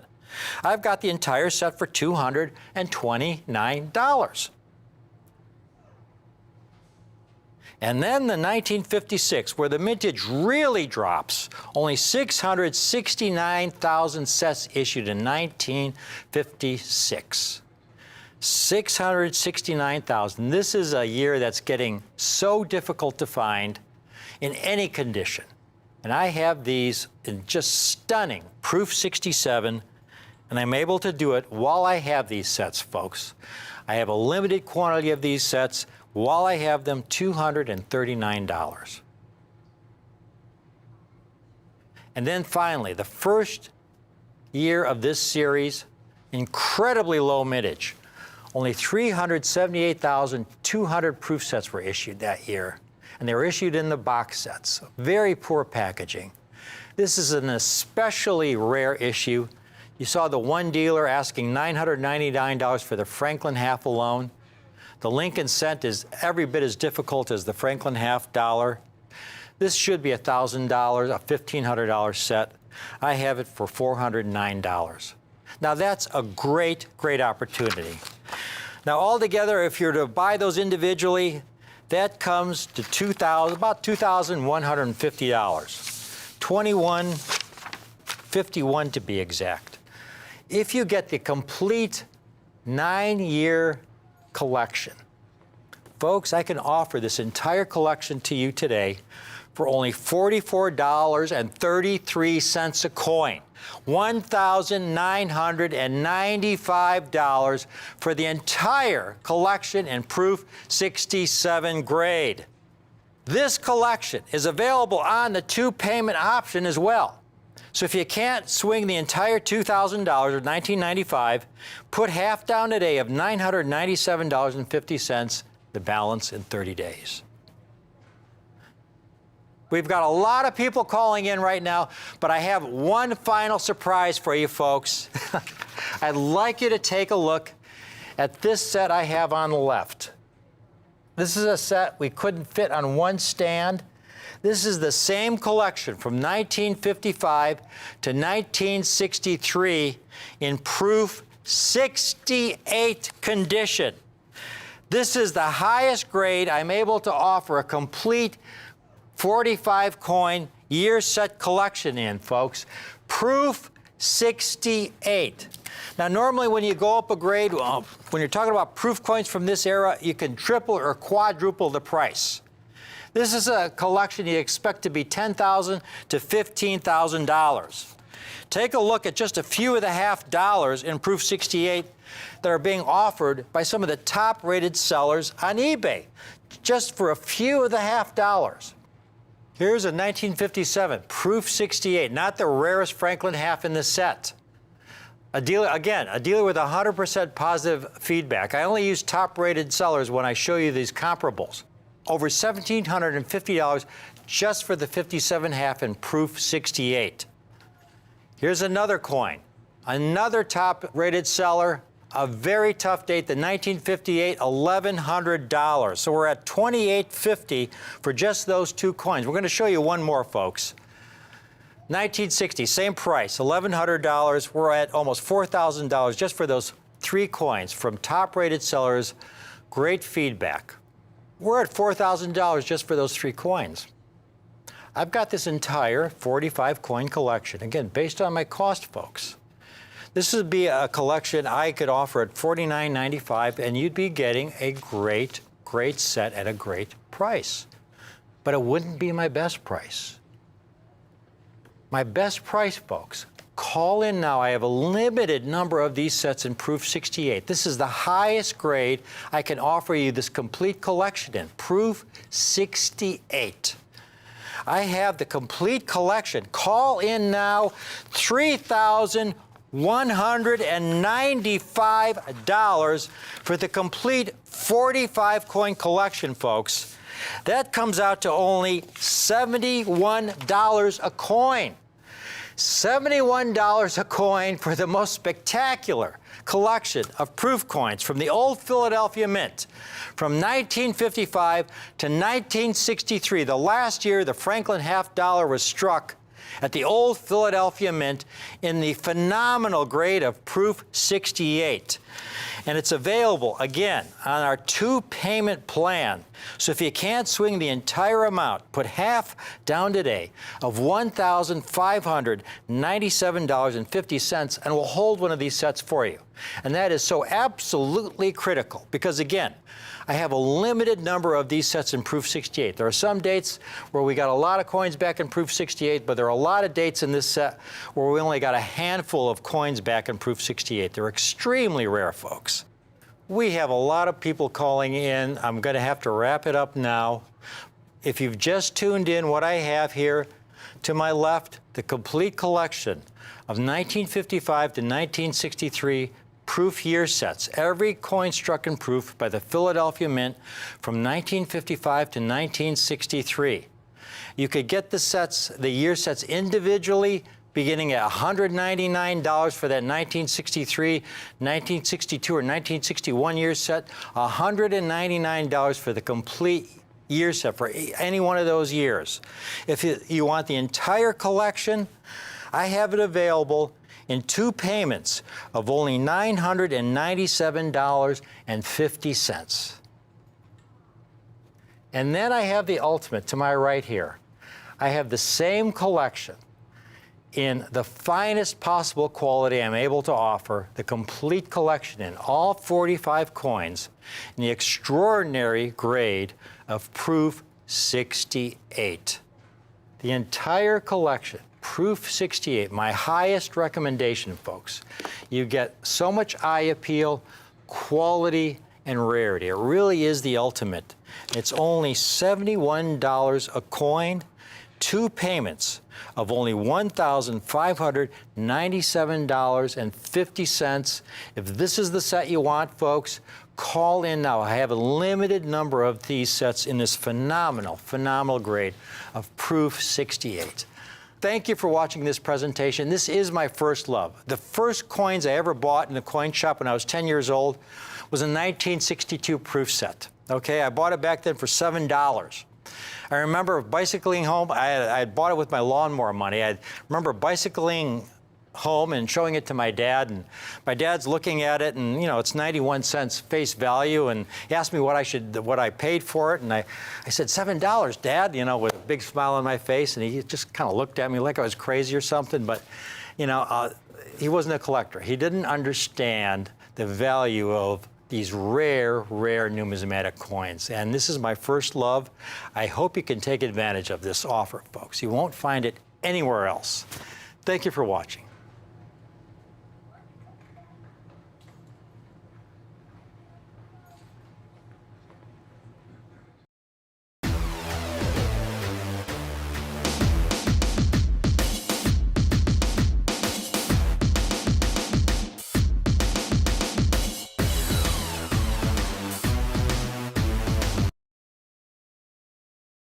This is your lucky day. I am James Gerstel. You're watching Rare Collectibles TV. Have you guys heard about the emergency production of Silver Eagles at the Philadelphia Mint that has been going on for a very short period of time, for 2020 and 2021? Now, we all know that it's the last year or so been different than any other time in our history for at least a century. And as a result, there's been shortages of a lot of stuff. And one of the biggest shortages of all lately has been silver.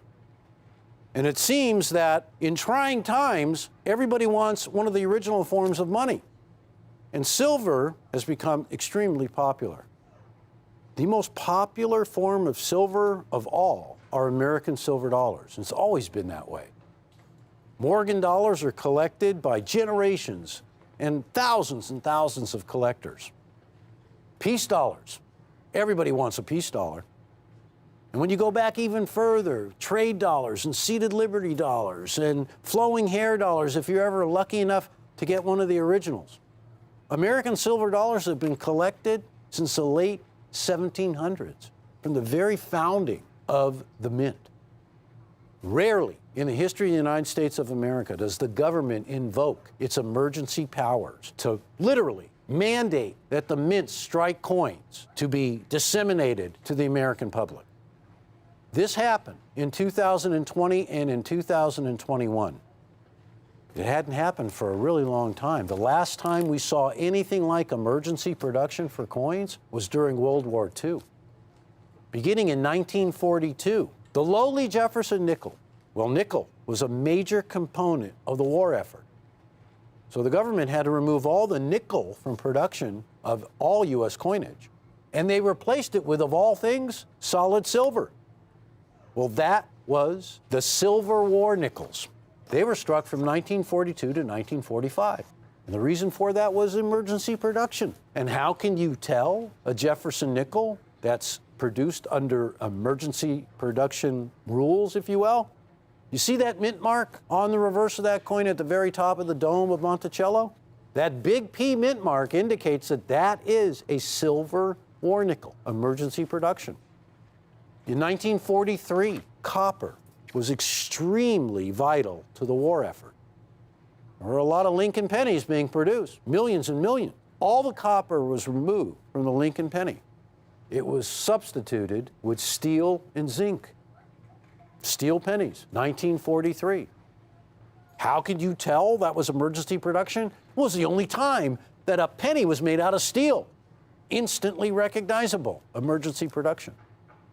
So it's no surprise to us coin collectors that the government was going to have to do something when virtually the government shut down, because they were mandated by law to strike these coins every year.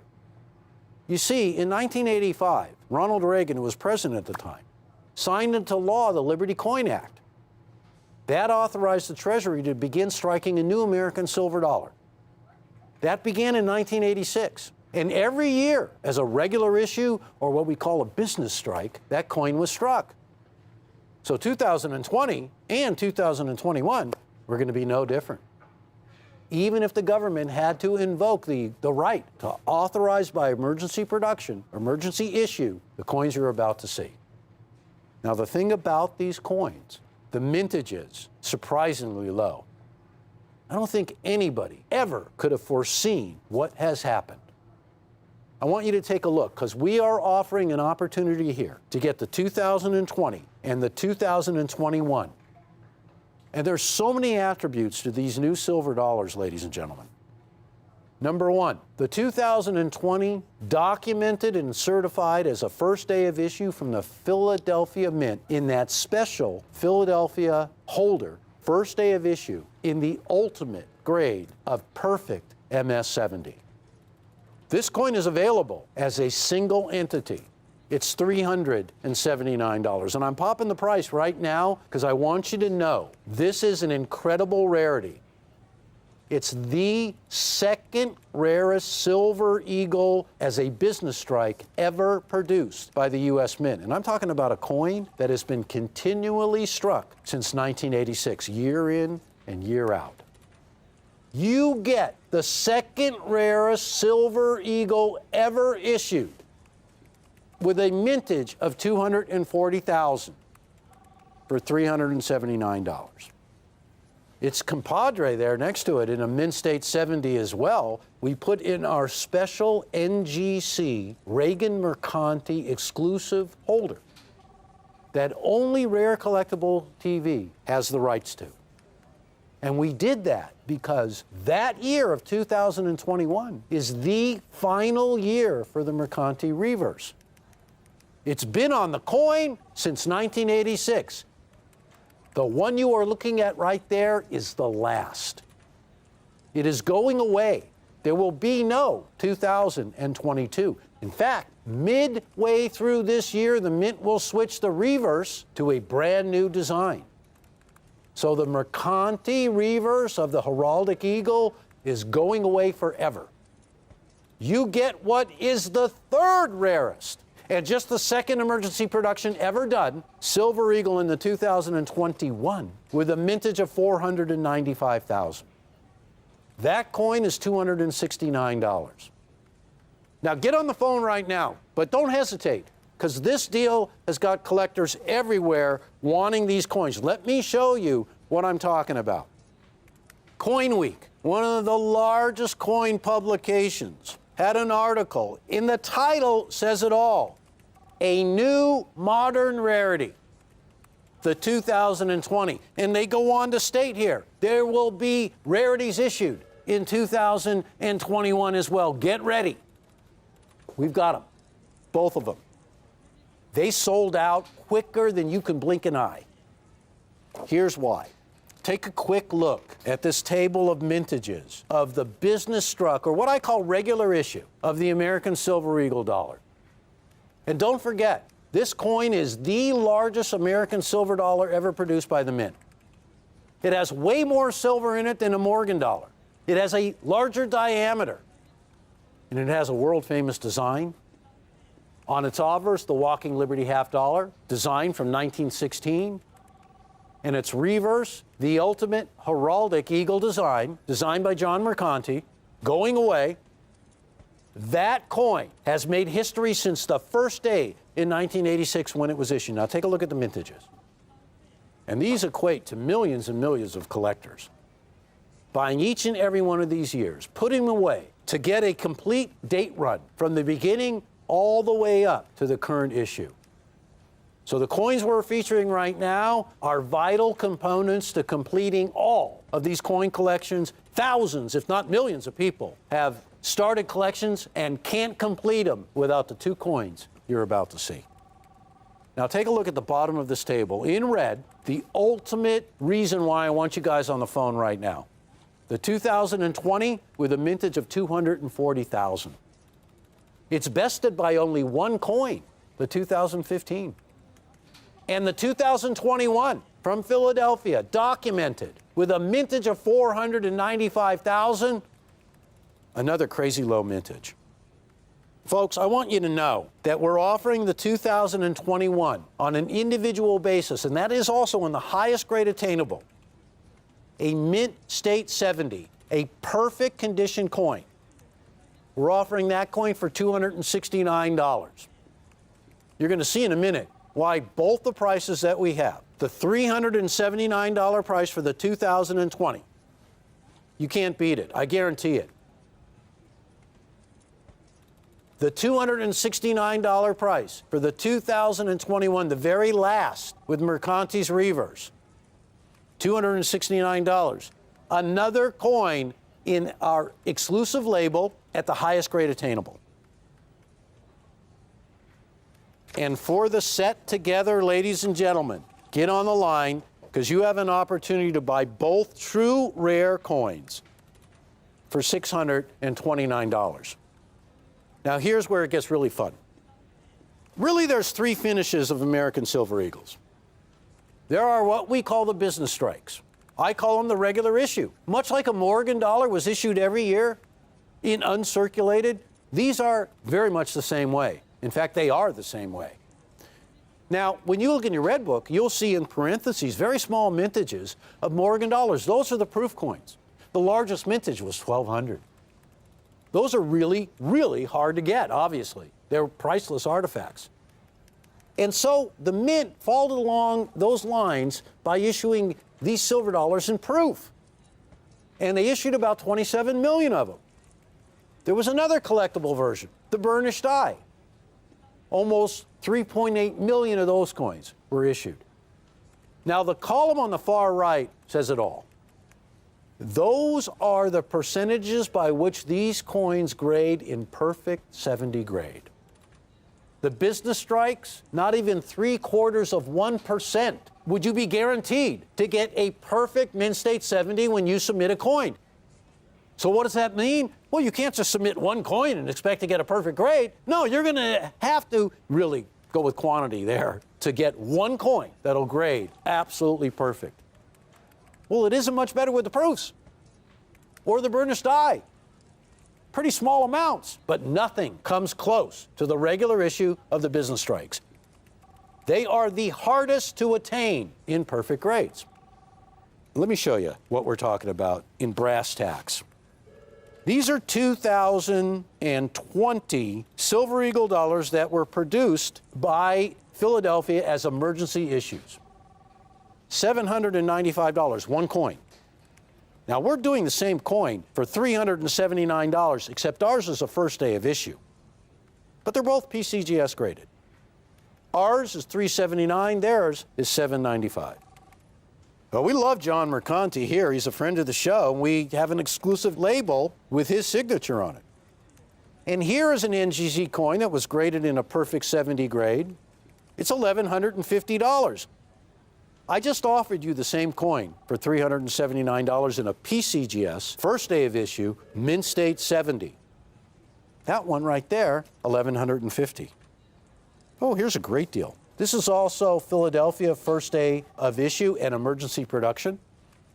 It's $1,000, ladies and gentlemen. And I got to tell you, it's a phenomenal deal.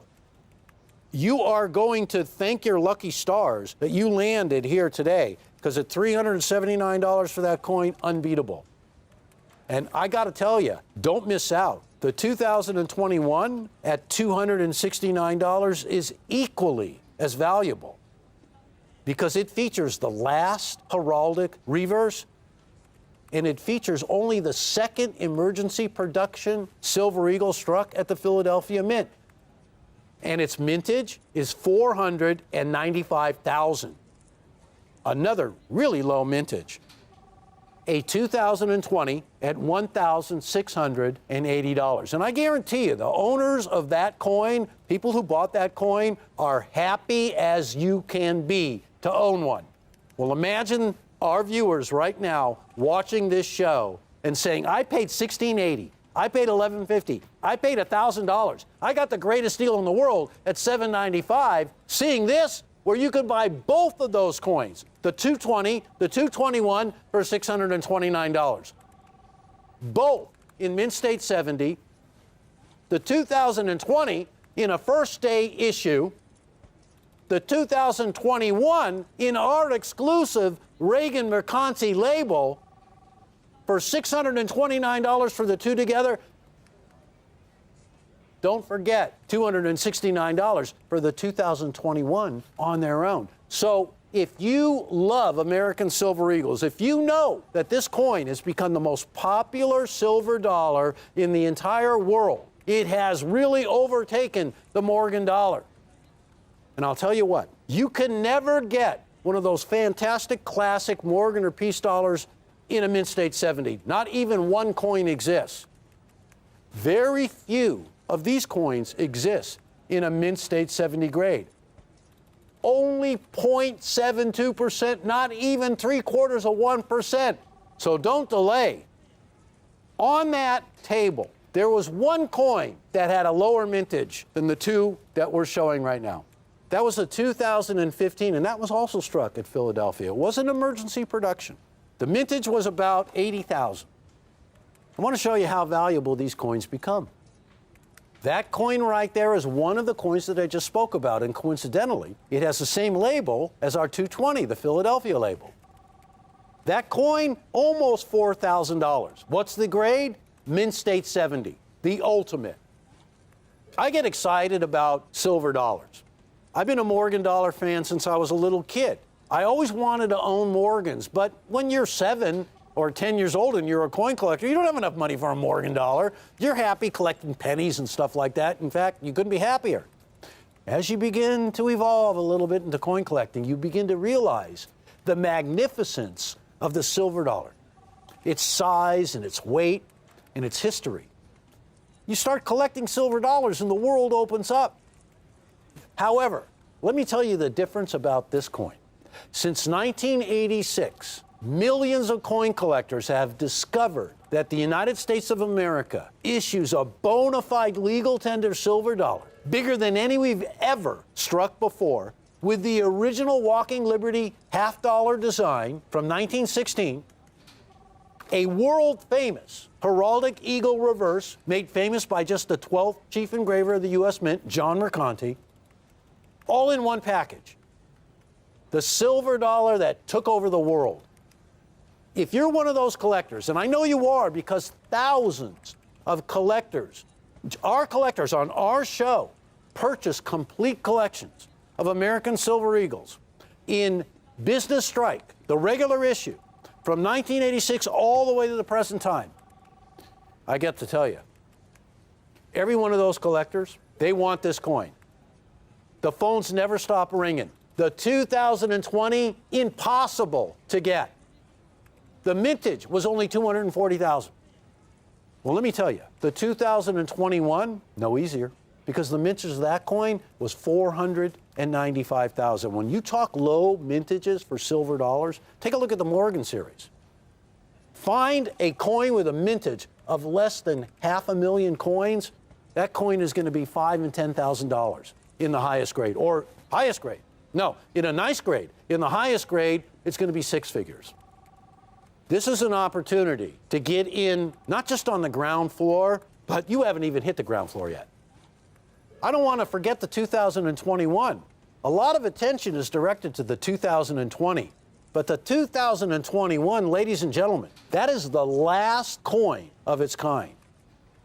That coin is going to go down in history as being the last American silver dollar to feature the Mercanti Heraldic Eagle Reverse. The fact that it has a mintage that is the third lowest ever at 495,000 is icing on the cake. I am offering 2021s for $269 in perfect mint state 70.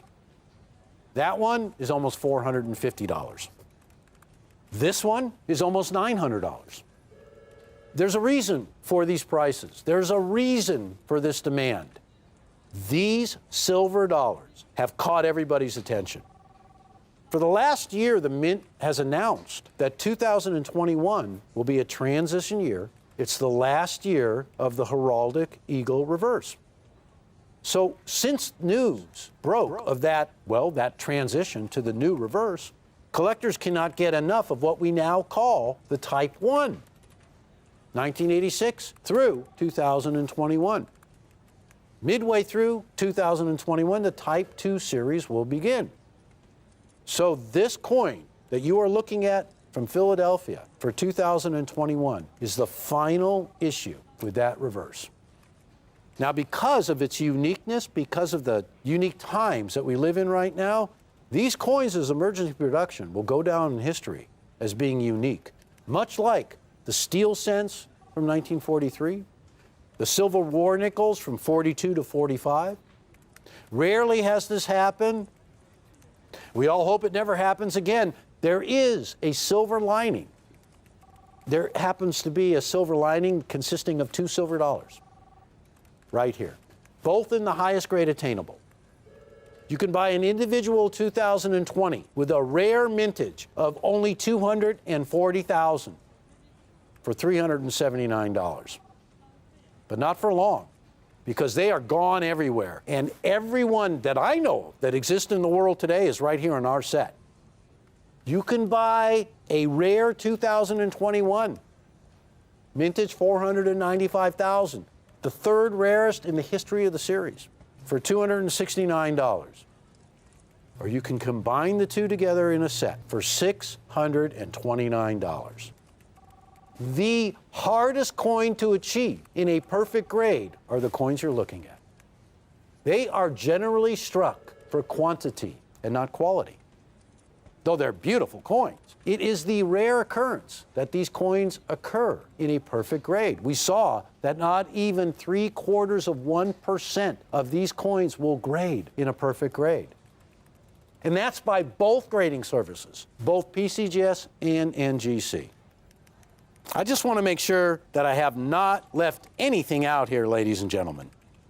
Well, we know that they're retiring the reverse. So the 2021 in your set or your individual coin is the last one of its kind. It closes out the series, forever known from now on as the Type 1. Now, I briefly mentioned that we have thousands of collectors who purchase from us the entire collection in mint state, from 1986 to the present time. Every one of those collectors are now on the phone trying to get one of these coins or the set, because it's vital to end the Type 1 series. There will never be a second chance on these coins. Let me just say this. This is possible to achieve. A complete Morgan dollar collection in the highest grades known is virtually impossible to achieve. Even if you have the $1.5 million to $2 million that it would take to purchase all of them, where would you find them? Where would you locate them? It would be a life's quest.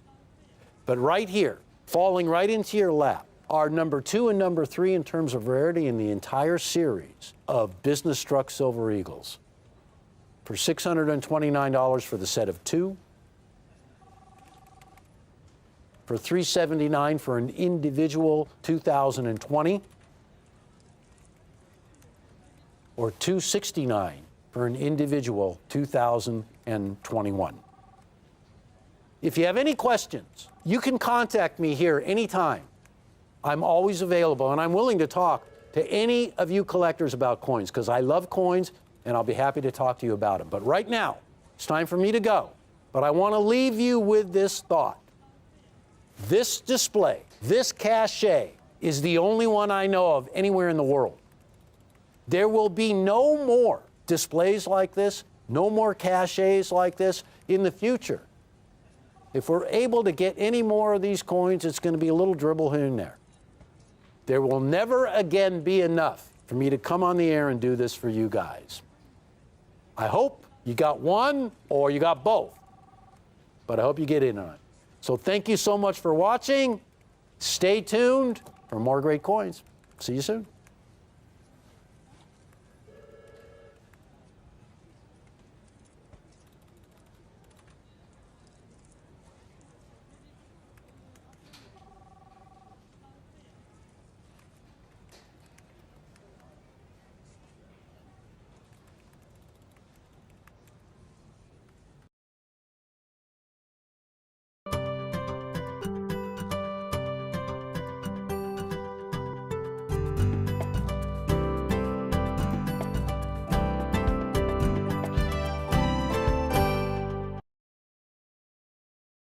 Silver Eagle is the undisputed king of collectible coins right now. Every time a new Silver Eagle is released, millions of collectors rush out to get one. It's why low mintage coins like the 1995W Proof or the 2019 S Enhanced Reverse Proof command such incredible premiums, because the demand is so high and the supply is so small.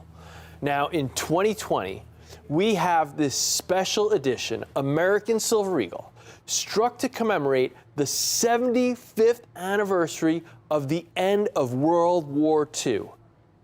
A first release with a minuscule mintage of just 75,000 coins, this ASE easily ranks among the rarest coins in the entire series.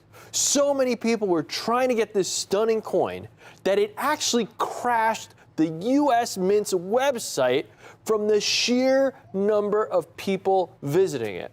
In just a couple hours, the Mint completely sold out of these coins. And let me tell you, these are not easy to find. Now, one of the main reasons this coin is so popular right now is its special commemorative nature. This coin was struck to celebrate the end of 6 years of grueling war and memorialize all those who were lost during those years. This coin has special meaning to me personally because my grandfather, Howard Enders, served in the Army during World War II. And as some of you might know, Grandpa Howie was the person who introduced me to numismatics as a child, and we always had a really, really close bond. And he volunteered for service. He was stationed in Belgium and France during the Battle of the Bulge, and he never really spoke much about his experience over there during the war, but he was very proud of his service. So to pay tribute to all the heroes like my grandfather, and to the many others who actually made the ultimate sacrifice for our country, the Mint struck the very first American Silver Eagle with a privy mark. Now, a privy mark is a small mark on a coin, similar to a mint mark. And in this case, it has the letter V for victory and the number 75 to honor the 75th anniversary of the end of World War II. Now, we've seen different finishes, proofs, reverse proofs, but this is the first Silver Eagle to feature a privy mark. This is a coin that is already going down as one of the most desirable American silver eagles ever struck. Now, let's go all the way back to the 1980s. At that time, one of the issues was what to do with the Defense National Stockpile. The stockpile stores and secures raw materials like tin, zinc, iridium, platinum, and other valuable resources that might be needed for a war effort if ever that came. Now, for a long time, however, presidents had been wanting to sell off the silver in the Defense National Stockpile since we produce so much of it here in the U.S., and there wasn't really a need to hoard it. However, there was a lot of opposition to this plan because if they dumped all this silver into the market, it would exceed the demand and cause prices to fall and harm the silver mining industry. Eventually, it was decided that if they sold the silver in the form of bullion coinage, which people could use as investments, it wouldn't impact the silver industry. Now, at the time, they weren't even considering the collectible value of this coin. So we're pretty lucky as collectors that they decided to use such a beautiful design. On July 9th, 1985, President Ronald Reagan signed the Liberty Coin Act into law, beginning the American Silver Eagle series the very next year. The first Silver Eagle was struck in San Francisco on October 29th, 1986, and since then, it has become one of the most popular coins ever. For over 34 years, the Silver Eagle has been one of the best ways for Americans to safely purchase silver mined here in the United States, as well as giving collectors like us an incredible coin to pursue. When you get into all the different strikes and finishes they've added to the Silver Eagle, the proofs, the reverse proofs, burnished, enhanced finishes, you've got a coin series with so many options, makes it really fun and really challenging to collect. Now today, the American Silver Eagle is easily the most popular coin in America and around the world, even exceeding the famous Morgan dollar. I mean, that's how popular this coin is today. With everything that's happened in 2020, it's almost easy to forget that it was the 75th anniversary of the end of World War II. Now, after 6 years of conflict, the war finally came to an official conclusion on the deck of the USS Missouri battleship on September 2nd, 1945. Since then, we've done everything we can to remember that conflict and make sure that war on that scale never occurs again. We also want to memorialize and celebrate those who fought and sacrificed for our safety and our freedom. And the Mint did it perfectly with these gorgeous proof Silver Eagles. These Silver Eagles are proof issues. So they're struck using the state-of-the-art technology for coin production. The Mint strikes these coins individually, and there is just so much effort and cost that goes into making them. The blanks that these coins are struck from have to be polished by hand and chemically treated to ensure that they're clean and ready for minting. Every coin is struck twice during the minting process to make sure that the devices are just razor sharp. Now, all this effort pays off because you get these stunning coins with every little detail of the coin's design fully struck. You can see all of the details in the pattern of Lady Liberty's dress on the obverse. I mean, proof coins are extremely popular among collectors because of their rarity and incredible eye appeal that comes with their ultra cameo surfaces with these mirrored fields and those gorgeous frosted devices. This coin takes it to a whole nother level. It's the first Silver Eagle to ever have a privy mark, and it's one of the rarest. I mean, this is actually one of the first U.S. coins with a privy mark. It's only been used on a very small handful of coins before this. It was used on some platinum coins and a couple of quarters. It's never been used on a silver eagle. It's never been used on a silver coin. I mean, this is a big, big deal, but especially on a silver eagle, the most popular coin in the world.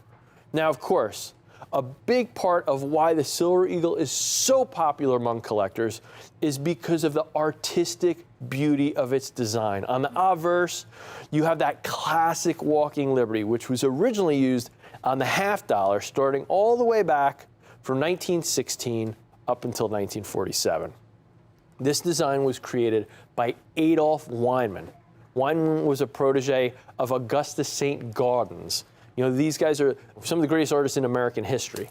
So Adolph Weinman created this design on the obverse, and it's remembered as being a coin ahead of its time. The obverse showcases a glorious full-body rendition of Lady Liberty wrapped in the stars and stripes of the American flag. She strides forward toward the rising sun of a new day with an outstretched arm that beckons in hope and freedom. It's just a truly stunning coin design, an inspiration, a guiding light. It's almost as if this design was struck specifically to help us through difficult times, much like the times right now that we're going through. Remember, this coin was used originally on the $50 during World War I, during the Great Depression, and World War II. Some of the most challenging ordeals our country has ever endured. But when you look at this design of Lady Liberty striding towards the new day, you just can't help but feel a little uplifted. You know, it's as if it's just reminding us that a new day will come. Unfortunately, due to the limitations of the day, the Mint had a hard time striking this Walking Liberty design on the $50, and most issues were weakly struck, lacking a lot of the detail. That's why it's so great for us as collectors that when John Mercanti adapted the design for the Silver Eagle, he was able to fully realize Weinman's work with new technology and new techniques that saw every last detail fully and beautifully struck as it deserved to be. Now, one of the most important features of this particular coin is that it is the first American Silver Eagle to feature a privy mark. Now, a privy mark is a small mark or a symbol that was traditionally used to identify the mint or some other aspect of the coin's origin. You know, the mint master, or like almost like a maker's mark on antique silverware. And this was done to prevent counterfeiting. Here in the US, we usually don't use privy marks, and we rely on other elements to prevent counterfeits, but they are popular in other countries like Great Britain and Australia. Now, if you look at the obverse, you can see this oval with the inscription V75 inside of it for the 75th anniversary of our victory in World War II. This oval, you can see it's not exactly oval, has a little indentation to it there, is actually directly modeled after the Rainbow Pool in West Potomac Park in Washington, D.C., which is part of the World War II Memorial in the District of Columbia, which is dedicated to every American that made the ultimate sacrifice. This is the very first American Silver Eagle to feature a privy mark, which is why this particular coin is so incredibly popular among collectors. When we turn this coin over, you get to see that gorgeous reverse designed by John Mercanti. As the 12th chief engraver of the U.S. Mint, Mercanti produced over 100 different coin and metal designs, and his work is considered some of the best ever produced. The reverse he designed here captures all of the classic elements of American coinage. You've got that majestic bald eagle with its wings outstretched, the olive branch and arrows in its talons, the shield protecting its chest, and of course our motto, E pluribus unum, out of many, one. When you look at the reverse, you can see every tiny little detail, from the patterns in the eagle's feathers to the creases and the leaves on the olive branch. It is a testament, not just to Mercanti's craftsmanship, but to the precision and the engineering of the technology used to strike these coins. This is a piece of art that could go in a museum, but it fits in your pocket. One reason why the coins we have for you today are so great is that these coins have John Mercanti's signature on the label. And this isn't a facsimile, it's not a reproduction. And every single one of these coins that you see with me here has his signature. You look at that label and you see this piece of art depicting Ronald Reagan. Now, Reagan, as I said earlier, was the one who signed the Liberty Coin Act into law and initiated the American Eagle program. And the piece of art that we have here is a way to pay tribute to him. This pop art label is actually based off of a bas-relief sculpture of Reagan that was created by none other than John Mercanti himself, meaning that even the label for this coin is a work of art. Now, when I have a nice work of art, I want a nice frame that accentuates it, and I want it signed by the artist. And for me, there's no better way to do this for the American Silver Eagle than with one of our Rare Collectibles TV exclusive Reagan Mercanti label, signed by John Mercanti himself. If you look at that label, you also see the first release pedigree that NGC has given this coin. This coin comes from the very first release. It's only given this designation if it's received by NGC in the first 30 days of issue. And don't forget, this coin has one of the lowest mintages in the entire series. Just 75,000 of these coins were struck by the US Mint, making it the third lowest in history. That is remarkable when you consider there's over 90 coins in this series. If you purchase one of these 2020W 75th anniversary Silver Eagles, one of the keys to the entire series, you'll also receive a complimentary book at no additional charge. This is American Silver Eagles, a guide to the U.S. Bullion Coin Program. It's written by John Mercanti himself with Miles Standish, the renowned coin expert and vice president of NGC. This book is a full guide to the history of the American Silver Eagle series, and it goes deep into the historical and technical aspects of these coins. Now, also included in this offer is a Rare Collectibles TV exclusive baseball-style trading card dedicated to and signed by John Mercanti. This is also included in the offer at no additional charge and is only available through Rare Collectibles TV. This card features all the facts and figures about John Mercanti, such as his date of birth, how many coins he designed for the mint, how long he worked as an engraver, and it also features John Mercanti's signature as well. This is a $29 value, and it's included at no additional charge when you purchase one of these Silver Eagles. If you follow numismatic news at all, then you'll know that the Mercanti reverse will be getting phased out in 2021 with a new design for the reverse. This means that there may be fewer and fewer opportunities to acquire Silver Eagles with this stunning John Mercanti heraldic eagle design on the reverse. If I could add just one American Silver Eagle to my collection, this first release 2020W end of World War II example would be a very strong contender. The only two rare coins in the entire series, the 1995W and the 2019S enhanced reverse proof, would cost multiple times more than what this coin is today, making this a great value. Let me show you here. First off, that 1995W. This proof coin, second lowest mintage in the series. Notoriously rare key date coin. For a long time, Silver Eagle collectors have been just going nuts looking for this coin. When the first 1995 W coins were graded, proof 70, collectors just started going crazy. They weren't really grading modern coins at that time. So when they started grading these earlier issue proof Silver Eagles, there were so few 70s, collectors were going nuts. Here's one that sold for $86,000. Since then, they've leveled off a little bit, but still, here's one, $40,000. $50,000. I mean, these are coins that regularly sell for upwards of $30,000 a coin. $30,000, $40,000, $50,000 for a 95W in proof 70 is not unusual. Now, here's that 2019 S. Just came out a little over a year ago.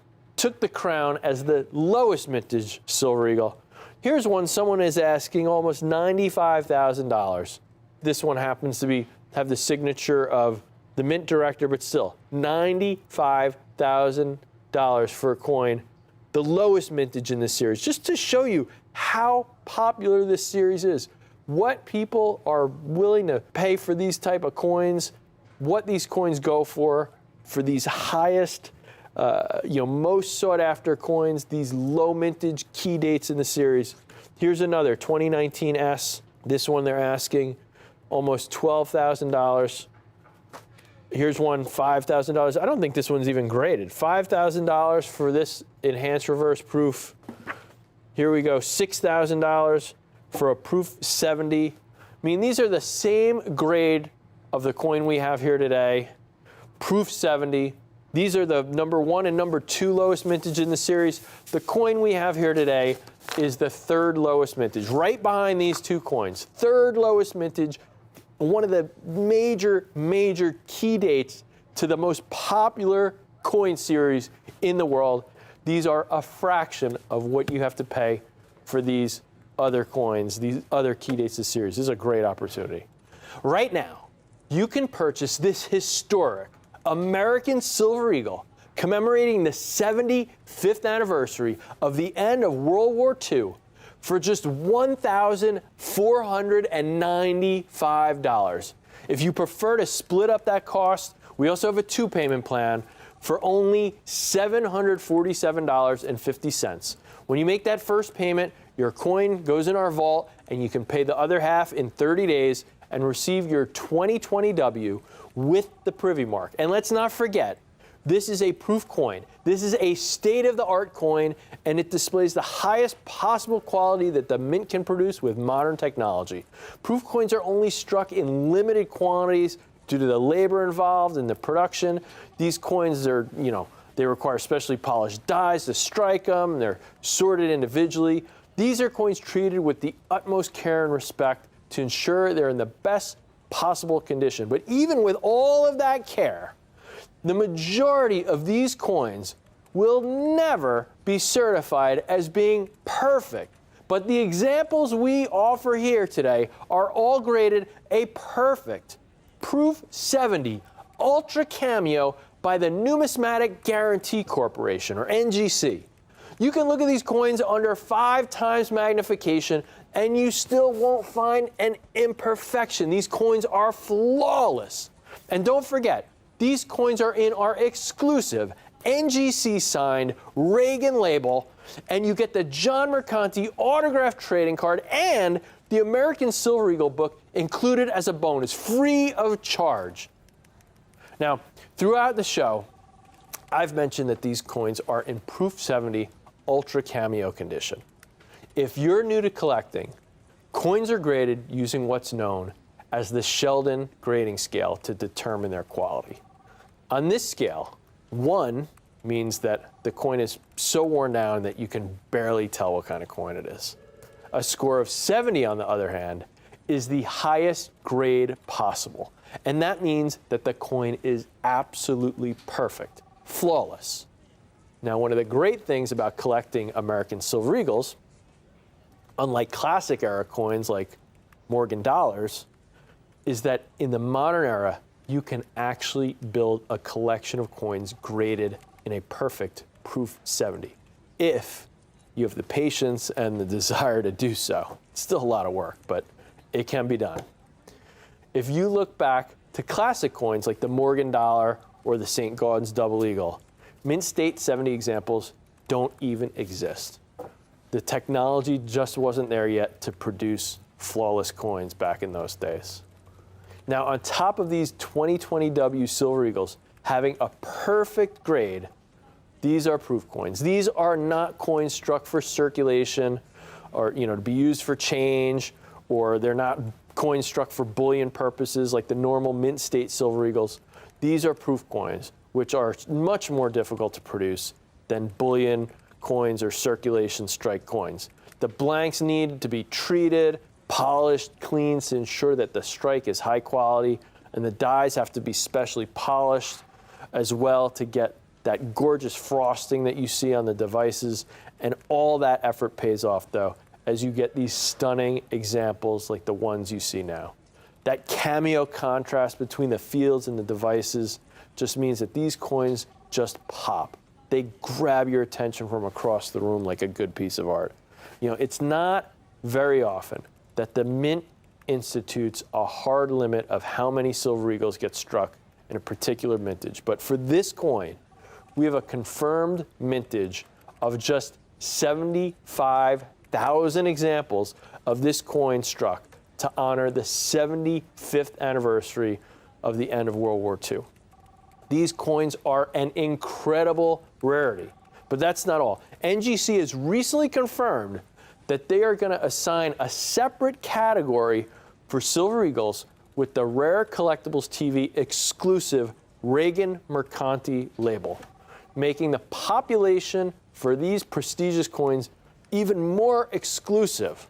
There's so much demand for this coin, even in an ungraded state, that the US Mint's webpage for this coin crashed from the sheer amount of visitors that it had. People are going insane trying to find this coin. People are going nuts.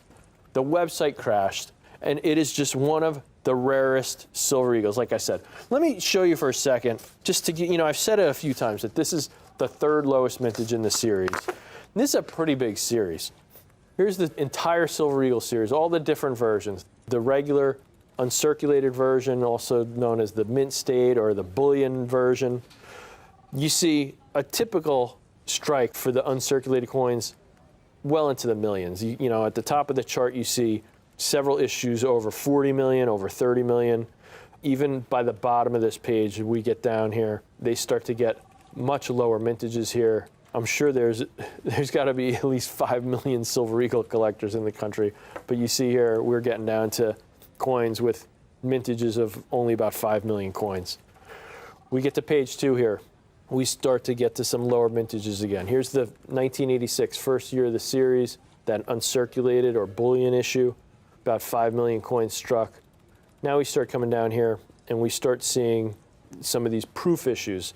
Like I talked about earlier, because of the amount of work taken to strike these coins, it's just so much more difficult. The Mint makes much lower numbers of these coins specifically for collectors. And you can see almost all of those coins are struck in very limited quantities. Just about all of them, except for 2 issues, were struck under 1 million coins. We get down here, only about 500,000 coins struck for some of these dates in the, in the 80s and early 2000s. And then we get to page 3. Here's the last page where you start to see the really rare dates for this series. You see some of these burnished issues, 2008, 2006, some of these proof issues, low mintages. We're getting under 500,000 coins struck. These are some of the rare coins, harder coins to get in this series. 2006 reverse proof, that's a special anniversary coin, only a little less than 250,000 of those coins struck. You've got some of these other burnished reverse proofs, low 200,000. These are low mintage coins. Then we get down here, under 100,000, some of the rarest coins in the series. 2011 reverse proof, 2011 burnished, and then we see the coin we have here. Only 75,000 coins struck.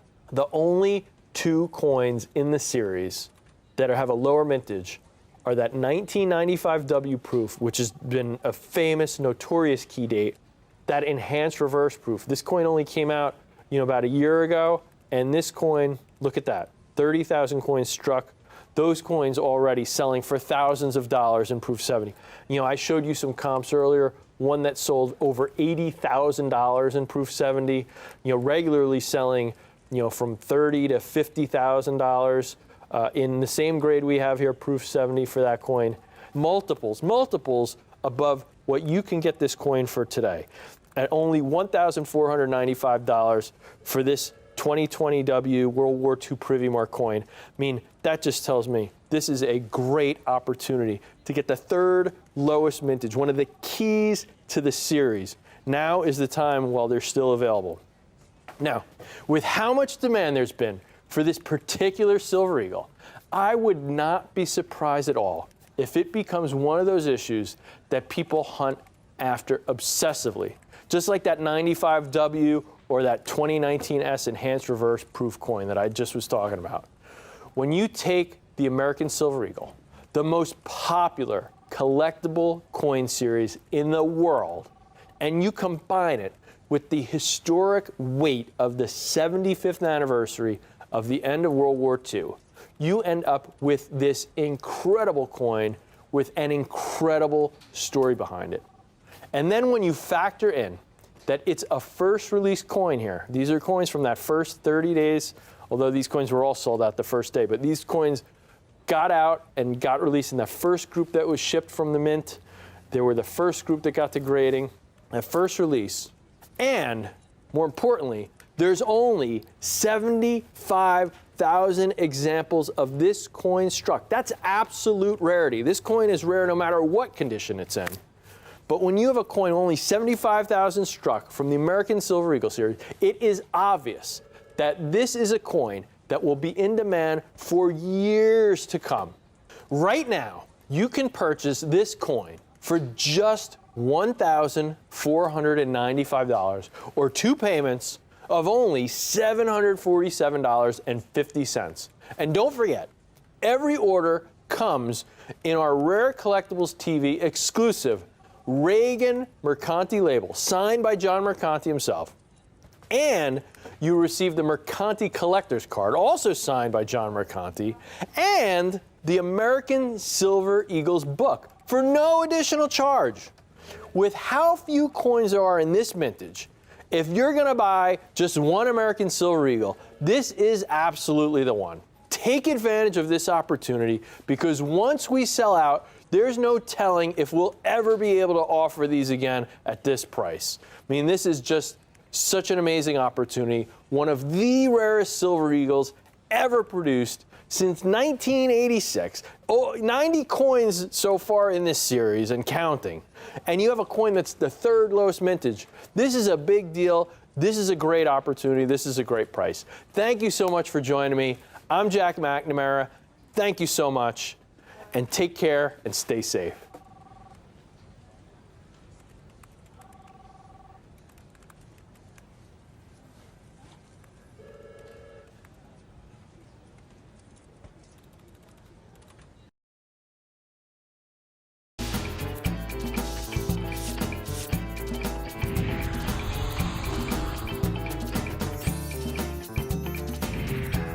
Thanks for joining us here on Rare Collectibles TV. Hi, I'm Rick Tamaska, and this is Rick's U.S. Coin Show. Rick's U.S. Coin Show is a brand new show that brings you rare, high quality, and unique coins at the most affordable prices on TV. My name's Jack McNamara, and I love coins. We're the Tamaska girls, Kim And Caitlin. Here at Rare Collectibles TV, we know what kind of coins you want, because we're collectors ourselves. I've been collecting coins for over 40 years. I love finding coins all across the country and bringing them to you. Whether you're new to coin collecting or an old pro, we've got the coins you're looking for. After my first book, dealers began calling me the Cameo King. Coin rarity and quality are what matter most to me. Now that's eye appeal. I do love Franklin's and Kennedy's. Rare unique coins. At the most affordable prices. Coins are in my blood. Now that's a beauty. My goal is to bring you the ultimate in superb rare coins. Do you want the best?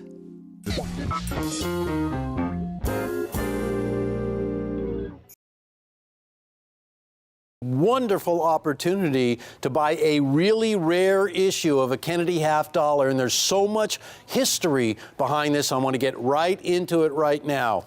This is going to be one of the most unique opportunities to own the first ever Kennedy half dollar, and the story is just so filled with history and opportunity and excitement, actually. You don't often get an opportunity to trace the origin of every single coin in a deal from when it first hit the scene, basically when it was struck, right to the time when Rare Collectibles TV bought this deal. But this is what's happening right now, and it involves the world's most popular United States half dollar, the Kennedy half dollar.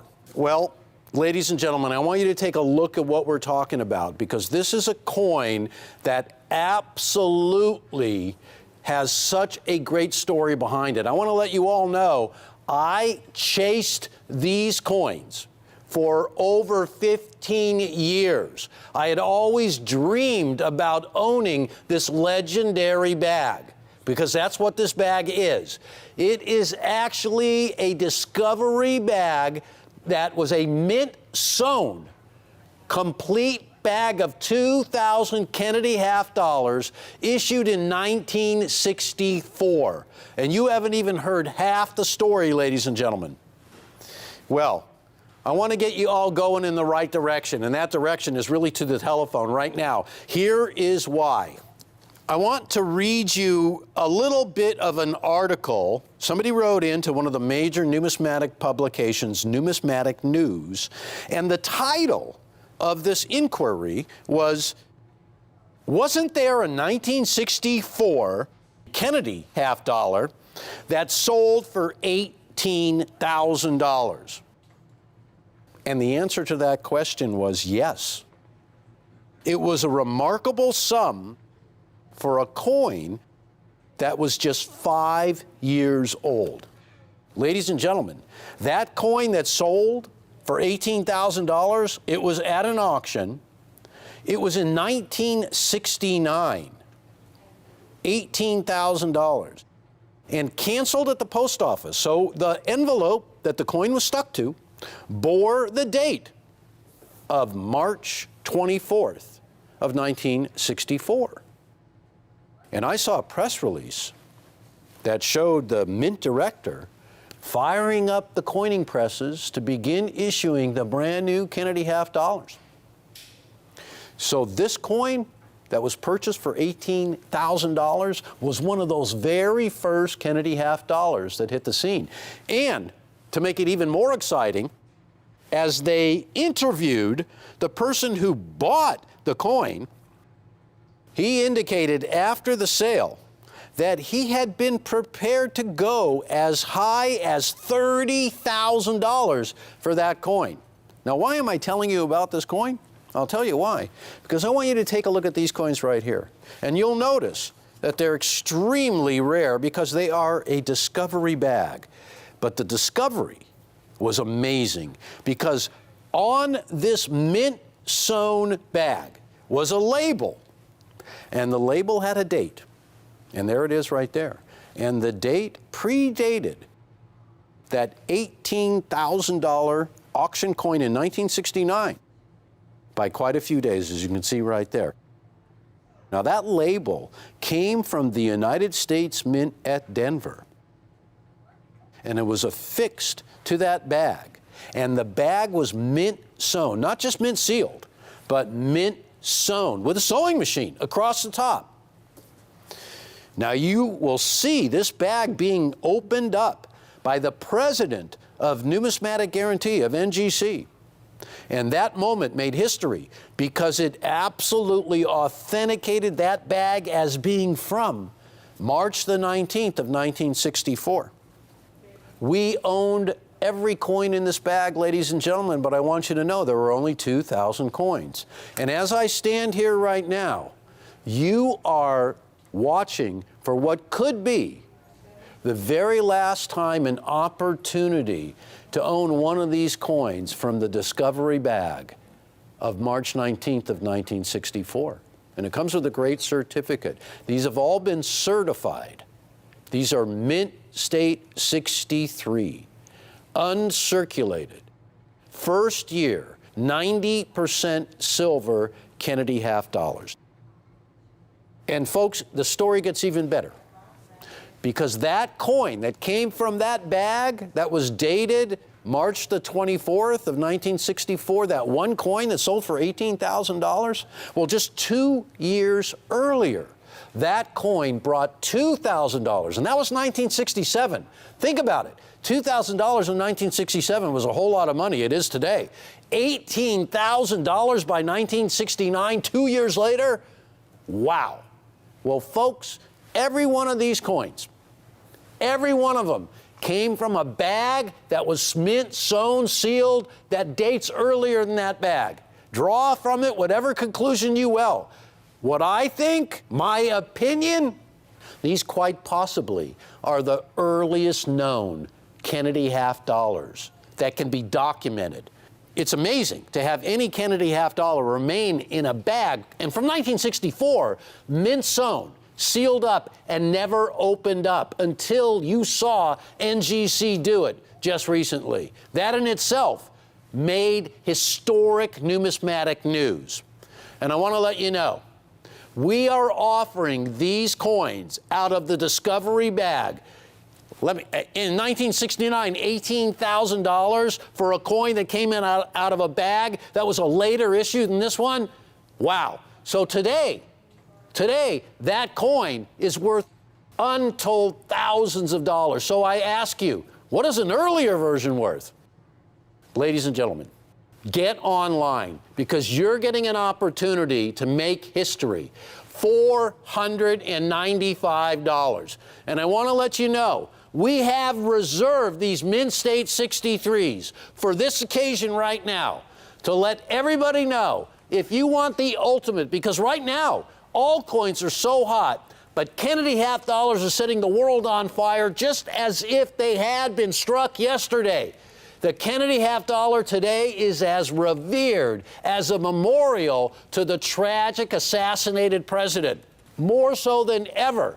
So all you collectors out there who since 1964 have been collecting every single Kennedy half dollar that the Mint has issued every year, the collectible versions, straight from the Mint, and those that could be found out there in the real world, the coin that you are looking at right now, the coin that we are featuring, has every one of those coins beat, my friends. Now, $495. Let me just lay a little groundwork here. The Kennedy half dollar is an extremely popular coin. I want to show you just a little bit of why this is such an amazing deal. The Kennedy half dollar in itself, you know, nobody sells more Kennedy half dollars than Rare Collectibles TV. Rick Tamaska has written books about the Kennedy half dollar. Collectors not only buy the 1964, but every issue since. And we put together amazing collections of these Kennedy half dollars in multiple different ways, in proofs, in uncirculated, in date runs. And we have sold thousands of these collections to collectors. But this opportunity is so limited, ladies and gentlemen. There were only 2,000 coins in this bag. Now, take a look at why this is pretty exciting. Because you got to get in on this deal, because I'm going to jump out of my skin over this one. And I know you're going to feel the same way. Take a look at the mintage of these coins struck by the Denver Mint in 1964. And don't forget, this was the first year and the only year of a Kennedy half dollar in 90% silver that was to be released into circulation. There are only 2,000 coins available, and I want you to look at the approximate percentage of 1964 Ds in first day of issue business strike coins. Look at that. Look at the percentage of occurrence. It is extremely low, ladies and gentlemen. A fraction of a fraction of a fraction. In 1964, the last proof set was issued by the Philadelphia Mint. And Proof production was transferred to San Francisco, and so the Mint took a 3-year hiatus of issuing proof Kennedy half dollars. And in the meantime, for 1965, 66, and 67, they issued special mint sets, SMS. 65, 66, and 67. We'll take a look at this one. This is a rare 1964 SMS Kennedy half dollar. Now I'm showing you this coin because it truly is rare, and look at the price that it brought at auction, $108,000. But I propose to you that this bag of Kennedy first year discovery bag could very well be a rarity akin to that coin you're looking at right there. Because we are documenting, we are putting across to every collector the fact that Rare Collectibles TV had the opportunity to collect, well, it was pretty impressive to NGC. And it was so impressive, there was a press release written by Coin Week. And it says, NGC certifies bag of first day of issue 1964D, Kennedy half dollars for Rare Collectibles TV. This is mainstream numismatic news, ladies and gentlemen. This is the bag. This is the coin. $495. Now, ladies and gentlemen, this is the universe by which you are participating. This whole bag belonged to Rare Collectibles TV. 2,000 coins. Take a look at how the breakdown by grade shook out. In BU and Choice BU, over 1,035 coins. They were certified. The label didn't have a numeric grade. In Mint State 63, 359 coins. And you can see the highest known example was a Mint State 66, and there were only 4. And those coins brought, you remember how much they brought? If I'm not mistaken, over $12,000 per coin. And for those of you out there who own those 4 coins, the world is your oyster. There will never be another one of those Mint State 66s. And so in Mint State 63, you have 64, 65, and then 66. You're pretty close. And you're getting a Mint State coin. Now, I really wrote a lot of my research down for this presentation. And if you will bear with me, I really want to take you through it. Keep in mind, you get that certificate of authenticity, but you're getting something that will never happen again. That never happened since. And I might add, ladies and gentlemen, it's been well over 50 years since the Kennedy half dollar for 1964 has been issued. I point out to every collector, show me another bag. Show me another one earlier than this one that can be dated, that was mint sewn, that is a bona fide rarity. There isn't. One has never surfaced. And believe me, if they existed, they'd be out there. This is unique. So, I want to go over all the points. The Kennedy half dollar was the most prolific half dollar ever issued by the United States of America. But that's only half the story, because for every Kennedy half dollar that the Mint released into circulation, they got scooped up right away. You never see them. Only collectors have them. And my connection to this bag, perhaps of anybody, anywhere in the world, is so close, I want to tell you about it. I have a very, very good friend whose father was actually the owner of this bag. He was an old-time coin dealer. And I had heard about this bag, about 10 or 15 years ago. And I was chomping at the bit to get it. I wanted it. I mean, it was something that you only dream about, to be able to own something that has so much rarity and so much history and a track record, and you can point right to its origins. I mean, this is pedigree. This is a lineage that you get in no coins. And when you can get them, when they're a pedigree that can be assigned to a certain place and time in history, when it made its appearance and you can connect the dots all the way to that moment, wow. That's what you call history. That's what you call the connection. And that's what this bag had for me. And I wanted it. I wanted it really bad. I wanted us to get it. And this was years and years ago. We could not swing the deal. But I'll tell you what, my hat's off to Jack McNamara and Rick Tamaska and Greg Thomas, because this bag came to us not too long ago, and I couldn't believe it. I was flabbergasted. When I heard about it, I said, nah, it's impossible. I know that bag. I know where it is. I know the owner of it. It can't be. I know where the proposed earliest bag has to be. I know it. I almost fell over when it turned out to be one and the same bag and we had it. It just blew me away. But it's why I'm standing here today. Imagine being a